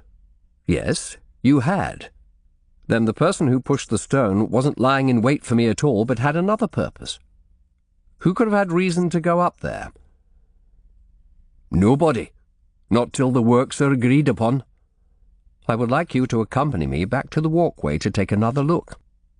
I had remembered the missing relic, the gold that must be concealed somewhere if I was right about the land sales. Could they be hidden somewhere up there? Was that why the killer had been on the walkway? "As ye like, Commissioner." I led the way to the stairs and mounted again. My heart pounded as we came out on the walkway. Down below, the servants were still cleaning, squeezing reddened mops into pails of water. This is what a man comes to. I was overcome with sudden nausea and clutched at the rail. "Are you all right?" Prior Mortimer stood a couple of paces off. It suddenly occurred to me that if he should choose to seize me, he was stronger than I. I should have brought Mark. I waved him away. Yes, let us proceed. I looked at the little heap of tools where the blocks of stone had been, the workman's basket suspended from its cradle of ropes. How long is it since any work was done here? The ropes and basket went up 2 months ago, so the workman could get to the statue, which was in a perilous state, remove it and examine the crack. The basket suspended from the wall and the tower by movable ropes is an ingenious arrangement. The mason devised it. They'd hardly begun when Brother Edwig ordered the work stopped. He was right. Gabriel shouldn't have started before the programme was approved. Then he dragged his heels to show Gabriel who was in charge. I looked at the mesh of ropes. A dangerous task. He shrugged. Scaffolding would be safer, but can you imagine the bursar approving the cost? You don't like Brother Edwig? I ventured casually. He's like a fat wee ferret, hunting out pennies wherever he can. Does he consult you much about the monastery finances? I watched him carefully, but his shrug was casual. He consults no one but my Lord Abbot, though he wastes my time and everyone else's making them account for every last farthing. I see. I turned away and looked up at the bell tower. How do you reach the bells? There's another staircase leading up from the ground floor. I can take you up if you wish. I doubt the works will be continued now. Gabriel's lost that one by getting himself killed. I raised my eyebrows. Prior Mortimus, how is it that you were moved by the death of a servant girl, yet show no sorrow for the death of a brother you must have worked with many years? I said before, a monk's obligations in this life are clear different from a mere woman's. He gave me a steely look. One of those obligations is not to be a pervert.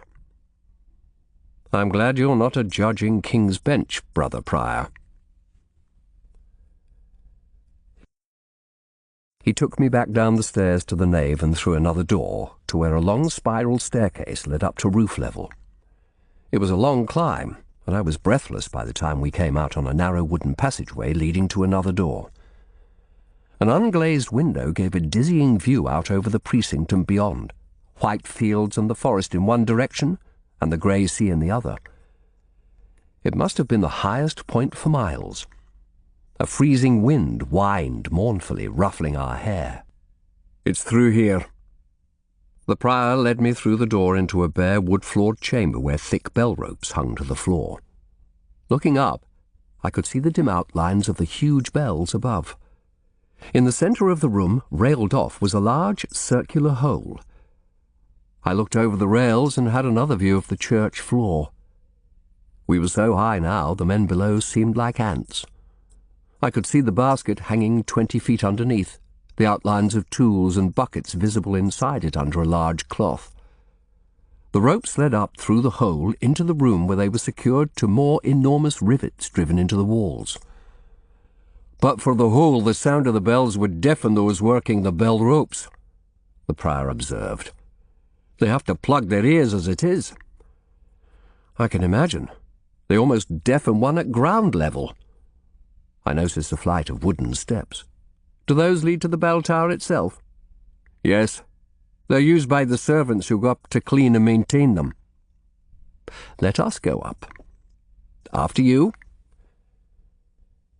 The stairs led to another room where a rail surrounded the bells themselves. They were indeed enormous, each larger than a man and fixed to the roof with huge rings. Nothing was hidden up here either. I went over to the bells, taking care not to go too close to the edge, for the railing was low.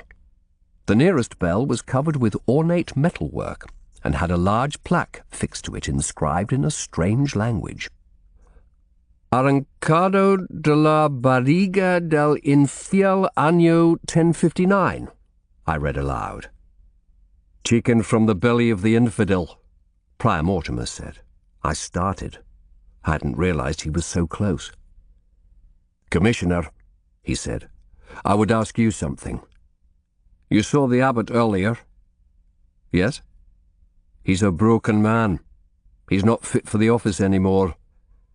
When it comes to a replacement, Lord Cromwell will want a hard man who'll be loyal to him. I know he's been promoting supporters in the monasteries. He looked at me meaningfully. I shook my head in surprise. Prior Mortimus, do you really think this house will be allowed to continue after what has happened here? He looked taken aback. But surely, our life here, it can't really end. There's no law to make us surrender. I know people say the monasteries will come down, but that can't be allowed, surely. He shook his head. Surely not. He took another step closer, pressing me back against the railing, his foul body odour rancid in my nostrils. My heart began thumping wildly. Prior Mortimus, I said, please stand away. He stared at me and then stepped back. Commissioner, he said intently, I could save this house. The future of the monastery is something I must discuss only with Lord Cromwell. My mouth was dry. For a terrible moment I had thought he was about to push me over. I have seen all I need. There's nothing hidden here. Let us go down now. We descended in silence. I was never so glad to stand on firm ground again. Will you be leaving now? The prior asked. Yes, but Mark Poor carries my authority while I'm away. When you talk to Lord Cromwell, will you mention what I said, sir? Please. I could be his man. I have many things to tell him, I said shortly. And now I must go. I turned and walked quickly away to the infirmary. The shock of Gabriel's death had suddenly caught up with me. My head spun and my legs threatened to give way as I walked through the infirmary hall to our room. Mark wasn't there, but a pannier had been made up containing my papers, some food, and a change of shirt. I pushed it aside and sat on the bed, letting myself give way to a trembling that shook me from head to toe. I found myself suddenly weeping uncontrollably, and I gave way to it. I wept for Gabriel, for Orphan, for Simon, even for Singleton, and for my own terror.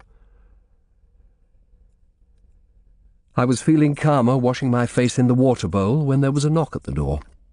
I hoped it might be Mark come to say farewell, but it was Alice, looking curiously at my flushed face. "Sir, the servant has brought your horse round. It's time to leave for town if you're to catch your boat." "Thank you." I took my pannier and rose to my feet. She stood before me. "Sir, I wish you wouldn't go." "Alice, I must. In London I may find some answers that can end this horror." "The sword?" "Yes, the sword." I took a deep breath. "While I'm away, don't go out if you can help it. Stay here." She didn't reply. I hurried past her for fear that if I hesitated a moment longer I might say something I would regret. Her look as I passed was unfathomable. At the front door the stable boy stood with Chancery, who waved his white tail and whinnied as he saw me. I stroked his flank, glad for at least one being that greeted me with affection. I mounted with my usual difficulty and headed for the gate, which Bug held open. I stopped and looked back over the white courtyard for a long moment. I know not for what. Then I turned, nodded to Bug, and led Chancery out onto the Scarnsea road. Chapter 27. The journey to London was uneventful. There was a favourable wind, and the little cargo boat, a two-masted Creyer, followed a strong tide up the channel. It was even colder out at sea, and we travelled over leaden waves under a grey sky. I kept to the little cabin, only venturing out when the tang of hops became too strong. The boatman was a sullen creature of few words, aided by a scrawny youth. Both rebuffed my attempts to draw them into conversation about life in Scarnsea. I suspected the boatman was a papist, because once when I came on deck I found him mumbling over a rosary, which he quickly pocketed when he saw me. We were 2 nights at sea, and I slept well, wrapped in blankets and my coat. Brother Guy's potion had made a real difference, but also, away from the monastery, I realized how oppressive that life of constant fear and turmoil had been. I reflected how in that atmosphere it was no wonder Mark and I had quarrelled. Perhaps we could yet repair things when all this was over. I thought of Mark, no doubt establishing himself now in the abbot's house. I was sure he would ignore my instructions about Alice. His words had implied as much. I guessed she would tell him that I had revealed my own feelings for her out on the marsh, and felt a hot flush of embarrassment. I worried for their safety too, but told myself that if Mark kept to the abbot's house, no doubt with visits to the infirmary, and if Alice went quietly about her duties, surely nobody would have any motive to harm them. We arrived at Billingsgate in the afternoon of the 3rd day, after a short wait at the mouth of the Thames for the tide to turn. The banks of the estuary were covered with snow, though I fancied not so thickly as at Scarnsea. Standing on the deck, I made out a slushy growth of ice on the far bank. Following my gaze, the boatman addressed me almost for the first time on our journey. "I fancy the Thames may freeze again like last winter." "You may be right. I remember last year, sir, when the King and the court rode across the frozen Thames. Did you see it?" "No, I was in court. I am a lawyer." I remembered Mark's description of it, though. He had been working in augmentations when word came that the King was to ride across the ice from Whitehall to the Christmas celebrations at Greenwich Palace, with all the court, and he wanted the Westminster clerks to follow too. It was all political, of course.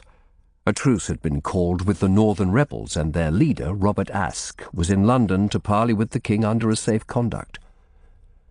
The King wanted to provide a spectacle, to show Londoners that rebellion would not interfere with his celebrations. Mark never tired of telling how all the clerks were sent out with their papers to the riverside, forcing their reluctant horses onto the ice. His own horse nearly threw him as the King himself rode past, a massive figure on a huge war horse, Queen Jane on her palfrey tiny at his side, and behind them all the ladies and gentlemen of the court, then the household servants. Finally, Mark and the other clerks and officials joined the end of the great train, then went hallooing and shouting across the ice, horses and carts slipping and slithering, watched from their windows by half London. The clerks were there only to contribute to the spectacle. They were sent back across London Bridge again that night, clutching their papers and ledgers. I remembered discussing it with Mark months later, after Aske's arrest for treason. "They say he is to be hanged alive in chains at York," Mark had said. "He was a rebel against the King." "But he was given safe conduct.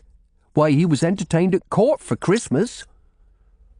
"Circa regna tonat," I quoted Wyatt's lines at him. "Around thrones the thunder rolls." The boat lurched. The tide was turning. The boatman steered into the middle of the river, and soon the great spire of St. Paul's and the huddle of 10,000 white-covered roofs came into view. I had left Chancery stabled in Scarnsea, and when I disembarked I walked home as the sun began to set. The sword from the pond knocked uncomfortably at my leg.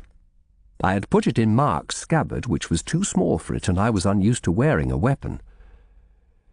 This time it was a relief to be back in the London throng. Just one more anonymous gentleman instead of the focus of all that fear and hate. The sight of my house uplifted my sore heart, as did the welcome I had from Joan. My return was unexpected, and she had only a poor fowl, an old boiled crone, for my supper, but I was happy to sit again at my own table. Afterwards I went to bed, for I had only one full day in London and much to do. I left the house early, before the winter sunrise, on an old ambling nag we kept. Cromwell's office at Westminster was already a hive of candlelit activity by the time I arrived. I told Chief Clerk Grey I needed an urgent appointment. He pursed his lips and glanced towards Cromwell's sanctum. "He has the Duke of Norfolk with him." I raised my eyebrows. The Duke was the leader of the anti-reformist faction at court, Cromwell's arch-enemy and a haughty aristocrat. I marvelled at him deigning to visit him at his office. "Nonetheless, it is urgent. If you could take a message saying I need to see him today." The clerk eyed me curiously. "Are you well, Master Shardlake? You look very tired." "I am well enough, but I do need to see Lord Cromwell. Tell him I will wait on him whenever he wishes." Grey knew I wouldn't interrupt his master without reason. He knocked nervously at the door and went in, reappearing a few minutes later to tell me Lord Cromwell would see me at 11 at his house in Stepney. I would have liked to have gone over to the courts to see what news there was among the lawyers and soothe myself with familiar scenes, but other matters needed attention. I adjusted the sword and rode away through the pink, icy dawn to the Tower of London. I had originally thought of visiting the Swordmakers' Guild, but all the guilds lived among mountains of paper whose contents they guarded with jealous secrecy, and it could take all day to prize information from them. I had met the Tower armourer, a man named Old Noll, at a function some months before, and remembered that he was said to know more about weaponry than anyone in England. He was, too, Cromwell's man. My letter of appointment as Commissioner gained me entrance to the Tower, and I found myself passing through the gate under the looming mass of London Wall. I crossed the bridge over the frozen moat into the great fortress, the bulk of the White Tower dwarfing the lesser buildings around it. I never liked the Tower. I always thought of those who had come across that moat and never left alive. The lions in the royal menagerie were howling and roaring for their breakfasts, and I watched as a pair of wardens in their scarlet and gold coats scurried across the snow-covered Tower Green, bearing great pails of offal for them. I shivered, remembering my encounter with the dogs. Leaving the nag in the stables, I climbed the steps to the White Tower. Inside the great hall, soldiers and officials milled about, and I saw two guards leading a crazed-looking old man in a torn shirt roughly towards the steps leading down to the dungeons. I showed my commission to a sergeant, who led me to Old Noll's room. The armourer was a gruff, hard-faced soldier. He looked up from a sheaf of paper he was studying gloomily and bade me sit. "God's wounds, Master Shardlake, the paperwork we have these days. I hope you haven't brought me more." "No, Master Old Noll, I have come to pick your brains, if I may. I'm on a mission for Lord Cromwell." He gave me his attention. "Then I'll do all I can to aid you. You seem under strain, sir, if I may say so." "Yes, everyone is saying so. And they're right. I need to know who made this." I unsheathed the sword, handing it to him carefully. He bent to study the maker's mark, gave me a startled glance, then looked more closely. "Where did you get this?" "In a monastery fish pond." He crossed to the door and closed it carefully before laying the sword on the desk. "You know who made it?"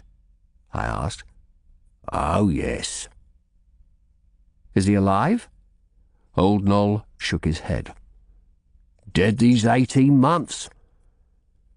"I need to know everything you can tell me about that sword, what those letters and symbols signify to start with." He took a deep breath. "You see the little castle stamped there? That indicates the maker was trained at Toledo in Spain." My eyes widened. So the owner would be a Spaniard? He shook his head. "Not necessarily. Many foreigners go to learn weaponry at Toledo." "Including Englishmen?" "Until the religious changes. Englishmen aren't welcome in Spain now. But before, yes. Those who have studied at Toledo usually take the Moorish fortress, the Alcazar, as their mark on the sword they submit on applying to the guild for admission. That's what this man did. Those are his initials. J.S. Yes. He gave me a long look. John Smeaton. God's flesh, a relative of Mark Smeaton, Queen Anne's lover? His father. I knew him slightly.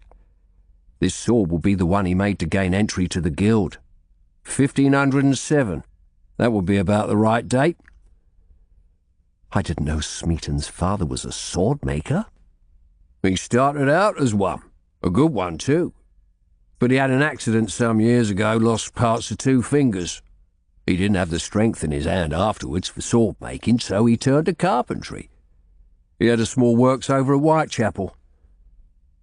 And he's dead. He had a seizure 2 days after his son's execution. I remember it being spoken of. He had no one to leave the business to. I think it was closed down. But he must have had relatives. This sword is valuable. It would have been part of his estate.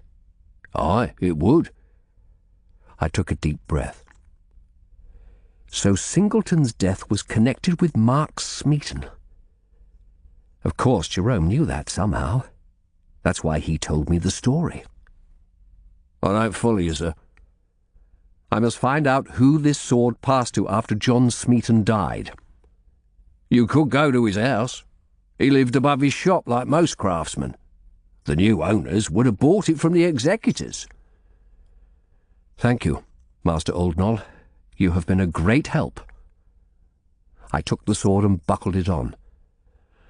I must go. I'm due at Lord Cromwell's house. I'm glad to have assisted.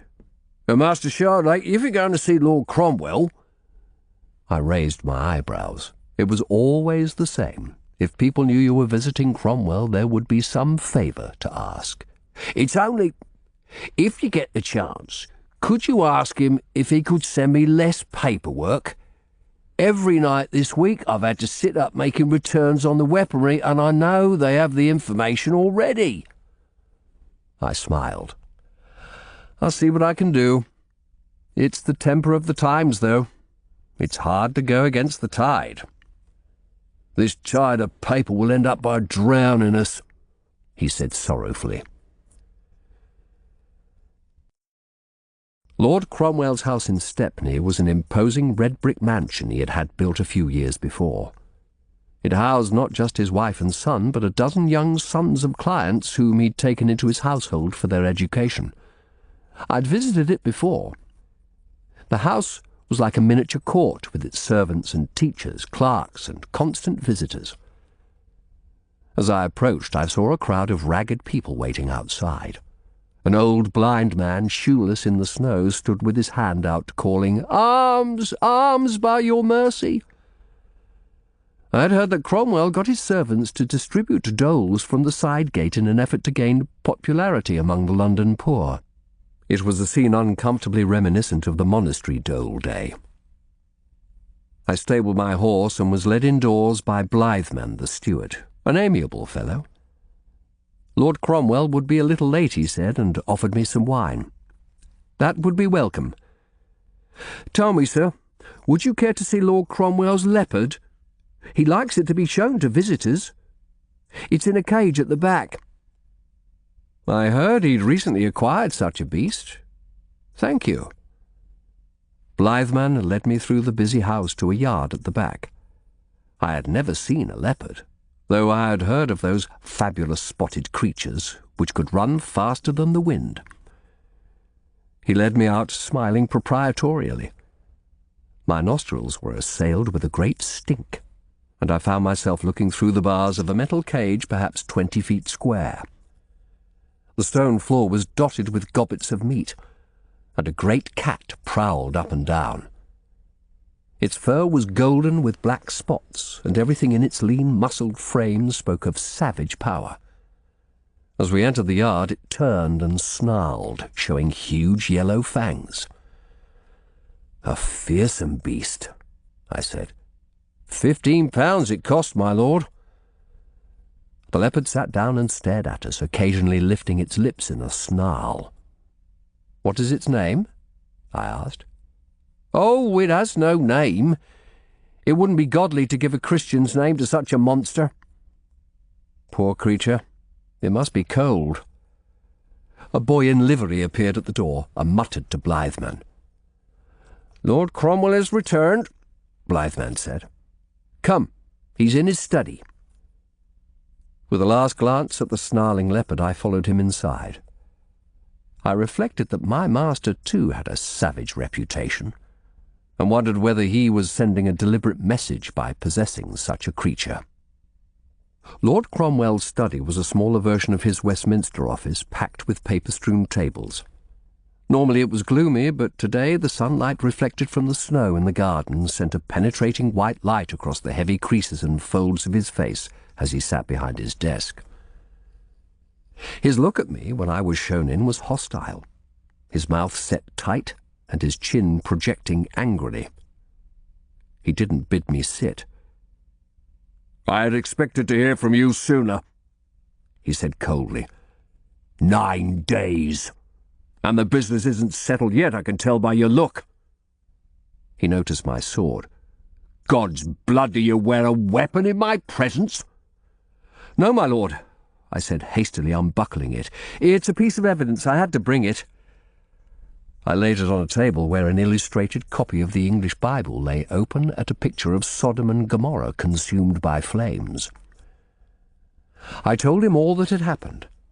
The deaths of Simon and Gabriel and the discovery of Orphan Stonegarden's body, the abbot's offer of surrender, my suspicions about the land sales, and finally Jerome's letter, which I passed to him.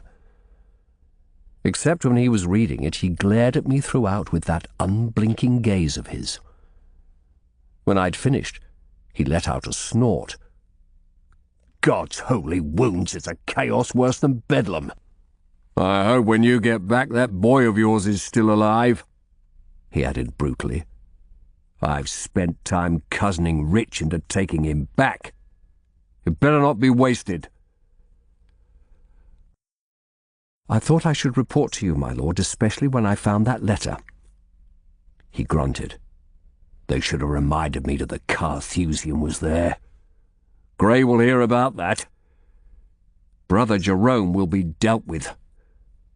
But I'm not concerned with letters to Edward Seymour. All the Seymour family look to my favour now the Queen's dead." He leaned forward. "But these deaths unsolved do worry me. They mustn't come out now. I don't want my other negotiations upset. Lewis Priory is about to surrender." "They're giving in?" "I had word yesterday.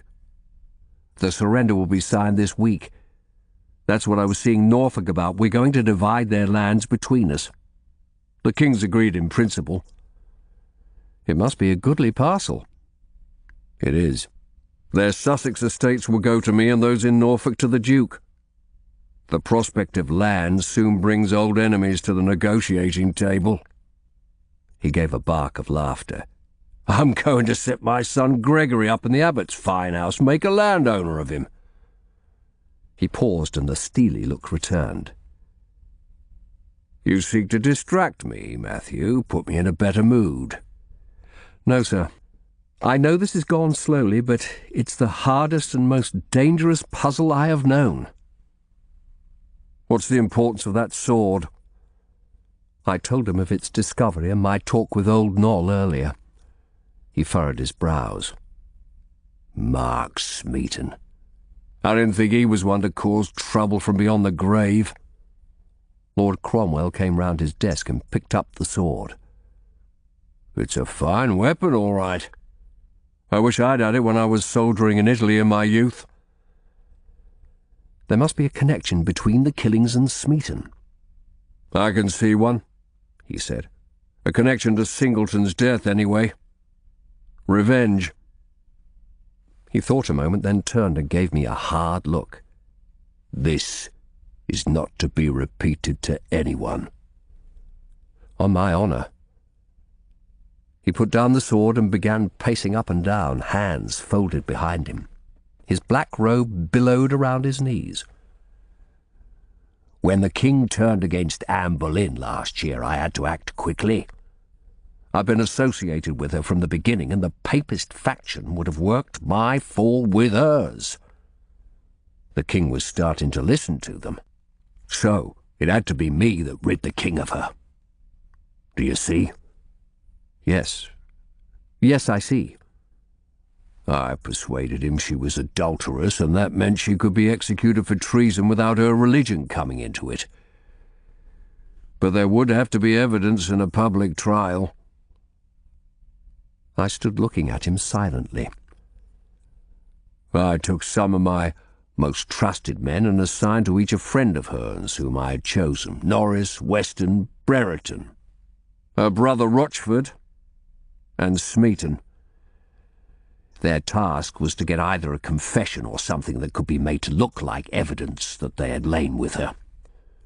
Singleton was the man I assigned to deal with Mark Smeaton. He made up a case against him.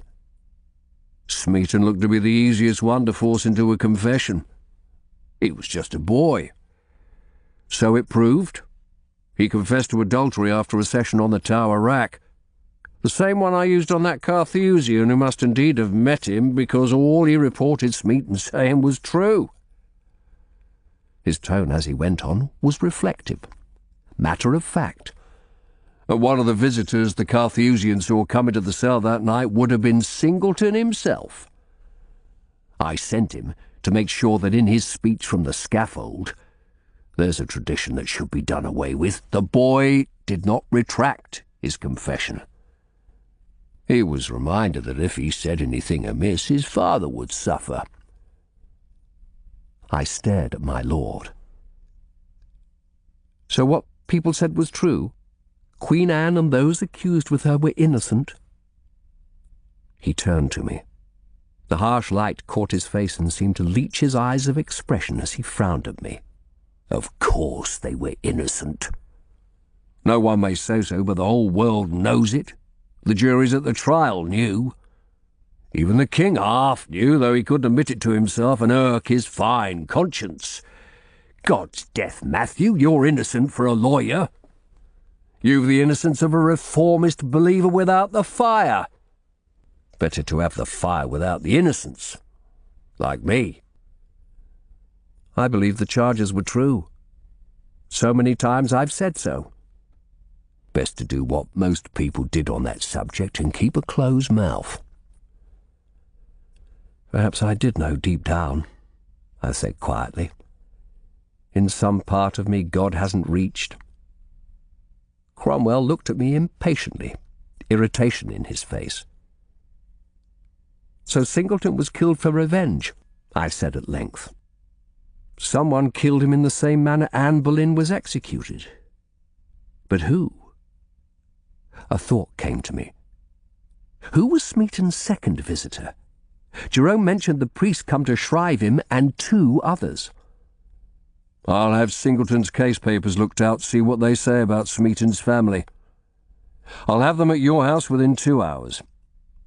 Meanwhile, go to old Smeaton's place. That's a good notion. You return to Scarnsea tomorrow? Yes, the boat leaves before dawn. If you find anything before you go, send the information to me. And Matthew... Yes, my lord? He had moved out of the sunlight. The fierce anger and power were back in his eyes. Make sure you find the murderer. I have kept this from the king too long. When I tell him, I must have the killer's name to give him.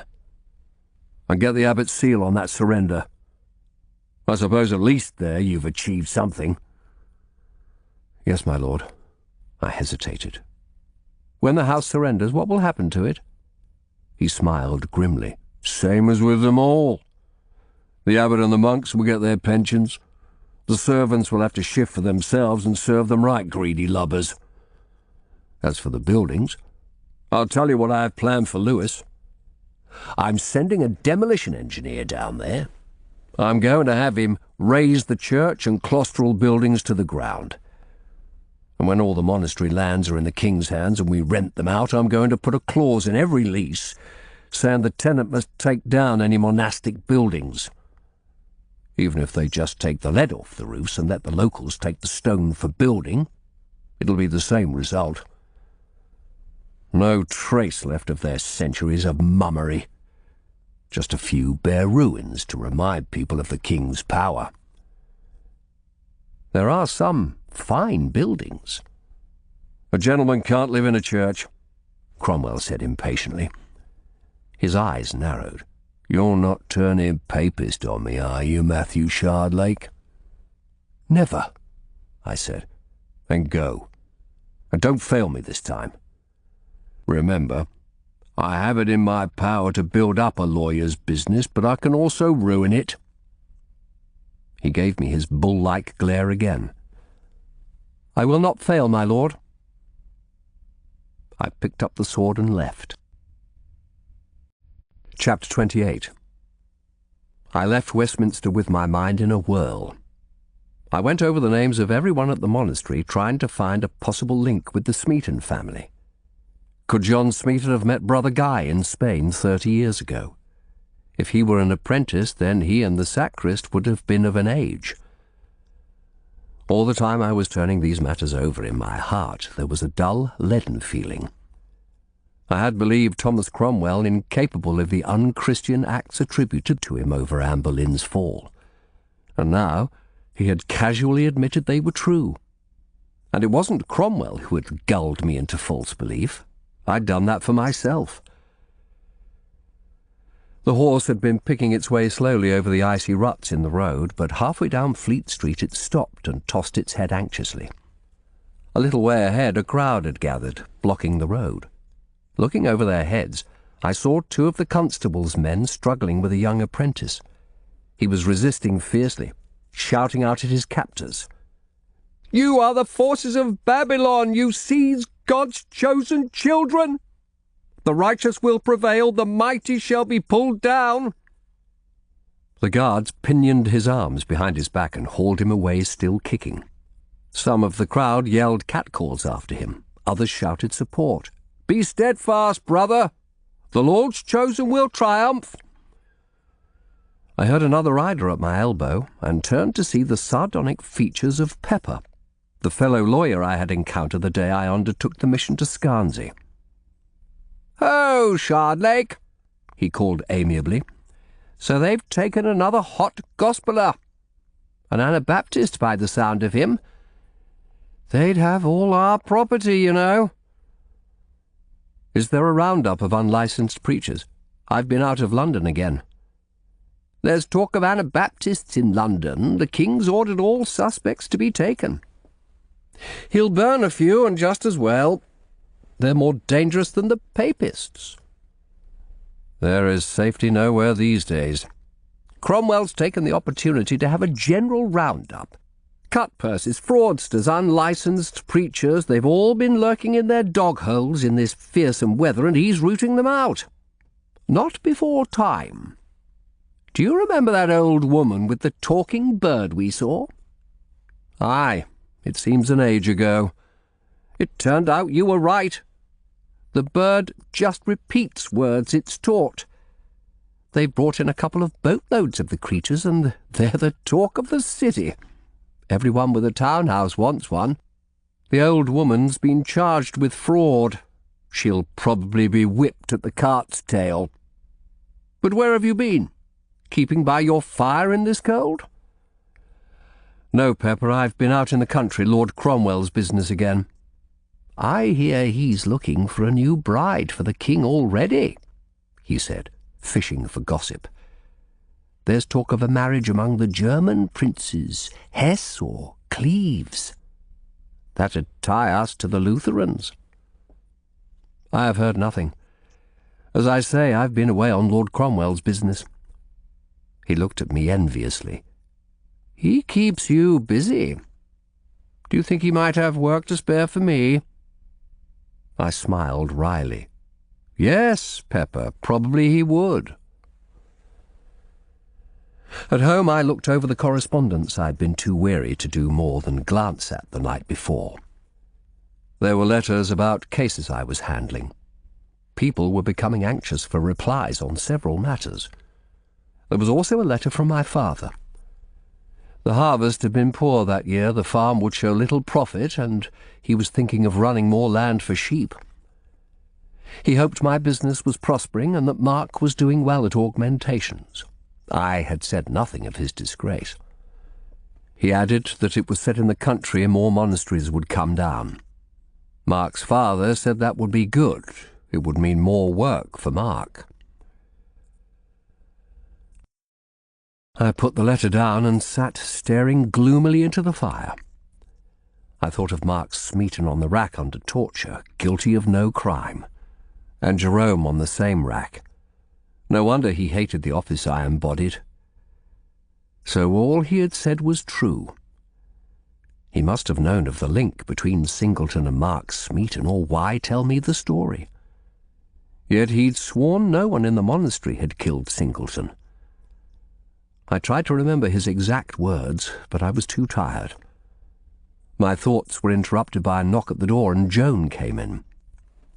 "A letter has just come, sir, from Lord Cromwell." "Thank you, Joan." I took the thick letter from her and turned it over in my hands. It was marked "Most Secret." "Sir," she said hesitantly, "may I ask you something?" "Of course." I smiled at her. Her plump face was anxious. "I have wondered, sir, is all well with you? You appear troubled. And Master Mark, is he safe down there on the coast?" "I hope so," I said. "I don't know about his future, though. He doesn't want to return to augmentations." She nodded. "That doesn't surprise me." "Doesn't it, Joan? It did me." "I could see he was unhappy there. I have heard it's a wicked place full of greedy men, if you'll forgive me." "Perhaps it is. But there are so many such places. If we were to avoid them all and just sit by our fires, we should all be beggars, should we not?" She shook her head. "Master Mark is different, sir." "Why different?" "Come, Joan, he's beguiled you as he does all women." "No, sir," she said, stung. "He has not. Perhaps I see him more clearly than you. He has as gentle a nature as I have ever seen under that amiable surface. Injustice pains him. I have wondered whether in a way he sought his disgrace with that girl to get away from Westminster. He has strong ideals, sir. Sometimes I think he has too many to survive in this harsh world." I smiled sadly. "And I thought I was the one with high ideals. And the veil was lifted from mine eyes." "Pardon, sir?" "Nothing, Joan. Don't worry. I must read this." "Of course, I beg pardon." "No need. And, Joan, I thank you for your care." I turned to the letter with a sigh. It contained notes made by Singleton and letters to Cromwell about his progress with Mark Smeaton. They made it clear a coldly calculated plan had been set to trap the young musician with perjured evidence and kill him. Alleging the Queen had bedded with someone of such humble origins would be particularly shocking to the public, Singleton said, so it was important to have him in the net. He referred to Smeaton mockingly as a silly creature, a lamb to be led to the slaughter. At Cromwell's house they had smashed his lute against the wall before his eyes and left him naked in a cellar all night. But it had taken torture to make him swear a false confession. I prayed he was safe in heaven. There was a memorandum from Singleton about the boy's family. His mother was dead and there was only his father, no other male relatives at all. John Smeaton had an older sister out in the country somewhere, but there had been a quarrel, and he hadn't seen her for years. Singleton told Cromwell the lack of relatives with connections would make it easier to deal with the boy as they liked, without questions raised. I put the letter carefully back in its envelope. I recalled Singleton's funeral, the sight of the coffin lid shutting on his face, and I confess now I was glad. I called for the horse to be brought round. It was time to set out for Whitechapel. I was glad to get into my coat and step out of doors again with a goal to follow. It released me from the whirling chaos in my mind.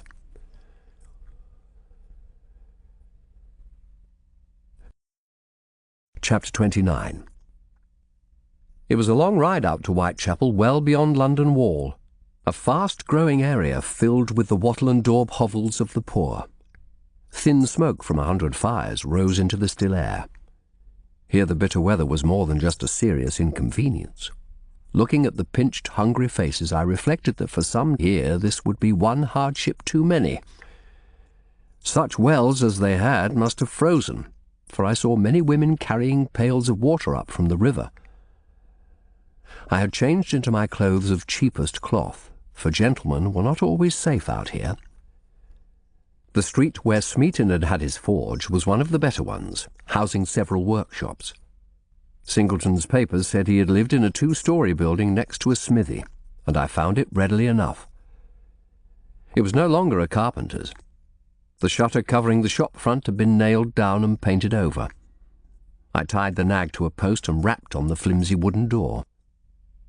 It was opened by a poorly dressed young man with untidy black hair framing a pale, hollow-cheeked face. He asked what I wanted without much interest, but when I said I was a commissioner from Lord Cromwell's office, he shrank away, shaking his head. "We've done nothing, sir. There's nothing here to interest Lord Cromwell." "You are not accused of anything," I said mildly. "I have some inquiries, that's all. About the last owner of this place, John Smeaton. There'll be a reward for those who help me." He still looked dubious, but invited me inside. "Excuse my home, sir," he muttered, "but I've no work."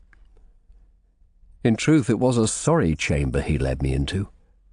It had obviously been a workshop in the recent past, for it consisted only of one long, low room, the brick walls blackened with years of soot. The carpenter's bench now served as a table. It was cold. The fire consisted of a few stony coals that gave off as much smoke as heat. Apart from the bench, there was no furniture save a few battered chairs and straw mattresses on the floors. Around the poor fire, 3 thin children sat huddled together with their mother, who nursed a coughing baby in her lap. They all looked up at me with sullen, indifferent expressions. The room was dim, the only light coming from a small rear window now the old shop front was nailed up. The place smelt strongly of smoke and urine, and the whole scene filled me with a chill sadness. "Have you been here long?" I asked the man. 18 months, since the old owner died. The man who bought it lets us this room. There's another family in the living quarters upstairs. The landlord's Master Placid, sir. He lives in the Strand." "You know who the old owner's son was?" "Yes, sir. Mark Smeaton that lay with the great whore." "I presume Smeaton's heirs sold it to Master Placid. Do you know who they were?" "The heir was an old woman. When we moved in, there was a pile of Master Smeaton's belongings, some clothes and a silver cup and a sword." "A sword?" "Yes, sir. They were in a pile over there." He pointed to a corner. "Master Placid's man told us John Smeaton's sister would be coming to collect them. We weren't to touch them or we'd be out." "Nor did we, sir," added the woman by the fire. Her child coughed harshly and she hugged it to her. "Quiet, fear God." I fought to suppress my excitement. "The old woman? Did she come?" "Yes, sir, a few weeks later. She was from the country somewhere. She seemed nervous in the city. Her lawyer brought her." "Do you remember her name?" I asked eagerly, "or what part of the country she came from?" "Might it have been a place called Scarnsea?" He shook his head. I'm sorry, sir, I only remember she was from the country somewhere. A little fat woman, past 50 with grey hair. She only said a few words. They picked up the bundle and the sword and left. Do you remember the lawyer's name? No, sir. He helped her with the sword. I remember her saying she wished she had a son she could give it to. Very well. I would like you to look at my sword. No, don't be alarmed. I'm only taking it out to show you, and tell me if this might be the one the woman took. I laid it out on the bench. The man peered at it, and his wife came over, still hugging the child. "That looks like it," she said. She eyed me narrowly. "We did take it out of its scabbard, sir, but only to have a look. We didn't do anything with it. But I recognise that gold-coloured handle and those marks on the hilt." "We said it was a fine piece," the man added, "didn't we, Elizabeth?" I sheathed the weapon. "Thank you both. Your information has been helpful. I'm sorry your child is ill." I reached out to touch the baby, but the woman raised her hand. "Don't stroke her, sir. She's alive with nits. She won't stop coughing. It's the cold. We've lost one already. Quiet, fear God." "She has an unusual name." "Our vicar is strong for reform, sir. He's named them all. He said it would help us in the world now to have children with such names. Here, children, stand up." The other three stood on rickety legs, revealing bloated, wormy stomachs, and their father pointed to them in turn. "Zealous, perseverance, duty." I nodded. "They shall each have 6pence, and here are 3 shillings for your help." I counted out the contents of my purse. The children grabbed the coins eagerly. The father and mother looked as if they couldn't believe their good fortune. Overcome with sudden emotion, I turned and left them quickly, mounted the horse and rode away. The pitiful scene of the house haunted me, so it was a relief to turn my thoughts back to what I had discovered. It made no sense. The person who had inherited the sword, the only person with a family motive for vengeance, an old woman. There were no women over 50 at the monastery, apart from a couple of old serving women, tall, thin old crones who didn't answer the young man's description. The only person who did that I'd encountered in my time at Scarnsea was Goodwife Stump, and no short old woman could have dealt that blow. But Singleton's papers had been definite. There were no male relatives. I shook my head. I realized that in my preoccupation I had let the horse wander and it was heading down towards the river. I didn't feel like going home yet, and let the nag take the lead. I sniffed the air. Was it my imagination, or was it at last getting warmer? I passed an encampment on a snowy piece of waste ground where a group of workless men had made a camp. Presumably they had lighted here in the hope of finding casual labour at the docks. They had built a lean-to from pieces of driftwood and sacking and sat huddled round a fire. They gave me unfriendly looks as I passed, and a thin yellow cur ran from the camp and barked at the nag. She tossed her head and neighed, and one of the men called the dog to heel. I rode away quickly, patting the horse until she calmed. We were down at the riverside. Ships were drawn up and men were busy unloading. 1 or 2 were as dark as Brother Guy. I brought the nag to a halt. Directly ahead, a great ocean-going carrack was drawn up at the quay, its square prow ornamented with an obscenely grinning naked mermaid. Men were hauling crates and boxes from the hold. I wondered from what far reach of the round globe it had come. Looking up at the great masts and the mesh of rigging, I was surprised to see mist curling round the crow's nest. Wreaths of fog I now saw were floating up the river, and I could feel distinctly warmer air. The nag was showing signs of anxiety again, and I turned and headed slowly back towards the city through a street of storehouses. Then I paused. An extraordinary babel of noise was coming from one of the wooden buildings, screeches and yells and a host of voices in strange tongues. It was bizarre hearing those unearthly sounds in the misty air. Overcome with curiosity, I tied the nag to a post and went across to the warehouse, from which a sharp smell issued. The open door showed a dreadful sight. The warehouse was full of birds in 3 great iron cages, each as tall as a man. They were birds such as the old woman had had, which Pepper had reminded me of. There were hundreds of them, of all sizes and innumerable colours, red and green, golden and blue and yellow. They were in the most miserable state. All had had their wings cut, some right to the bone and badly done, too, so that the mutilated ends were covered with raw sores. Many were diseased with half their feathers gone, scabs on their bodies and eyes surrounded with pus. For every one that clung with its claws to the sides of the cages, another lay dead on the floor among great heaps of powdery droppings. The worst thing was their shrieking. Some of the poor birds simply made harsh, piteous cries as they were pealing for an end to their suffering, but others cried out over and again in a variety of tongues. I heard words in Latin, in English, in languages I didn't understand. 2 of them, clinging upside down to the bars, shrieked at each other, one calling out, "A fair wind!" over and again, while the other answered, "Maria Mater Dolorosa," in the accent of a Devon man. I stood transfixed by the horrible scene until I was interrupted by a rough hand on my shoulder. I turned to find a sailor dressed in a greasy jerkin eyeing me suspiciously. "What business have you here?" he asked sharply.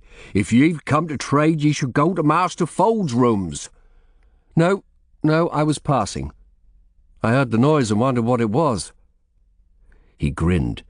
"The Tower of Babel, eh, sir? Voices possessed by the spirit and speaking in tongues?" "Nay, just more of these birds the gentry all want now for playthings. They're in a most pitiful state. There's plenty more where they come from. Some always die on the voyage, more will die from the cold. They're weak brutes. Pretty, though, ain't they?" "Where did you get them?" "The Isle of Madeira. There's a Portuguese merchant there. He's realised there's a market in Europe for them. You should see some of the things he buys and sells, sir. Why, he ships boatloads of black negroes from Africa as slaves for the Brazil colonists." He laughed, showing gold-capped teeth. I felt a desperate urge to escape from the chill, fetid air of the warehouse. I excused myself and rode away. The harsh cries of the birds, their unearthliest simulacra of human speech, followed me down the muddy street. I rode back under the city wall into a London suddenly grey and foggy, full of the sound of water dripping from melting icicles on the house eaves. I halted the nag outside a church. I normally attended church at least once a week, but hadn't been to a service for over 10 days. I was in need of spiritual comfort. I dismounted and went inside. It was one of those rich city churches attended by merchants. Many London merchants were reformers now, and there were no candles. The figures of saints on the rood screen had been painted over and replaced by a biblical verse. "The Lord knoweth how to deliver the godly out of temptations, and to reserve the unjust unto the day of judgment to be punished." The church was empty. I stepped behind the rood screen. The altar had been stripped of its decorations, the paten and chalice standing on an unadorned table. A copy of the new Bible was chained to the lectern. I sat down in a pew, reassured by these familiar surroundings, a total contrast to Scarnsea. But not all the accoutrements of the old ways had gone. From where I sat I could see a cadaver tomb of the last century.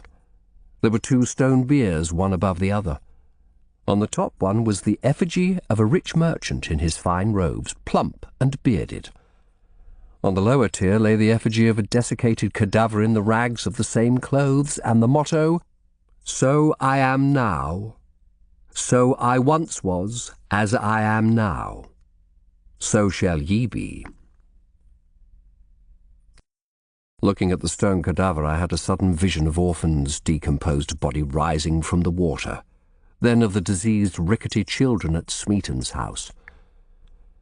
I had a sudden sick feeling that our revolution would do no more than change starveling children's names from those of the saints to Fear God and Zealous.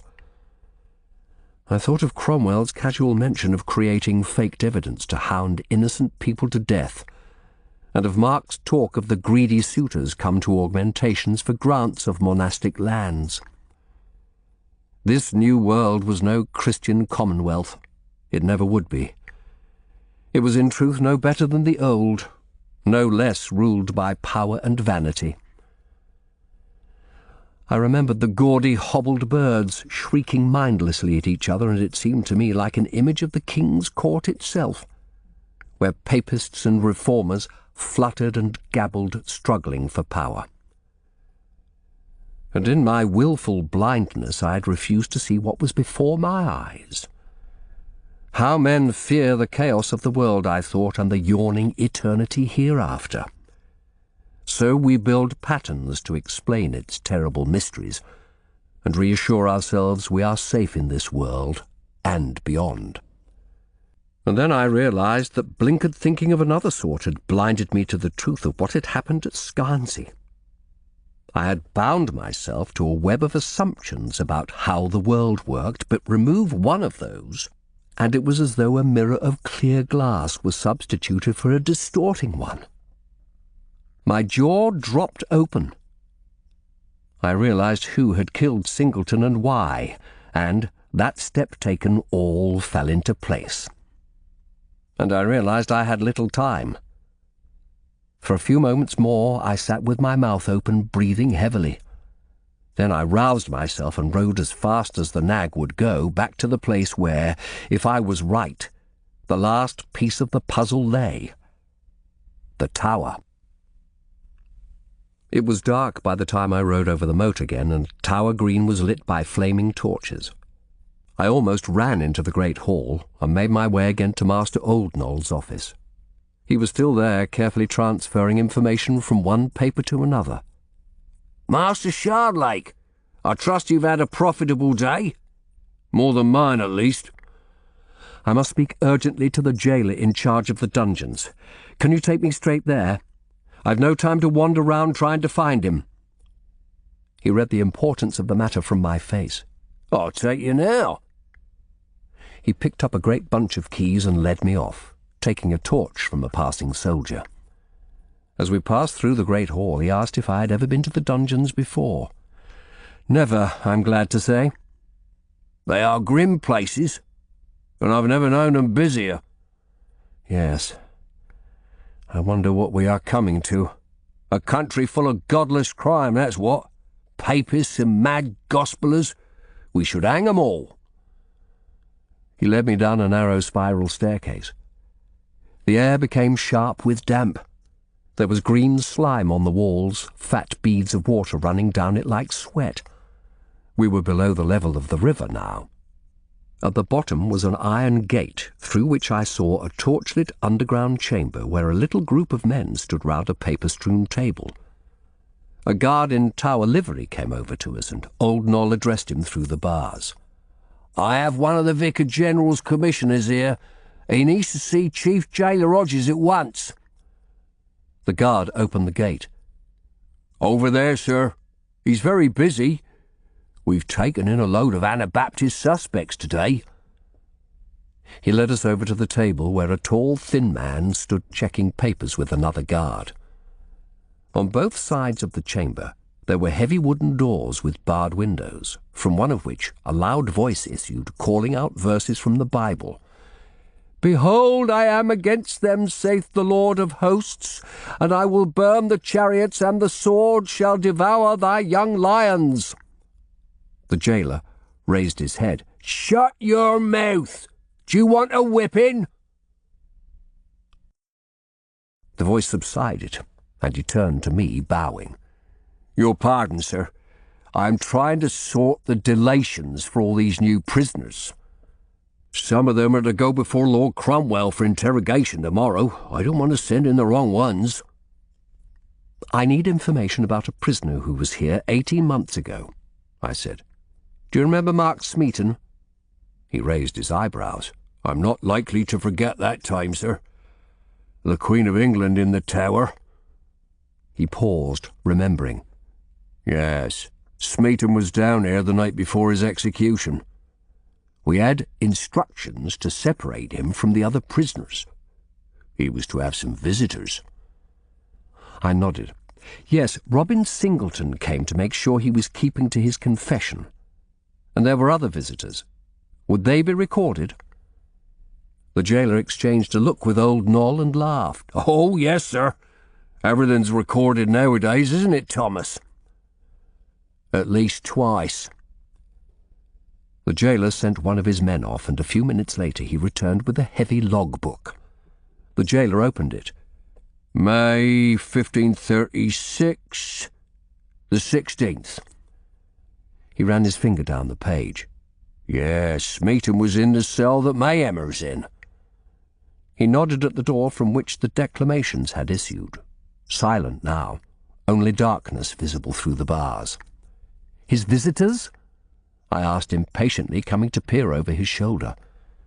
He shrank away a little as he bent once more to his book.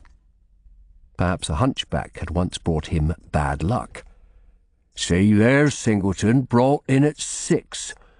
Another marked relative at 7, and then priest at 8.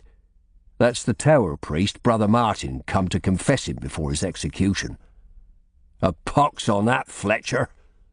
I've told him always to put in the names." I ran my finger down the page, looking at the other prisoners' names. "Jerome Wentworth, called Jerome of London, monk of the London Charterhouse. Yes, he's here too, but I need to know about that relative, Master Hodges, most urgently. Who is this Fletcher? One of your guards?" "Aye, and he doesn't like the paperwork. His writing's not good." "Is he on duty?" "No, sir, he's had leave for his father's funeral up in Essex. He won't be back till tomorrow afternoon." "He comes on duty, then?" "At 1. I bit my finger. "I will be at sea by then. Give me paper and a pen." I quickly scribbled 2 notes and handed them to Hodges. "This one asks Fletcher to tell me all he remembers of that visitor. Everything. You will impress on him that the information is vital, and if he can't write the answer, get someone else to. When he's done, I want the answer taken at once to Lord Cromwell's office with this other letter. It asks him to provide his fastest rider to bring Fletcher's answer to me down at Scarnsea. The roads will be hell itself if this snow's melting, but a good man might be able to reach me by the time my boat gets in." "I'll take it to Lord Cromwell myself, Master Shardlake," old Noll said. "I'll be glad to get out in the air." "I'm sorry about Fletcher," Hodges said. "Only there's so much paperwork now, sometimes it doesn't get done properly." "Just make sure I have that answer, Master Hodges." I turned away, and old Noll led me out of the dungeons. As we mounted the stairs, we heard the man in Smeaton's cell shouting again. A litany of garbled quotations from the Bible, cut off with a sharp crack and a yell. Chapter 30. I was lucky with the winds on the return journey. Once out at sea, the mist faded and the boat was driven down the channel by a light southeast wind. The temperature had risen several degrees. After the biting cold of the last week, it felt almost warm. The boatman had a cargo of finished cloth and iron tools to bring back, and was in a more cheerful mood. As we approached land on the evening of the second day, I saw the coastline wreathed in light mist. My heart quickened. We were nearly there. I had spent much time on the voyage thinking. What I did next depended on whether the messenger from London had arrived. And it was time for another talk with Jerome, Now a thought I'd tried to suppress these last couple of days came to the front of my mind. Were Mark and Alice still safe? The mist made it hard to see as we navigated the channel through the marsh to Scarnsea Wharf. The boatman asked diffidently if I could take a pole and push the boat from the banks if we came too close, and I agreed. Once or twice it almost stuck in the thick, glutinous mud through which little rivulets of melting snow were running. I was glad when at last we reached the wharf. The boatman helped me onto dry land with thanks for my help, and perhaps ended by thinking less badly of at least one reforming heretic. I made my way at once to Coppinger's house. He was just sitting down to supper with his wife and children and invited me to join his board, but I said I must get back. He led me to his comfortable study. "Have there been any more happenings out at the monastery?" I asked as soon as the door was shut. "No, sir." "Everyone is safe?" "So far as I know. I have news of those land sales, though." He reached into his desk, producing a parchment deed of conveyance. I studied the ornate calligraphy, the clear impression of the monastery seal in red wax at the foot. The deed conveyed a large parcel of arable land on the other side of the Downs to Sir Edward Wentworth for £100. "That's a cheap price," Coppinger said. "It's a goodly parcel." "None of this was entered in the official books I saw." "Then you have the rogue, sir." He smiled happily. "In the end, I went to Sir Edward's house myself and took the constable with me. That scared him. It reminded him I've powers of arrest for all his haughtiness. He gave up the deed in half an hour, started whining he'd bought it all in good faith." "Who did he negotiate with at the monastery?" "His steward dealt with a bursar, I believe. You know Edwig has control of everything to do with money there." "But the abbot would have had to seal the deed, or someone would." "Yes. And, sir, it was part of the arrangement that the sale be kept secret for a while. The tenants would remit the rents to the monastery steward as usual, and he'd pass them on to Sir Edward." "Secret conveyances are not illegal in themselves. Hiding the transaction from the king's auditors is, though."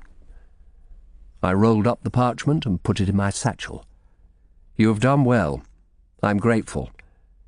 Keep on with your inquiries and say nothing for now." "I ordered Wentworth to keep my visit secret on pain of trouble from Lord Cromwell's office. He'll say nothing." "Good. I will act soon. I await some information from London first." He coughed. "While you are here, sir, Goodwife Stump has been asking for you. I told her you should be back this afternoon, and she parked herself in my kitchen after lunch. She won't move till she's seen you." "Very well, I can give her a few minutes. By the way, what forces have you at your command here?" "My constable and his assistant and my 3 informers. But there are good reformist men in the town I could muster if needed." He eyed me narrowly. "Are you expecting trouble?" "I hope not, but I expect to make arrests very soon. Perhaps you could make sure your men are available and that the town jail is ready." He nodded, smiling. "I'll be happy to see some monkish prisoners there. And, sir," he gave me a meaningful look, "when this business is over, will you commend me to Lord Cromwell for my assistance? I have a son who's almost old enough to go up to London." I smiled wryly. "I fear a recommendation from me would carry little weight just now." "Oh." He looked disappointed. "And now if I could see the good wife?" "You don't mind seeing her in the kitchen?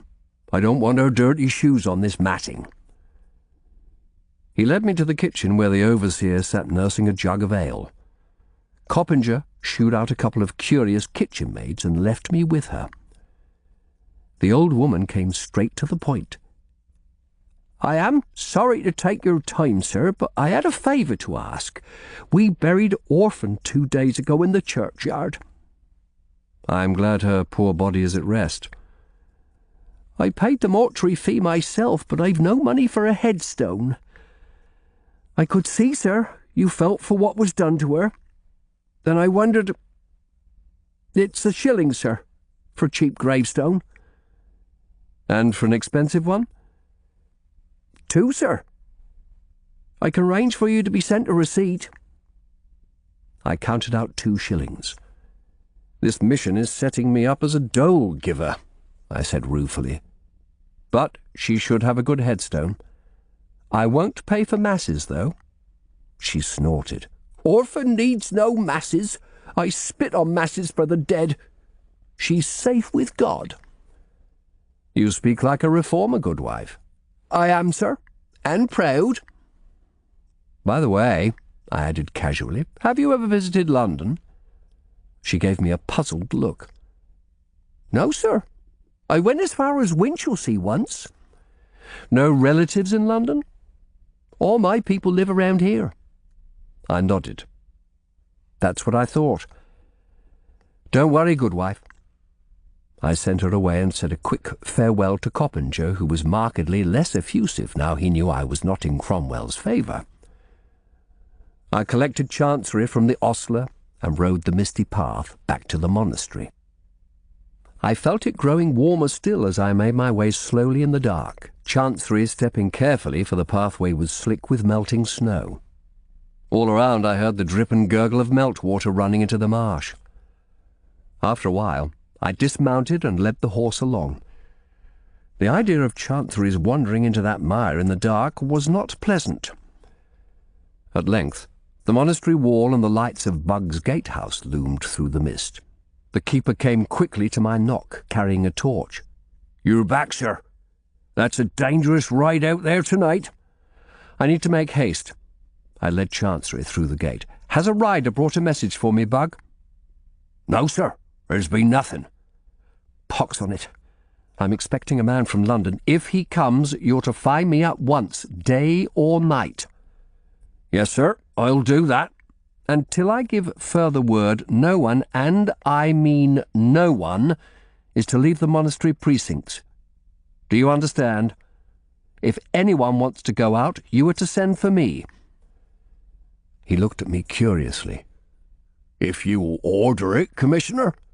"I do." I took a deep breath. "What has been happening these last few days, Bug? Is everyone safe? Master Mark?" "Yes, sir. He's up at the abbot's house." He looked at me keenly, his eyes glinting in the torchlight. "But there's others been on the move." "What do you mean? Don't speak in riddles, man." "Brother Jerome.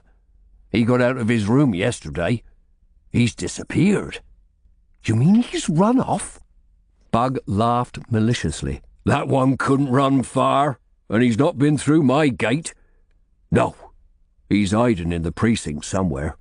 The prior will soon root him out." "God's death, he was to be kept safe." I gritted my teeth. Now I couldn't question him about Mark Smeaton's visitor. Everything depended on the messenger. "I know, sir, but nothing's being done properly anymore. The servant in charge of him forgot to lock his door. You see, sir, everyone's frightened. Brother Gabriel being killed was the last straw. And there's talk the place is to be shut down." "Is there?" "Well, it follows, sir, doesn't it? With these killings and the talk of more monasteries being taken by the king. What do you say, sir?" "God's flesh, Bug, do you think I'm going to discuss matters of policy with you?" He looked chastened. "I'm sorry, sir. I meant no impertinence, but—" He paused. "Well?" "The talk is that if the monasteries go down, the monks will get pensions, but the servants will be put out on the road.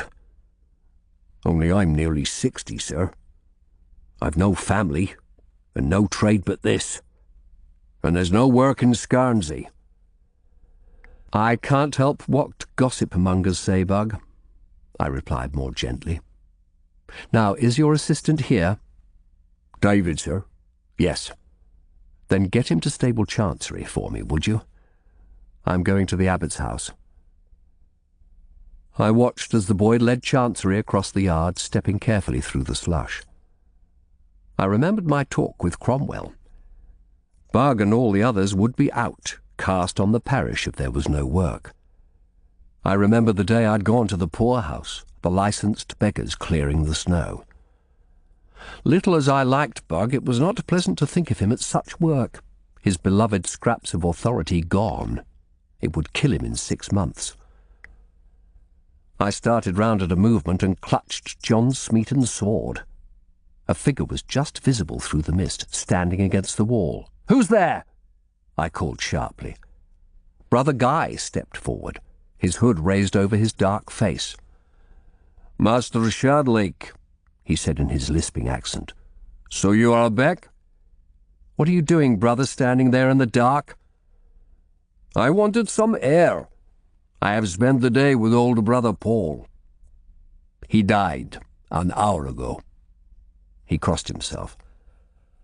"I am sorry." His time had come. At the end he seemed back in his childhood.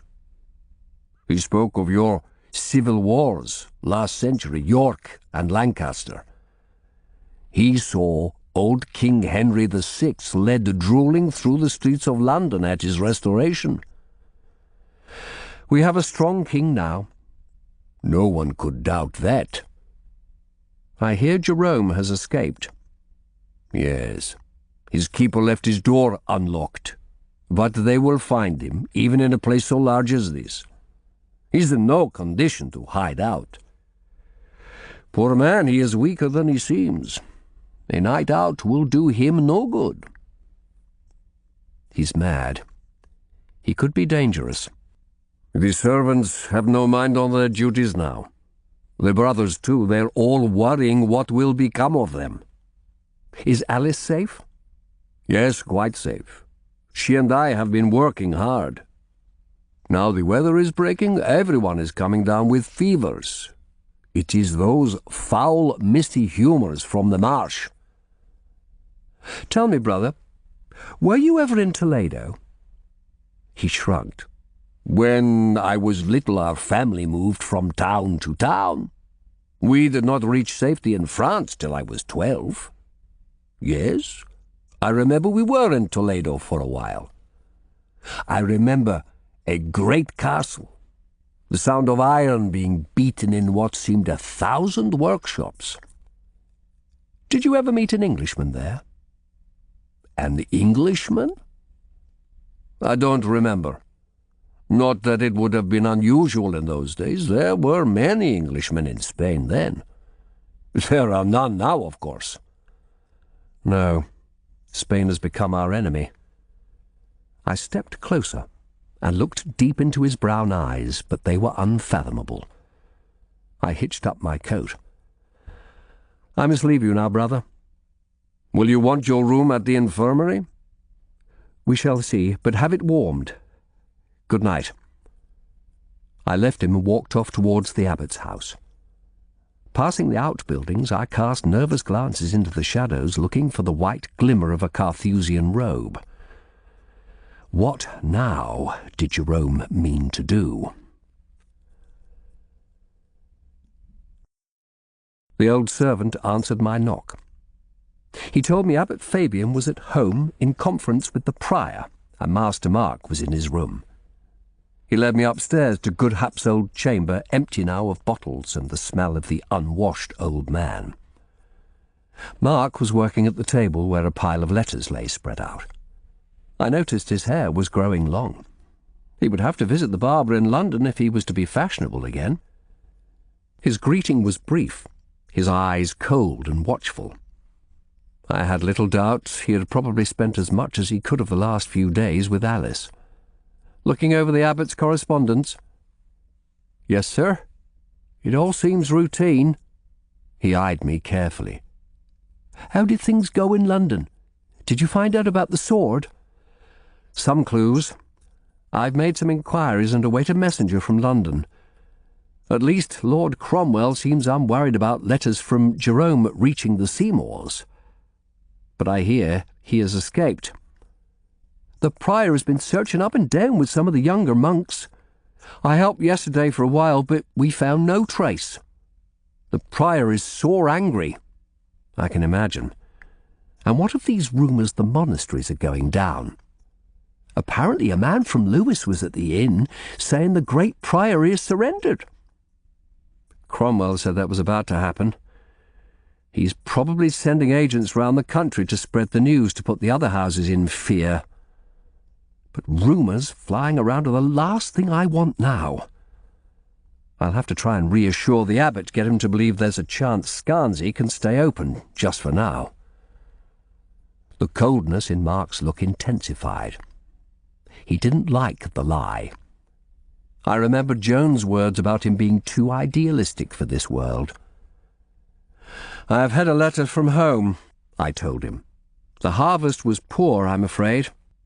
Your father says he hopes the monasteries will go down. That'll bring more work to augmentations." Mark didn't reply, only met my eyes with a chill, unhappy gaze. "I'm going down to the abbot," I told him. "Stay here for now." Abbot Fabian sat facing the prior across his desk. They looked as though they had been there some time. Abbot Fabian's face was more haggard than ever. Prior Mortimer's face was red, a mask of anger. They both rose to their feet at my entrance. "Master Shardlake, sir, welcome back," the abbot said. "Was your journey successful?" "Insofar as Lord Cromwell is unconcerned about any correspondence Jerome may have sent. But I hear the rogue has escaped." "I've turned the place upside down looking for the old bastard," Prior Mortimer said. "I don't know what hole he's got into, but he can't have got over the wall or past Bug. He's here somewhere." With what purpose in mind, I wonder? The abbot shook his head. "That is what we have been debating, sir. Maybe he awaits an opportunity to escape. Brother Guy believes in his state of health. He won't last long in the cold without food." Or maybe he awaits the chance to do someone a mischief. Me, for example. "I pray not," the abbot said. "I've told Bug no one is to leave the precinct without my permission for the next day or so. See the brothers are told." "Why, sir?" "A precaution. Now I hear there are rumours from Lewis, and everyone is saying Scarnsea will go down next." "You as much as told me so yourself," the abbot said with a sigh. I inclined my head. "From my talks with Lord Cromwell, I gather nothing is certain now. I may have been hasty." I felt a stab of guilt lying to them. But it was necessary. There was one I didn't wish scared into precipitate action. Abbot Fabian's face lit up and a spark of hope crept into the prior's eyes. "Then we won't be put down?" the abbot asked. "There is hope?"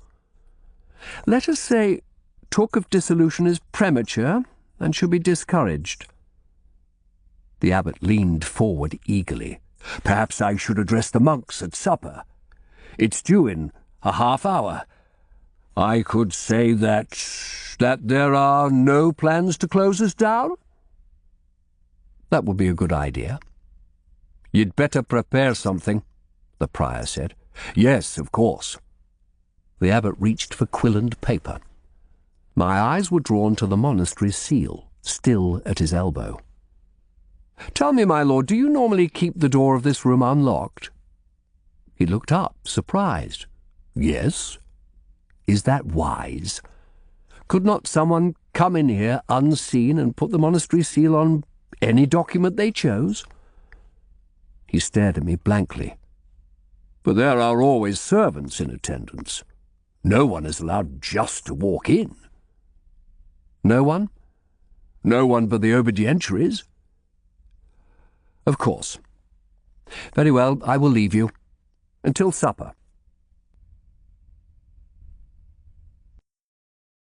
Once again I watched the monks filing into the refectory. I remembered my first night there, Simon Wellplay in his pointed cap standing by the window, shivering as the snow fell outside. Tonight, through that window, I could see water dripping from shrinking icicles, black patches in the melting snow where ruts were turning into tiny streams. The monks seemed withdrawn, hunched into their habits as they took their places at the tables. Anxious, hostile glances were cast to where I stood by the abbot's side at the great carved lectern. As Mark passed me to take his place at the top table, I grasped his arm. "The abbot's going to make a speech saying Scarnsea won't be taken by the king," I whispered. "It's important. There's a bird here I don't want startled out of its bush. Not yet."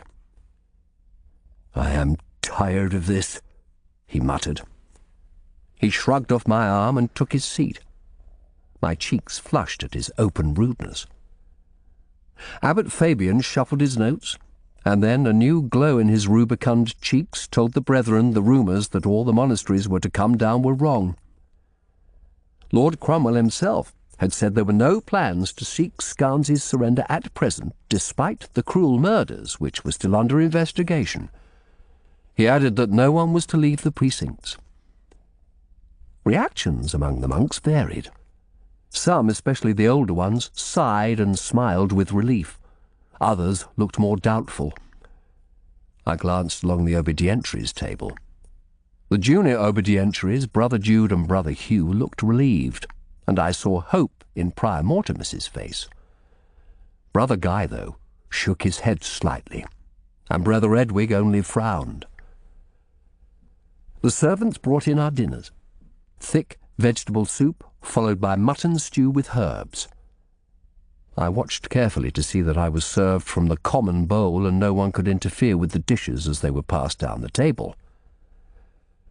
As we began eating, Prior Mortimer, who had already helped himself to 2 glasses of wine, turned to the abbot. "Now we are safe, my lord, we should get on with the appointment of the new sacrist. Fie, Mortimer, poor Gabriel was only buried 3 days ago. But we must proceed. Someone will need to negotiate with the bursar over the church repairs, Brother Edwig?" He tipped his silver cup at the bursar, who still wore a frowning look. "So long as someone more reasonable than Gabriel is appointed, who understands we can't afford a big programme." Prior Mortimer's turned to me. "When it comes to money, our bursar is the closest man in England. Though I never understood why you were so against scaffolding being used for the repairs, Edwig. You can't carry out a proper programme using ropes and pulleys." The bursar reddened at being made the centre of attention. "All right. I accept you'll have to have scaffolding up there to do the works." The abbot laughed. "Why, brother, you argued that point with Gabriel for months. Even when he said men could get killed, you wouldn't move. What has come over you?" "It was a matter of negotiation." The bursar looked down, scowling into his plate. The prior took another glass of the strong wine and turned a flushed face to me. "You'll not have heard the story of Edwig and the blood sausages, Commissioner."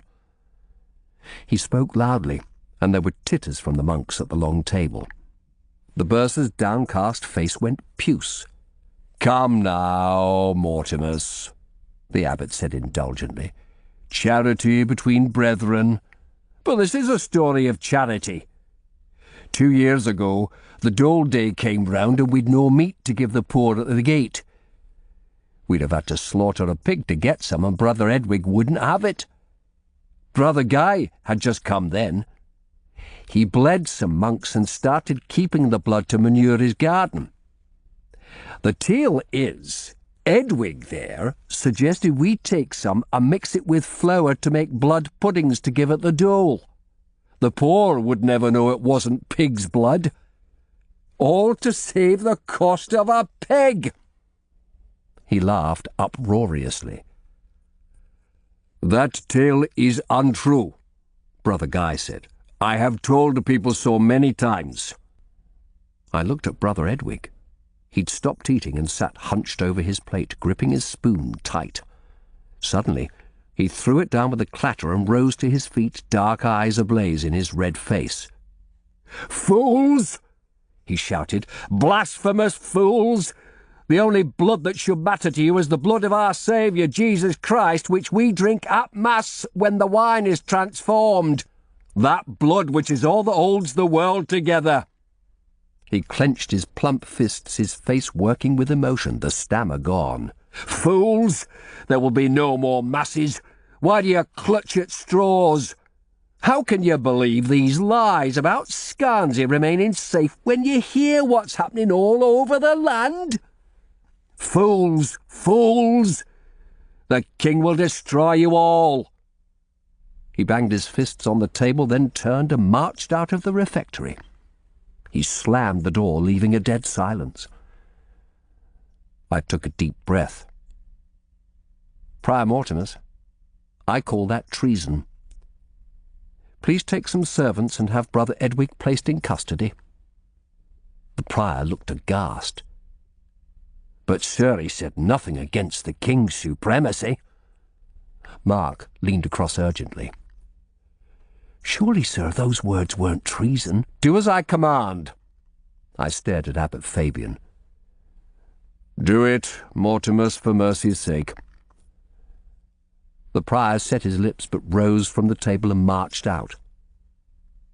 I sat a moment, bowed in thought, aware of every eye in the place upon me, then rose to follow, gesturing Mark to stay behind.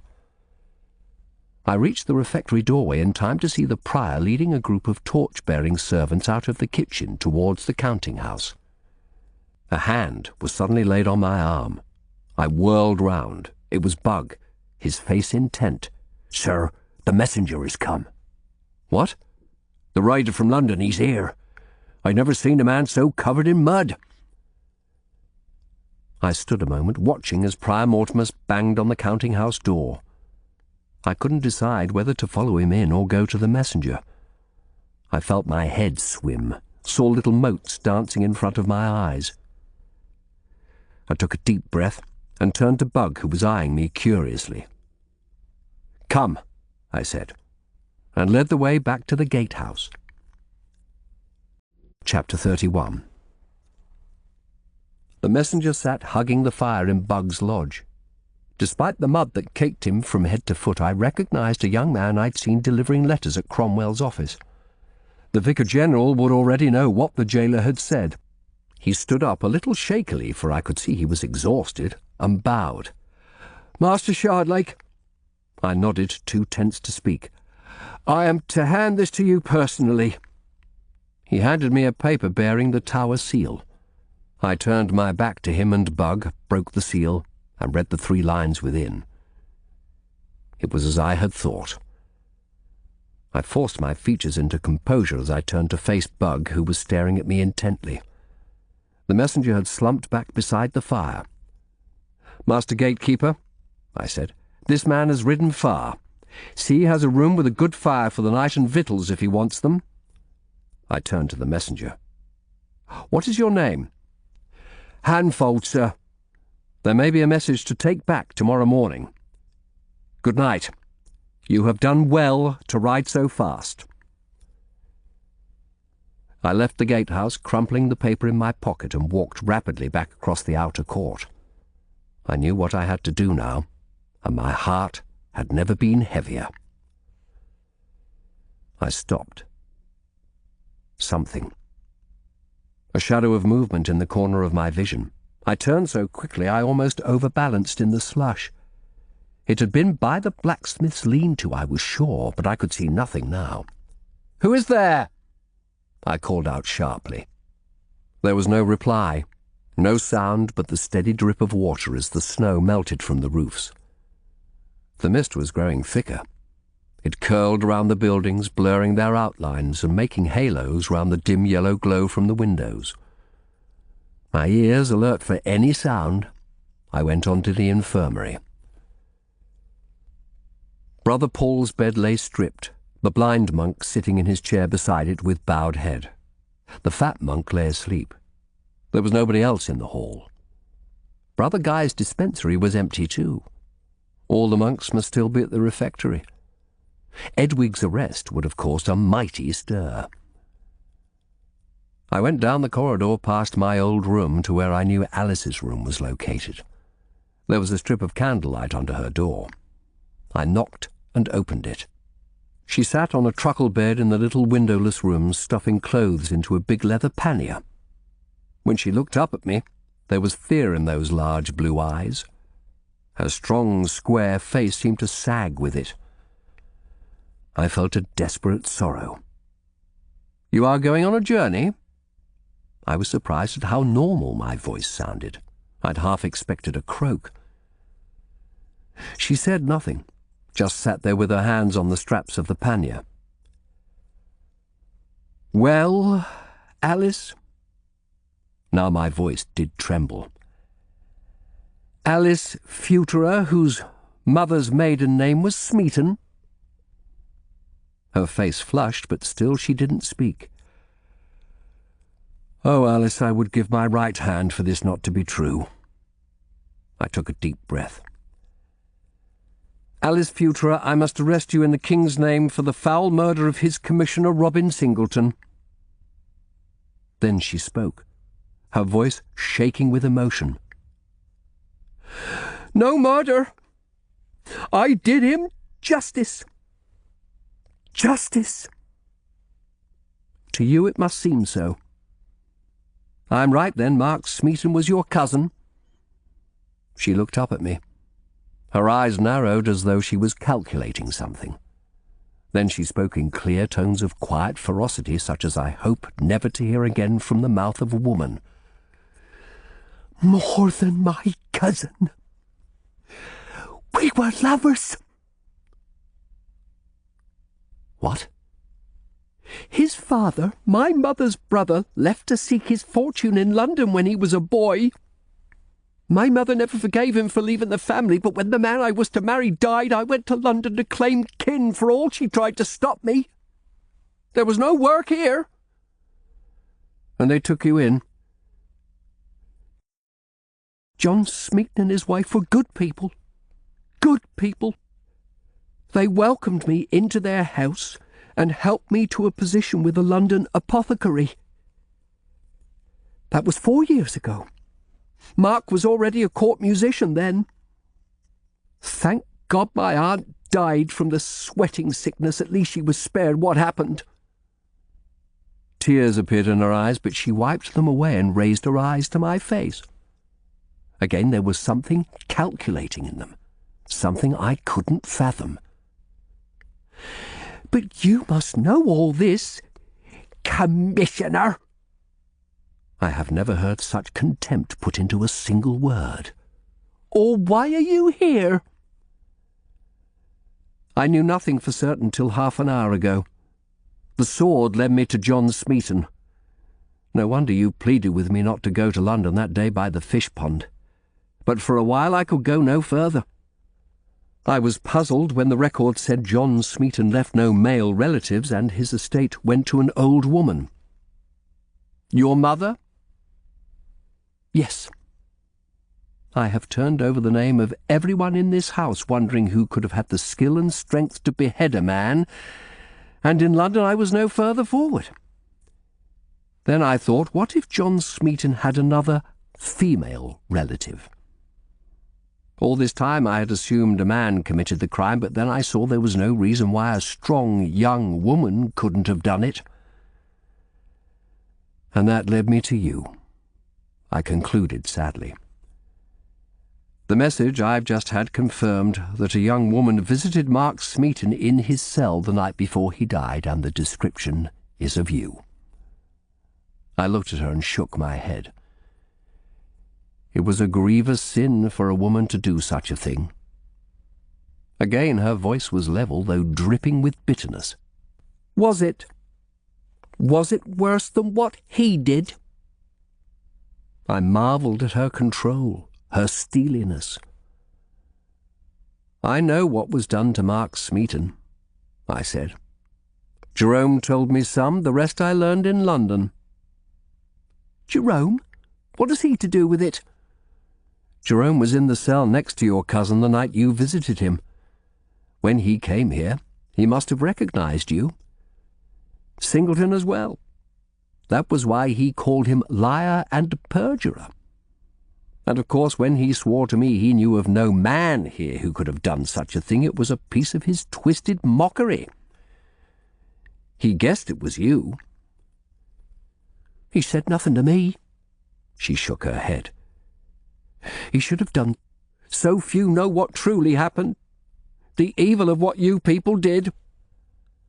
I didn't know the truth about Mark Smeaton, Alice, nor the Queen when I came here. You're right. It was a wicked, cruel thing. Hope appeared in her eyes. Then let me go, sir. All the time you've been here, you've puzzled me. You're not a brute like Singleton and Cromwell's other men. I have only done justice. Please, let me go. I shook my head. I can't. What you did was still murder. I have to take you into custody. She looked at me pleadingly. Sir, if you knew it all, please listen to me. I should have guessed she wanted to keep me there, but I didn't interrupt. This was the explanation of Singleton's death I'd been seeking for so long. Mark Smeaton came to visit his parents as often as he could. He had gone from Cardinal Wolsey's choir to Anne Boleyn's household, become her musician. Poor Mark. He was ashamed of his origins, but he still visited his parents. If his head was turned by the splendour of the court, that was no wonder. It seduced him as you would have it seduced Mark Poor. That will never happen. You must know that by now. Mark took me to see the outside of the great palaces, Greenwich and Whitehall, but he would never let me in, even after we became lovers. He said we could only meet in secret. I was content. And then one day I came home from my work at the apothecaries to find Robin Singleton at my widowed uncle's home with a troop of soldiers, shouting at him, trying to make him say his son had spoken of lying with the Queen. When I understood what had happened, I ran at Singleton and struck him, and the soldiers had to haul me off. She frowned. That was when I first knew what anger lay within me. They cast me out, and I don't think John Smeaton told them of my relationship with Mark, or that I was his cousin, or they would have come after me too, to bully me into silence. My poor uncle died 2 days after Mark. I attended the trial. I could see how the jury looked afraid. There was never any doubt about the verdict.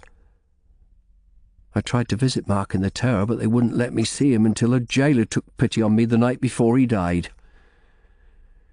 He lay in chains in that awful place, in the rags of his fine clothes. I know. Jerome told me. When Mark was arrested, Singleton said if he confessed to sleeping with the Queen, he'd be reprieved by the King's mercy. He told me that when he was first arrested, he had a crazy notion that as he had done no wrong, the law would protect him. She gave a harsh laugh. England's law is a rack in a cellar. They racked him till his whole world was nothing but a scream. So he confessed, and they gave him 2 weeks' life as a cripple while he was tried, then they cut his head off. I saw it. I was in the crowd. I promised him my face would be the last thing he saw. She shook her head. There was so much blood. A stream of it shooting through the air. Always there's so much blood. Yes, there is. I remember Jerome saying Smeaton had confessed to lying with many women. Alice's picture of him was idealized, but I couldn't tell her that. And then Singleton appeared here, I said. Can you imagine, now, how I felt that day when I came across the monastery courtyard and saw him arguing with the bursar's assistant? I had heard there was a commissioner come to visit the abbot, but I hadn't known it would be him. And you decided to kill him?"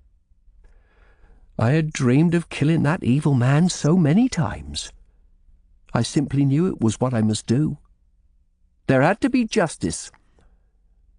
Often in this world there is not. Her face became cold and set. This time there was. He hadn't recognized you? She laughed. No, he saw a servant girl carrying a sack if he noticed me at all. I had been here over a year then, helping Brother Guy. The London apothecary had dismissed me because I was a relative of the Smeatons. I came back to my mother's. She had a lawyer's letter and went to London to fetch my uncle's poor possessions. And then she died. She had a seizure like my uncle. And Coppinger evicted me. So I came here. Didn't the townspeople know of your connection to the Smeatons? It was 30 years since my uncle left and my mother's name changed when she married. The name was forgotten, and I wasn't likely to remind anyone. I said I'd been away working in Esher for an apothecary who died. You kept the sword? For sentiment. Of a winter's evening my uncle used to show us some of the moves swordsmen make. I learned a little about balance, steps, angles of force. When I saw Singleton, I knew I would use it. By God, madam, you have fearsome courage. It was easy. I had no keys to the kitchen, but I remembered the story of that old passage. And found it? By looking through all the rooms, yes. Then I wrote an anonymous note to Singleton saying I was an informer and would meet him in the kitchen in the small hours. I told him I was someone who had a great secret to reveal to him. She smiled then, a smile that made me shiver. And he would have thought it was from a monk. The smile faded. I knew there would be blood, so I went to the laundry and stole a habit. I'd found a key to the laundry in the table drawer in my room when I came here. The key Brother Luke dropped when he was grappling with Orphan Stonegarden. She must have kept it. That poor girl. Better you should look for her killer than Singleton's. She stared at me fixedly. I put on the habit, took the sword, and went through the passage to the kitchen. Brother Guy and I were tending one of the old monks. I said I needed to rest for an hour. It was so easy. I stood behind the cupboard in the kitchen, and the moment he stepped past me, I struck him. She smiled, a smile of terrible fulfillment. I'd sharpened the sword, and his head was off with a stroke. Just like Queen Anne Boleyn's. Just like Mark's. Her expression changed. She frowned. So much blood. I hoped his blood would wash away my anger, but it hasn't. I still see my cousin's face in dreams. Then her eyes lit up and she gave a great sigh of relief as a hand grasped my wrist from behind and pulled my arm behind my back, sending my dagger clattering to the floor. Another wrapped itself round my neck. Looking down, I saw a knife held to my throat. "Jerome?" I croaked. "No, sir," Mark's voice answered. "Don't cry out." The knife pressed into my flesh. "Go and sit on that bed. Move slowly." I tottered across the room and crumpled upon the truckle bed. Alice stood up and went to Mark's side, putting her arm round him. "I thought you would never come. I've kept him talking." Mark closed the door, then stood balanced on the balls of his feet, his dagger a foot from my throat. In a moment he could pitch forward and slit my gizzard. His face wasn't cold now, but full of determination. I looked at him. "It was you in the courtyard just now. You followed me." "Yes." "Who else knows, sir?" Still he called me sir. I almost laughed. "The messenger was one of Lord Cromwell's servants. Cromwell will know its contents by now. So you know what she has done?" "She told me when we first lay together the day you left for London. I told her you were clever. I saw you drawing closer and we made preparations to leave tonight. If you'd arrived a few hours later, you would have found us escaped. I wish you had. There's no escape now. Not in England. We shan't be in England. A boat's waiting out on the river to take us to France. The smugglers? Yes, Alice said in matter-of-fact tones. I lied to you. My childhood friends never drowned and they remain my friends. There's a French ship waiting out at sea. It's picking up a cargo from the monastery tomorrow night, but they're sending a boat in to collect us tonight. I started. From the monastery? Do you know from whom or what it is? I don't care. We'll wait on the ship till tomorrow, then sail for France. Mark, do you know what this cargo is? No. He bit his lip. I'm sorry, sir, only Alice and our escape matter to me now. They have no love of English reformers in France. He looked at me with pity. I'm no reformer. I never have been. Least of all after what I've learned of how Cromwell works. You are a traitor, I told him. False to your king and false to me who treated you as a son. He looked at me pityingly. I am no son to you, sir. I have never agreed with your religion. You would have realized that if you had ever really listened to what I said instead of treating me as a sounding board for your own opinions. I groaned. I have not deserved this of you. Nor you, Alice. Who knows what anyone deserves? Mark said with a sudden wildness. There's no justice or order in this world, as you would see if you weren't so blind. After what Alice has told me, I know that for certain. I go with Alice. I decided that 4 days ago. And yet, as he spoke, I saw his face waver. I saw shame, and that the affection he had had for me wasn't quite gone. Have you become a papist, then? I'm not as blind as you think, Mark. I sometimes wondered what you truly believed. What then do you think of this woman's desecration of a church? That was you, Alice, wasn't it? You laid that slain cock on the altar after you had killed Singleton to confuse the trail? Yes, she said, I did. But if you think Mark or I are papists, you are wrong. You're both the same, reformers and papists. You fashion beliefs which you force the people to follow on pain of death, while you struggle for power and lands and money, which are all any of you truly want. That is not what I want. Perhaps not. You have a kind heart, and I didn't enjoy lying to you. But when it comes to what is happening in England now, you are as blind as a newborn kitten. Pity mingled with anger in her voice. You should see things through the eyes of common people, but your kind never will.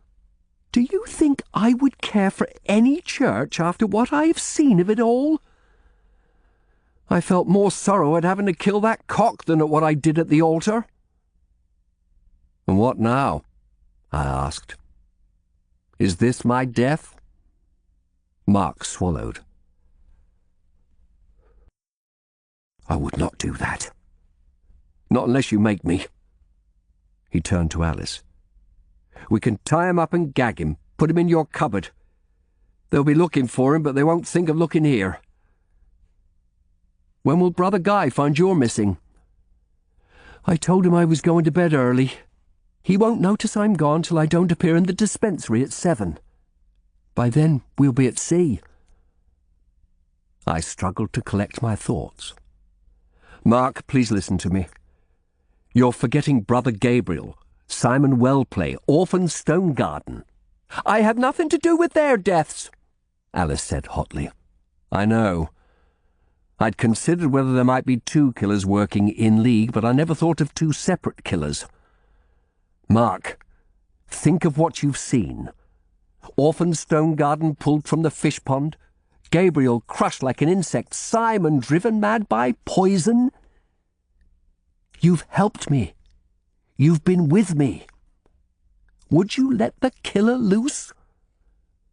We were going to leave you a note. Tell you Alice killed Singleton. Please listen to me.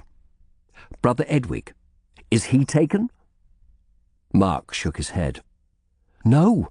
I followed you to the refectory door and heard Buggs say there was a message. Then I followed you to the gatehouse and saw you go back to the infirmary. But Prior Mortimer came up to me and said Brother Edwig wasn't in his counting-house nor in his cell. He seems to have fled.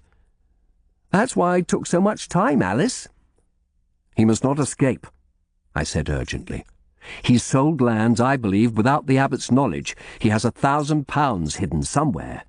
That boat, it's for his escape. Of course he has been buying time until it arrived. That was why he killed Novice Wellplay, because he feared he would tell me about Orphan Stonegarden and I might have him arrested. He lowered his dagger, his expression astonished. I had his attention now. It was Brother Edwig who killed her? Yes. Then he tried to kill me in the church.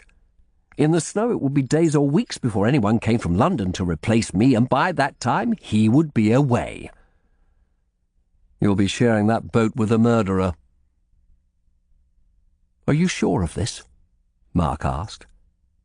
Yes. I built a false pattern around Brother Gabriel, but this is the truth. What you tell me about the boat seals matters. Edwig is a great murderer and a thief. In all conscience, you cannot let him escape. For a second I saw him waver. You are certain Brother Edwig killed the girl? Alice asked. Certain. It had to be one of the obedientries who visited Simon Wellplay. Prior Mortimer and Edwig had a history of troubling women. Mortimer's bothered you, but Brother Edwig didn't, because he feared he might lose control of himself, as he had done with Orphan. Mark bit his lip. Alice, we can't allow him to go free. She looked at me desperately. They'll hang me, or more likely burn me. They'll accuse me of witchcraft because I killed that cock. Listen, Mark said. When we reach the boat, we can tell them not to wait, leave tonight. Then he won't get away with his pestiferous gold. They won't want to wait on a murderer. Yes, she said eagerly, we can do that. He'll still be at large, I said. Mark took a deep breath. Then you must catch him, sir. I'm sorry. We must go now, Alice said urgently. The tide will be turning. There's time. It's 8 by the Abbey clock, half an hour to full tide. We still have time to get across the marsh. Across the marsh? I said, unbelieving. Yes, Alice said. By the path I showed you, the boat is waiting in the estuary. But you can't, I said. Haven't you seen the weather? The snow is almost melted. The marsh will be naught but liquid mud. I came in through the channel this afternoon. I saw what it was like, and it'll be worse now. Meltwater is pouring off the downs, and there's a heavy mist coming down. You'll never make it. You must believe me. I know the paths well, she said. I can find my way. But she looked uncertain. Mark, in God's name, believe me, you will go to your deaths. He took a deep breath. She knows the way. And doesn't death wait for us here? I took a deep breath. Let her escape. Let her go now and take her chance where she will. I will say nothing of your involvement, I swear. God's death, I'm telling you, I'll be an accomplice after the fact. I'll put my own life at risk for you both. But don't go out on the marsh. Alice looked at him desperately. Mark, don't leave me. I can get us through. I tell you, you can't. You haven't seen what it's like out there. He looked between us, his face an agony of indecision. I see it now, and think, How young he was, how young to have to decide his fate and hers in an instant. His face set hard, and my heart sank. "We must bind you now, sir. I'll try not to hurt you. Alice, where's your night shift?" She took the garment from under her pillow, and Mark cut it into long strips with his dagger. "Lie on your front, sir." "Mark, for pity's sake!" He grasped my shoulder and twisted me over. He bound my arms fast behind me, then my legs before rolling me over again. "Mark, don't go out there." They were the last words I ever said to him, for then he stuffed a great rag of the shift into my mouth, nearly choking me. Alice threw open the door of the little cupboard, and they bundled me inside. Mark paused, looking down at me. "Wait a moment. His back troubles him." Alice watched him patiently as he took the pillow from the bed and wedged it behind me, supporting my back as I lay crouched in the cupboard. "I am sorry," he whispered. Then he turned and shut the door, leaving me in darkness. A moment later I heard the outer door close gently. I wanted to vomit, but I knew if I did I would surely choke. I leaned back against the pillow, taking deep breaths through my nose. Alice had said Brother Guy wouldn't look for her until she failed to appear in the dispensary at 7. I had 11 hours to wait. Chapter 32. Twice during that long, cold night I thought I heard distant shouts. People would be looking for Mark and me, and for Edwig as well. Somehow I must have slept, for I had a dream of Jerome's face looking down at me as I lay tied, cackling maniacally, then woke with the start of the thick darkness of the cupboard and the bonds chafing at my wrists. I had been awake some hours, when at last I heard footsteps in the room outside. I summoned up enough energy to kick my heels on the door, and a moment later it opened. I winced and blinked at the sudden daylight as Brother Guy looked down at me, his mouth an O of astonishment. Irrelevantly, I thought he had done well to keep a full set of teeth to middle age. He untied my bonds and helped me to my feet, telling me to move slowly lest I injure my stiff back with sudden movement. He led me to my room, where I was glad to sit before a fire, for I was frozen. I told him what had happened, and when he learned Alice had been Singleton's murderer, he sat down on the bed with a groan. "I remember telling her of that passage when she first came.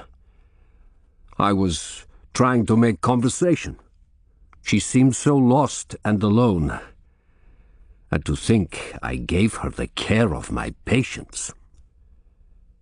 I think it was only Singleton who was ever in danger from her. Brother Guy, tell me, is Edwig still at large? "Yes, he has vanished as completely as Jerome, but he might have escaped. Bug left his lodge unattended last night when the hue and cry broke. Or he could have got out at the back by the marsh.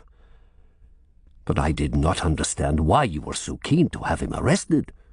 "You have heard worse words than his since you have been here." "He killed Gabriel and Simon, and I believe the girl orphan as well. And he's stolen a fortune in gold." Guy sat stunned, then put his head in his hands. "Dear Jesu, what has this house become that it has nourished 2 murderers?" Alice would not have been a murderess but for the times we live in, and Edwig would never have got away with this fraud had things been more stable. You might as well ask what a country England has become. And I have been a part of it. He looked up. "Abbot Fabian collapsed last night, after you ordered Brother Edwig arrested. He seems unable to do anything or talk to anyone. He just sits in his room staring into space." I sighed. He was never capable of dealing with this. Brother Edwig took his seal and used it on the deeds when he sold those lands. He swore the buyers to secrecy, and they must have assumed the abbot knew. I heaved myself up. "Brother Guy, You must help me. I need to go to the back of the monastery. I need to see whether Alice and Mark could have got away." He doubted I was fit for such a journey, but I insisted, and he helped me to my feet. I took my staff and we went outside. The monastery lay under a cloudy sky, the air mild and muggy. Its appearance had changed utterly. Everywhere in the courtyard lay little pools of water and piles of dirty slush that only yesterday had been mounds of snow. People going to and fro stopped and stared as I limped by. Prior Mortimus hurried over. "Commissioner, we thought ye dead like Singleton. Where's your assistant?" Again I told the story, as a shocked audience of monks and servants surrounded us. I ordered Prior Mortimus to send for Coppinger. If Edwig had escaped, the country must be roused to find him. I don't know how I made it through the orchard. I wouldn't have done without Brother Guy's support, for my back was an agony after that night in the cupboard, and I felt faint. At last, though, we reached the rear wall. I unlocked the gate and passed through. I found myself staring at a lake 1/2 mile wide. The whole marsh was covered in water, the river distinguishable only as a ribbon of rapidly flowing current in the centre of an expanse that reached almost to our feet. It was shallow, no more than a foot covering the mud, for everywhere reeds poked through, waving in the light breeze. But the soft ground beneath must have been saturated. "Look!" Brother Guy pointed down at 2 pairs of footprints, a larger and a slightly smaller one imprinted in the mud by the gate. They led down the bank into the water. "By Jesu," he said. "They went in there." "They can't have gone 100 yards, I breathed. "In that mist, in the dark, in all that water." "What is that?" "Over there." Brother Guy pointed to something floating some way out. "It's a lamp. One of those little candle holders from the infirmary. They must have been carrying it." "Oh, God!" I grabbed at the infirmarian for support, for my senses failed at the thought of Mark and Alice losing their footing and falling, lying now somewhere under that flooded morass. Brother Guy lowered me to the bank, and I sat taking deep breaths until my senses cleared. I looked up again to see the infirmarian praying quietly in Latin, hands clasped in front of him, his eyes fixed on the lamp drifting gently over the face of the waters. Brother Guy helped me back to the infirmary. There he insisted I rest and eat, sitting me down in his kitchen and serving me himself. Food and drink revived my body, though my heart lay dead within me like a stone. I kept seeing pictures of Mark in my head, laughingly exchanging jests on the road, arguing with me in our room, holding Alice in the kitchen. At the end it was him I mourned most. "There were only 2 sets of footprints going out through that gate," Brother Guy said at length. "It doesn't seem Edwig went that way." "Not him," I answered bitterly. "He'd have been out through the gate when Bug's back was turned." I clenched my fists. "But I'll hunt him down if it takes me the rest of my days." There was a knock at the door, and Prior Mortimus appeared, his face grim. "Have you sent to Coppinger?" I asked. "Yes, he should be here soon. But, Commissioner, we found—" "Edwig?" "No, Jerome. He's in the church. You should come and see." "You are not able," Brother Guy said, but I shook off his hand and grabbed my staff. I followed the prior to the church, where a crowd had gathered outside.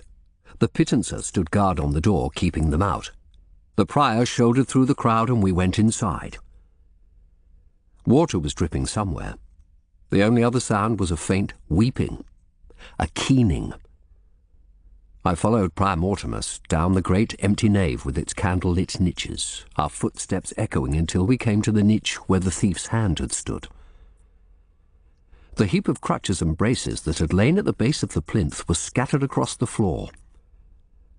I saw now that the block was hollow. There was a space underneath large enough to hold a man. Inside, sitting crouched over and holding something, was Jerome.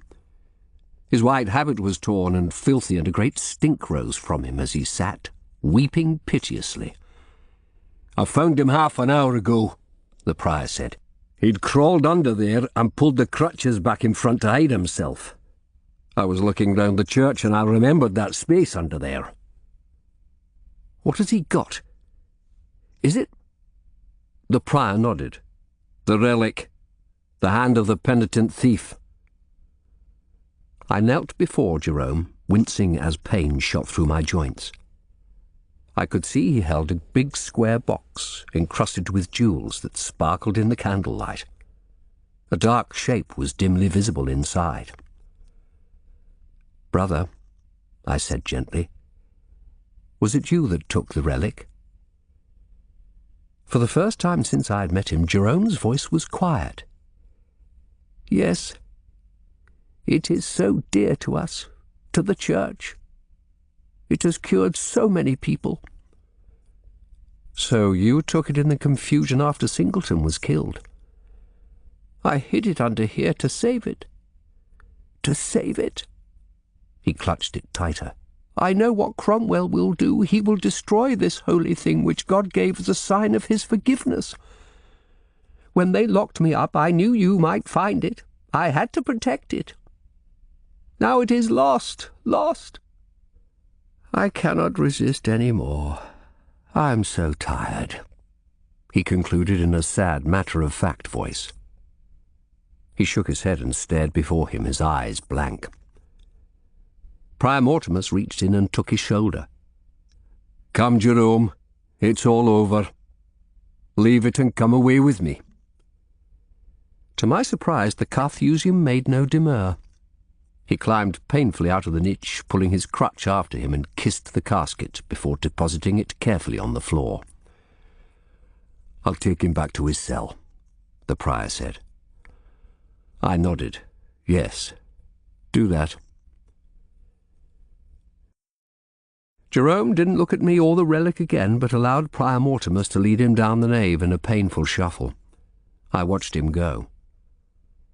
If Jerome had told me he had seen Alice visit Mark Smeaton the day I questioned him instead of playing games, I could have arrested her there and then, and with Singleton's killing solved, I might have uncovered Edwick sooner.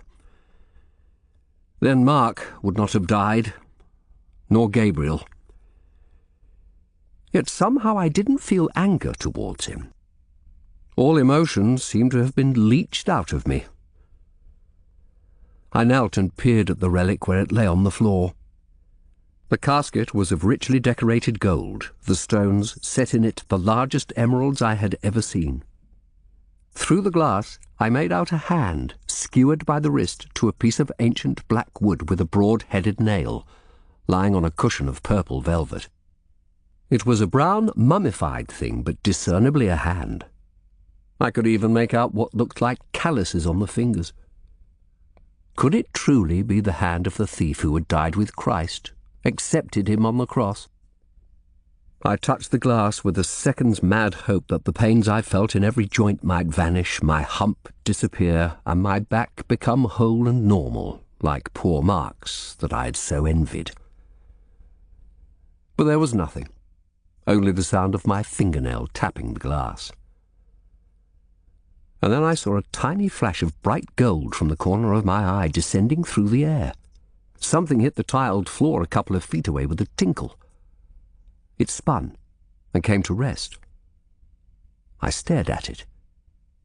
It was a gold coin, a noble King Henry's head staring up at me from the floor. I looked upward. I was standing under the bell tower. Above was the tangle of ropes and pulleys that had been the subject of the jests against Edwig at supper. But something was different. The workman's basket wasn't there. It had been pulled up into the bell tower. "He's up there," I breathed. So that was where he had hidden the gold, in that basket. I should have looked more carefully at what lay under the cover when I'd seen it before, the time I went to the bell tower with Mortimus. It was a clever hiding place. So that was why he'd stopped the repair work. I had been fearful when I climbed the winding stairs to the bell tower with Prior Mortimus, but this time I felt nothing but savage, determined fury as I struggled upwards, ignoring the screams of protest from every limb. Emotion hadn't been drained from me after all, it merely slept. Now an anger such as I had never known before impelled me on. I reached the tower where the bell ropes were. The basket was there, lying empty on its side, a couple more gold coins on the floor. There was no one in the room. I stared at the steps giving access to the bells themselves. More gold coins had been spilled there. I realized anyone here must have heard me climbing up. Had he retreated to the bell room? I climbed the steps carefully, holding my staff before me. I turned the handle of the door and quickly stepped back, using my staff to thrust it open. It was just as well I did, for a figure shot out and swung an unlit wooden torch at the space where I would have been standing. The improvised club jarred harmlessly on my staff, and I caught a glimpse of the bursar's face, red and furious, his eyes wide and staring as I had never seen them. "You are discovered, Brother Edwig," I called. "I know about your boat to France. I arrest you in the King's name for theft and murder." He darted back inside, and I heard his feet pattering away across the boards, accompanied by a metallic chinking sound that puzzled me. "It's over!" I called. "There's no other way out of there." I climbed the last steps and looked in, trying to get a glimpse of him, but from this angle I could see only the floorboards and the great bells beyond the rail. More coins lay scattered around the floor. I realized this was an impasse. He couldn't get past me, but I was trapped too. If I were to retreat down the spiral staircase, I would be vulnerable to an attack from above, and the man I'd once taken for a penny-pinching clerk was clearly capable of anything. I advanced into the room, swinging my staff ahead of me. He was at the other end, behind the bells. He stepped out as I entered, and I saw he had two big leather panniers tied together with a thick rope round his neck. The chink of metal sounded from them as he moved. He was breathing hard, brandishing the club in his right hand, the knuckles standing out, white and hard. "What was the plan, brother?" I called out. "Take the money from the sales and flee to a new life in France?" I advanced a step, trying to distract him, but he was watchful as a cat and swung the torch threateningly. "No!" He stood there and bawled out the word like a child falsely accused. "No! This is my fee to enter heaven!" "What?" "She refused me, and then the devil filled my soul with anger, and I killed her. Do you know how easy it is to kill someone, Commissioner?" He laughed wildly. "I saw too much killing as a child. It opened the door to the devil. Always he fills my mind with dreams of blood." His fat face was scarlet, and the veins stood out on his neck as he screamed at me. He had lost control. If I could surprise him, get close enough to ring the bells. "You'll find it hard to persuade a jury of that," I called out. "Box on your juries!" His stammer vanished as his voice rose to a shout. "The Pope, who is God's vicar on earth, allows the purchase of redemption from sins. I told you, God figures our souls in heaven, the credit balance and the debit. And I will make him such a gift he will take me to his right hand.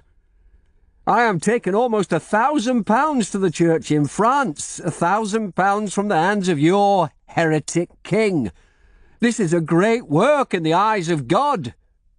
He eyed me furiously. "You will not stop me."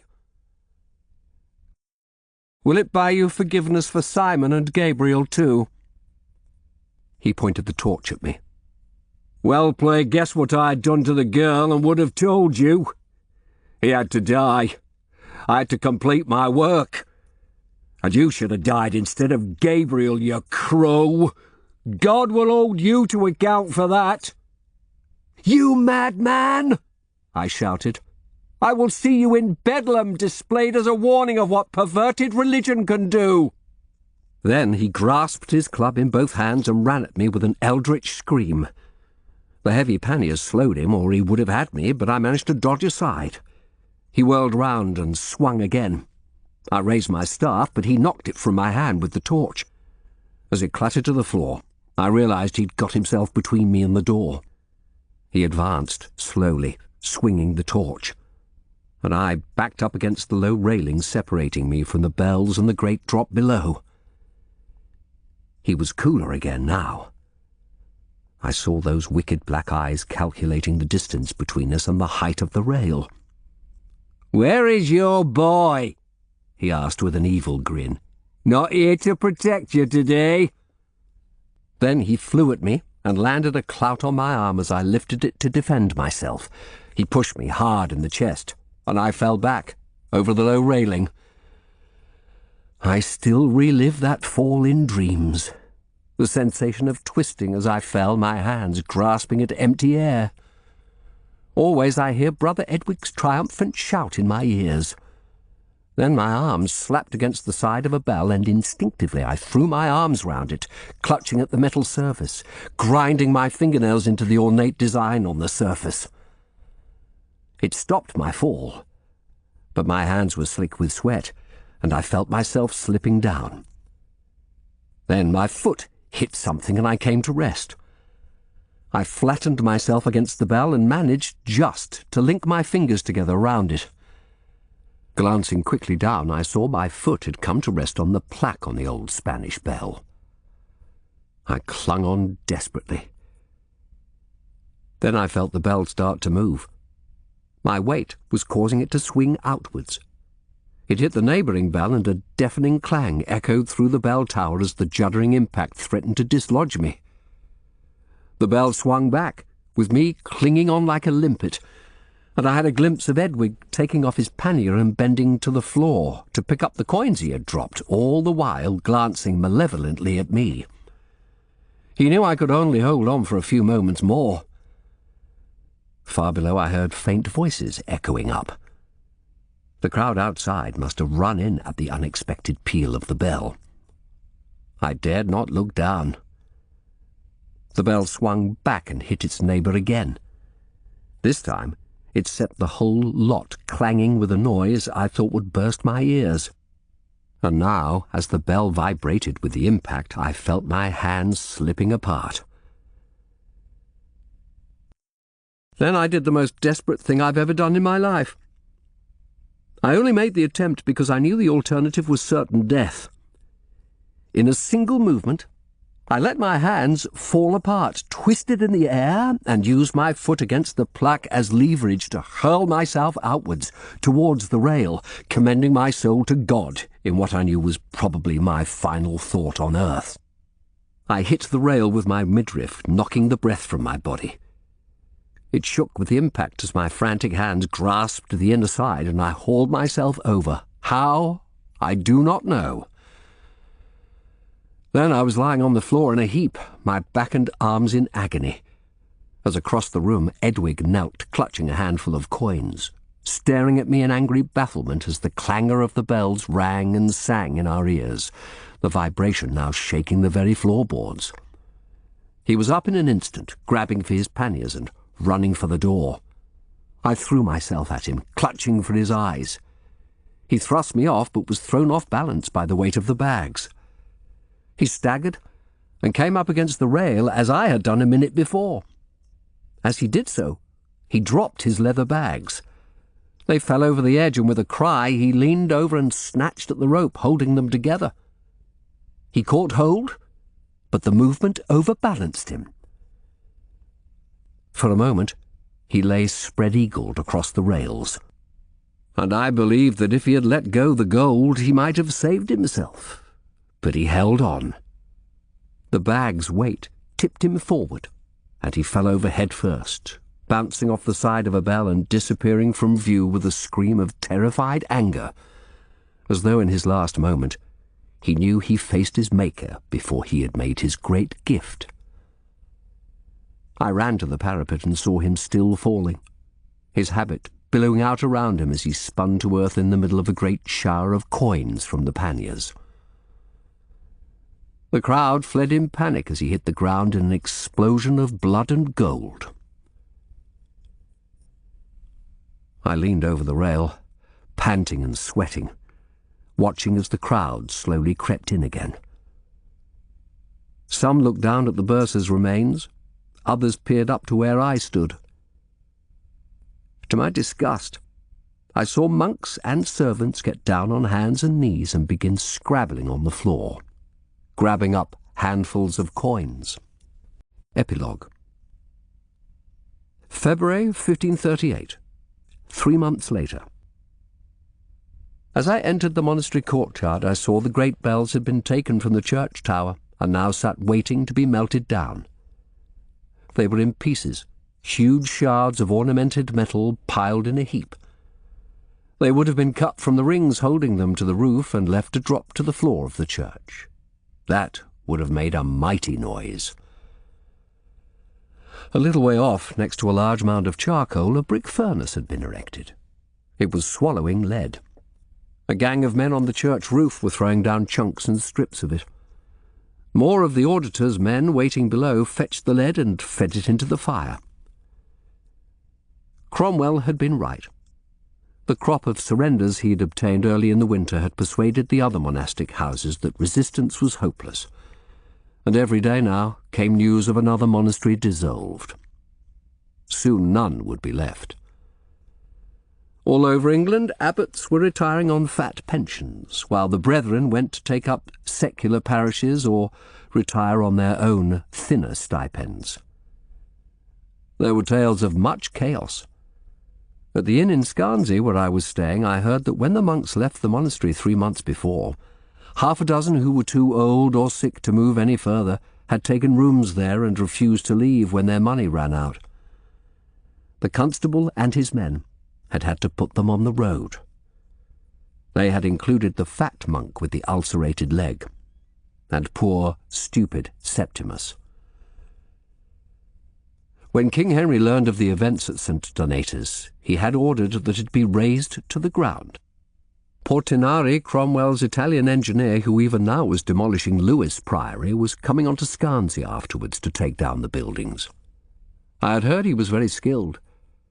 At Lewes, he had managed to undermine the foundations, so the whole church came tumbling down at one go in great clouds of dust. They said in Scarnsea it had been a wonderful and terrible sight, and looked forward to seeing the spectacle repeated. It had been a hard winter, and Portinari had been unable to get his men and equipment down to the Channel coast before spring came. They would be at Scarnsea in a week, but first the augmentations officers had arrived to take away everything of value, down to the lead from the roof and the brass from the bells. It was an augmentations man who met me at the gatehouse and checked my commission. Bug and the other servants were long gone. I had been surprised when Cromwell sent a letter ordering me to Scarnsea to supervise the process. I had heard little from him since making a brief visit to Westminster to discuss my report in December. He told me then that he had endured an uncomfortable half-hour with the king when Henry learned that mayhem and murder at the religious house had been kept from him for weeks, and that his new commissioner's assistant had absconded with the old commissioner's killer. Perhaps the king had boxed his chief minister's ears, as I had heard he was wont to do. At all events, Cromwell's manner had been brusque, and he dismissed me without thanks. His favour, I had taken it, was withdrawn.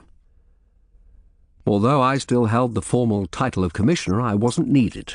The augmentations officers were more than capable of carrying out the work, and I wondered whether Cromwell had thought to make me revisit the scene of those terrible experiences as a punishment for that uncomfortable half-hour of his.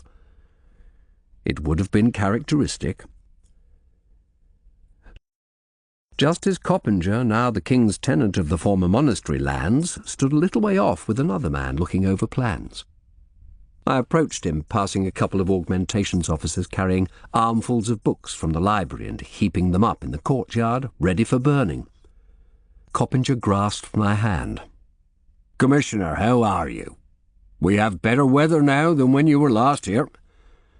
"Indeed. Spring has almost come, though that is a cold wind from the sea. How do you find the abbot's house?" "I have settled in most happily. Abbot Fabian kept it in good repair.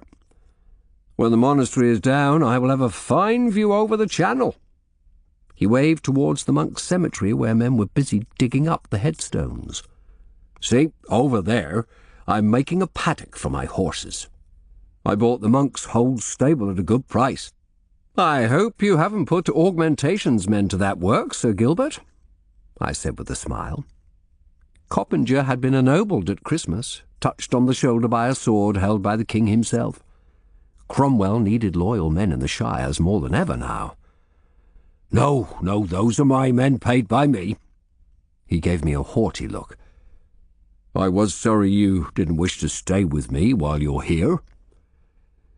"This place has unhappy memories. I'm better in the town. I hope you will understand." "Very well, sir, very well." He nodded condescendingly. "But you will dine with me later, I hope? I would like to show you the plans my surveyor here has drawn up. We are going to turn some of the monastery outhouses into sheep pens once the main buildings are down. That will be a spectacle, eh? Only a few days now." "It will indeed. If you will excuse me for now." I bowed and left him, wrapping my coat around me against the wind. I went through the door to the claustral buildings. Inside, the cloister walk was dirty and muddy from the passage of many booted feet. The auditor from Augmentations had set himself up in state in the refectory, where his men brought him a constant stream of plate and gilded statues, gold crosses and tapestries, copes and albs, and even the monks' bedding. Everything that might have value in the auction to be held in 2 days' time. Master William Glench sat in a refectory stripped of its furnishings but filled with boxes and chests, his back to a roaring fire, discussing an entry in his great ledger with a scrivener. He was a tall, thin man with spectacles and a fussy manner. A whole raft of such people had been taken on at Augmentations over the winter. I introduced myself, and Glench rose and bowed, after carefully marking the place in his book. "You seem to have everything well organized," I said. He nodded portentously. "Everything, sir, down to the very pots and pans in the kitchen." His manner reminded me momentarily of Edwig. I suppressed a shudder. "I see they're preparing to burn the books. Is that necessary? Might they not have some value?" He shook his head firmly. "No, sir. All the books are to be destroyed. They are instruments of papist worship. There's not one in honest English." I turned and opened a chest at random. It was full of ornamentation from the church. I lifted out a finely carved gold chalice. It was one of those Edwig had thrown into the fish pond after Orphan's body to make people think her a runaway thief. I turned it over in my hands. "Those are not to be sold," Glench said. "All the gold and silver is to go to the Tower Mint for melting down. Sir Gilbert tried to buy some pieces. He says the ornamentation is fine, and so it may be, but they're all baubles of papist ceremony. He should know better." "Yes," I said. "He should." I put the chalice back. 2 men carried in a big wicker basket, and the scrivener began unloading habits onto the table. "These should have been cleaned," the scrivener said crossly. "They'd fetch more." I could sense Glench's impatience to be back at work. "I will leave you," I said. "Make sure not to forget anything," I added, taking a moment's pleasure in his affronted stare. I crossed the cloister to the church, keeping a careful eye on the men scrambling over the roof. Already fallen tiles lay dotted round the cloister square. Inside the church, light still streamed through the ornate stained-glass windows, still created a kaleidoscope of warm colours on the floor of the nave. But the walls and side chapels were bare now. A sound of hammering and voices echoed down from the roof. At the head of the nave, the floor was broken, a mass of shattered tiles. It was the spot where Edwick had fallen, and also where the bells would have landed when they had been cut from the roof. I looked up into the yawning empty space of the bell tower, remembering. Going round the rood screen, I saw the lecterns, and even the great organ had been removed. I shook my head and turned to leave. Then I saw a cowled figure sitting in a corner of the choir stall, facing away from me. For a moment, I felt a thrill of superstitious dread as I imagined Gabriel returned to mourn the ruin of his life's work. The figure turned, and I almost cried out, for at first I could see no face under the hood. But then I made out the gaunt, brown features of Brother Guy. He rose and bowed. "Brother Infirmarian," I said, "for a moment I thought you were a ghost." He smiled sadly. "In a way, I am." I approached and sat down, motioning him to join me. "I am glad to see you," he said. "I wanted to thank you for my pension, Master Shardlake. I imagine it was you who saw I was given an increased allowance?" "You were elected abbot, after all, when Abbot Fabian was declared incapable. You're entitled to a larger allowance, even if you only held the post a few weeks." "Prior Mortimus was not pleased when the brethren elected me over him. He has gone back to schoolmastering, you know, in Devon." May God have mercy on his charges. "I wondered whether it was right to take the larger sum when the brethren have to live on £5 a year. But they would have been given no more had I refused. And with my face, I will not have an easy time of it in the world. I think I will keep my monastic name of Guy of Malton rather than revert to my worldly surname of El Akbar. I am allowed to do that, even if brother is forbidden?" "Of course." "Do not look shamefaced, my friend. You are my friend, I think?" I nodded. "Yes, I am.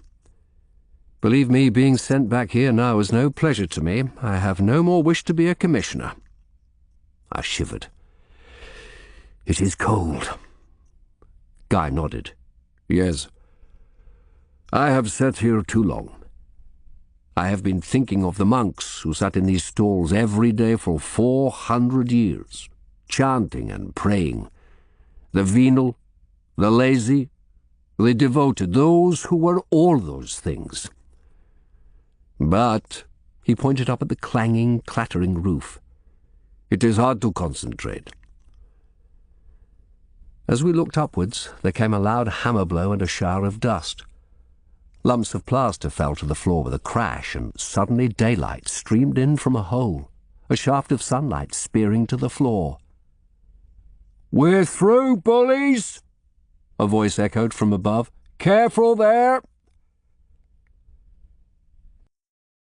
Guy made a strange sound somewhere between a sigh and a groan. I touched his arm. "We should go. More plaster will be coming down."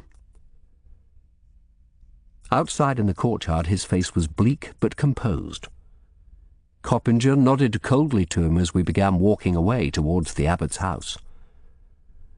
"When the monks left at the end of November, Sir Gilbert asked me to stay on," Guy told me. "He'd been put in charge of minding the place till Portinari could get here, and he asked me to help. The fish pond flooded badly in January, you know. I was able to help him drain it." "It must have been hard living alone here with everyone gone." "Not really. Not until the augmentations men came this week and started clearing the place. Somehow it felt, over the winter, as though the house was only waiting for the monks to come back." He winced as a great chunk of lead crashed to the ground behind us. "You hoped for a reprieve?" He shrugged. "One always hopes. Besides, I had nowhere to go. I have been waiting all this time to hear if I am to be allowed a permit to leave for France." "I might be able to help with that, if there is delay." He shook his head. "No. I heard a week ago. I have been refused. There is talk of a new alliance between France and Spain against England, I believe. I had better see if I can exchange this habit for a doublet and hose. It will be strange after all these years. And grow my hair. He lowered his hood and ran his hand over his bald crown. I saw the fringe of black hair was tinged with white now. "What will you do?" "I want to leave in the next few days. I could not bear to be here when they demolished the buildings. The whole town is coming. They are making a fair of it. How they must have hated us." He sighed. "I may go to London, where exotic faces are not so rare." "You could perhaps become a physician there. You have a degree from Louvain, after all." "But would the College of Physicians let me in? Or even the Guild of Apothecaries? A mud-coloured ex-monk?" He raised an eyebrow and smiled sadly. "I have a client who is a physician. I could plead your cause." He hesitated, then smiled. "Thank you. I would be grateful." "And I could help you find accommodation. I will give you my address before you leave. Call on me." "Will you? Might not associating with me be risky?" "I won't work for Cromwell again. I'll go back to private practice. Live quietly. Perhaps paint." "Be careful, Matthew." He glanced over his shoulder. "I'm not sure it is wise even for you to be seen having an amicable talk with me under Sir Gilbert's eyes." "Rot, Coppinger. I know enough never to do anything that breaks the law. And though I may not be the reformer I was, I'm not turned papist either." "That does not protect people these days." "Perhaps not. But if no one is safe, which indeed they're not, at least I can be unsafe minding my own business at home." We reached the abbot's house, now Coppinger's. A gardener was carefully tending the roses, spreading horse dung round the bushes. "Has Coppinger rented much land?" I asked. "A lot, yes, and at a low rent." "He has been lucky." "And you have no reward?" "No. I got Cromwell his murderer and his stolen gold, and this place surrendered. But not quickly enough." I paused, remembering those who had died. No, indeed. Not quickly enough. "You did all any man could." "Perhaps. You know, I often think I might have seen to the depths of what Edwig was had I not disliked him so much, and therefore tried doubly hard to be fair and certain. Even now I find it hard to realize that that man, so precise and orderly, was so wild and deranged underneath. I wonder if he used that order, that obsession with figures and money, as a way to keep himself under control. I wonder if he feared his dreams of blood. "I pray so." But that obsession with figures only fed his madness in the end. I sighed. Uncovering complicated truths is never easy. Guy nodded. "It takes patience, courage, effort, if the truth is what you wish to find." "You know Jerome is dead?" "No. I have had no news since he was taken away last November." Cromwell had him put in Newgate jail, where his brethren were starved to death. He died soon after. "May God rest his tortured soul." Brother Guy paused, looking at me hesitantly. "Do you know what became of the hand of the penitent thief? They took it at the same time as Jerome." "No. I imagine the precious stones were taken out and the reliquary melted down. The hand itself will probably have been burned by now." "It was the thief's hand, you know. The evidence is very strong. Do you still think it could work miracles? He didn't answer, and we walked on in silence for a moment into the monks' cemetery where the men were lifting the stones. I saw that in the lay churchyard the family vaults had been broken up into piles of rubble. "Tell me," I said at length, "what has become of Abbot Fabian? I know he wasn't allowed an abbot's pension as he didn't sign the surrender." Guy shook his head sadly. "His sister has taken him in. She is a seamstress in the town. He is no better. Some days he talks of going hunting or visiting with the local landowners, and she has to prevent him setting off in the poor clothes that are all he has now, or their old nag. I have prescribed him some medicines, but they do no good. His wits are gone." "How are the mighty fallen," I quoted. I realized that unconsciously I'd been leading us towards the orchard. The rear wall of the monastery was visible ahead. I paused, a churning feeling in my stomach. "Shall we go back?" Guy asked gently.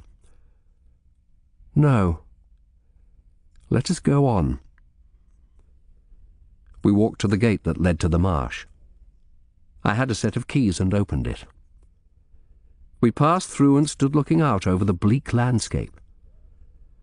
The November flood had long since drained away, and the marsh lay brown and silent, clumps of reeds waving quietly in the breeze, their image reflected in stagnant pools. The river was at full tide. Seabirds bobbed on the waters, feathers ruffled by the wind from the sea. I spoke quietly. "They come to me in dreams, Mark and Alice. I see them struggling in the water, sinking down, crying for help. I wake up screaming sometimes." My voice broke. "In different ways, I love them both." Brother Guy looked at me for a long moment, then reached into his habit. He passed me a folded paper, much creased. "I have thought hard about whether to show this to you. I wondered if it might hurt you less not to see." "What is it?" "It appeared on the desk in my dispensary a month ago. I came in from my duties, and there it was. I think a smuggler bribed one of Coppinger's men to leave it for me. It's from her, but written by him." I opened the letter and read, in Mark Poor's clear, round hand. "Brother Guy, I have asked Mark to write this for me, as his lettering is better than mine. I send it by a man of the town who comes sometimes to France. It is better you know not who. I pray you to forgive me for writing to you. Mark and I are safe in France. I will not say where. I do not know how we came through the mire that night. Once Mark fell in and I had to haul him out. But we reached the boat. We were married last month. Mark knows some French and improves so fast we hope he may obtain a clerkly post in this little town. We are happy, and I begin to feel a peace I have not known since my cousin died, though whether the world will allow us rest in these times, I do not know. There is no reason, sir, why you should care for any of this, but I wished you to know it was a bitter thing for me to have to deceive you, who protected me and taught me so much. I regret it, though I do not regret I killed that man. He deserved to die if ever a man did. I do not know where you will go in the world, but I beg our Lord Jesus Christ to watch over and protect you, sir. Alice Poor, the 25th day of January, 1538. I folded the letter and stood looking out over the estuary. They don't mention me at all. It was from her to me, They were not to know I would see you again. So they're alive and safe. Pox on them. Perhaps now my dreams will stop. May I tell Mark's father? He was sore grieved. Just that I have secret word he is alive. Of course. She's right. There's nowhere safe in the world now. No thing's certain. Sometimes I think of Brother Edwig and his madness. How he thought he could buy God's forgiveness for those murders with 2 panniers of stolen gold. Perhaps we're all a little mad. The Bible says God made man in his image, but I think we make and remake him in whatever image happens to suit our shifting needs. I wonder if he knows or cares. All is dissolving, Brother Guy. All is dissolution. We stood silent, watching the seabirds bobbing on the river, while behind us echoed the distant sound of crashing lead.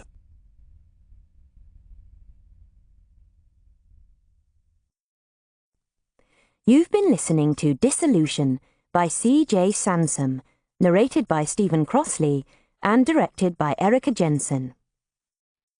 The author concludes with the following historical note. The dissolution of the English monasteries in 1536 to 1540 was masterminded throughout by Thomas Cromwell as Vice-Regent and Vicar General. After conducting a survey of the monasteries, during which much damaging material was collected, Cromwell introduced an Act of Parliament dissolving the smaller monasteries in 1536. However, when his agents began carrying it into effect, the result was the Pilgrimage of Grace, a massive armed rebellion in the north of England. Henry VIII and Cromwell put it down by tricking the leaders into negotiations until they had time to build up an army to destroy them. The assault on the larger monasteries came a year later with pressure, as described in the story, being placed on vulnerable larger houses to surrender voluntarily.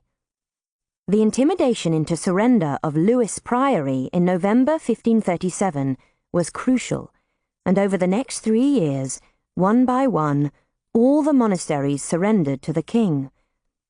By 1540, there were none left. The buildings were left to decay, the lead stripped from the roof by the augmentations men. The monks were pensioned off. If they resisted, as a few did, they were dealt with savagely. The average abbot and monastery official was undoubtedly more frightened of the commissioners, who were indeed brutal men, than the monks of Scarnsea are of Shardlake. But then Scarnsea is not an average monastery, and nor is Shardlake an average commissioner. It is generally accepted that the accusations of multiple adultery against Queen Anne Boleyn were fabricated by Cromwell for Henry VIII, who had tired of her. Mark Smeaton was the only one of her alleged lovers to confess, probably on the rack. His father was a carpenter. I have invented his previous occupation as a swordsmith. The English Reformation remains controversial. The view of older historians, that the Catholic Church was so decayed that some sort of radical reformation was necessary, if not inevitable, has recently been challenged by a number of writers, notably C. Haig and E. Duffy, who paint a picture of a thriving, popular church. I think Duffy especially over-romanticizes medieval Catholic life. It is interesting that these scholars hardly mention the dissolution, the last major study of which was by David Knowles in the 1950s. Professor Knowles, who was himself a Catholic monk, acknowledges that the easy living prevailing in most of the larger monasteries was a scandal. While deploring their forcible extinction, Professor Knowles considers that they had become so remote from their founding ideals that they did not deserve to survive in their existing form. Nobody really knows what the English people as a whole thought of the Reformation. There was a strong Protestant movement in London and parts of the southeast. The north and the west country remained strongly Catholic. But the country in between, where most people lived, is still largely terra incognita. My own view is that the bulk of the common people probably saw the successive changes imposed from above in the same way as Mark and Alice. Just that, changes ordered from above by the ruling classes who told them what to do and how to think, as they always had. There were so many changes. First, to an increasingly radical Protestantism, then back to Catholicism under Mary Tudor, and back again to Protestantism under Elizabeth I, that people can hardly have failed to become cynical. They kept quiet, for of course nobody was interested in what they thought, and while Elizabeth may not have wished to make windows into men's souls, her predecessors did, with fire and axe. Those who benefited most from the Reformation were the new men, the emerging capitalist and bureaucratic classes, men of property without birth. I think there were many Coppingers in mid-Tudor England. The Reformation was about a changing class structure as much as anything. That is an unfashionable view nowadays. It is naughty to mention class when discussing history. But fashions have changed, and will again. Audible hopes you've enjoyed this program.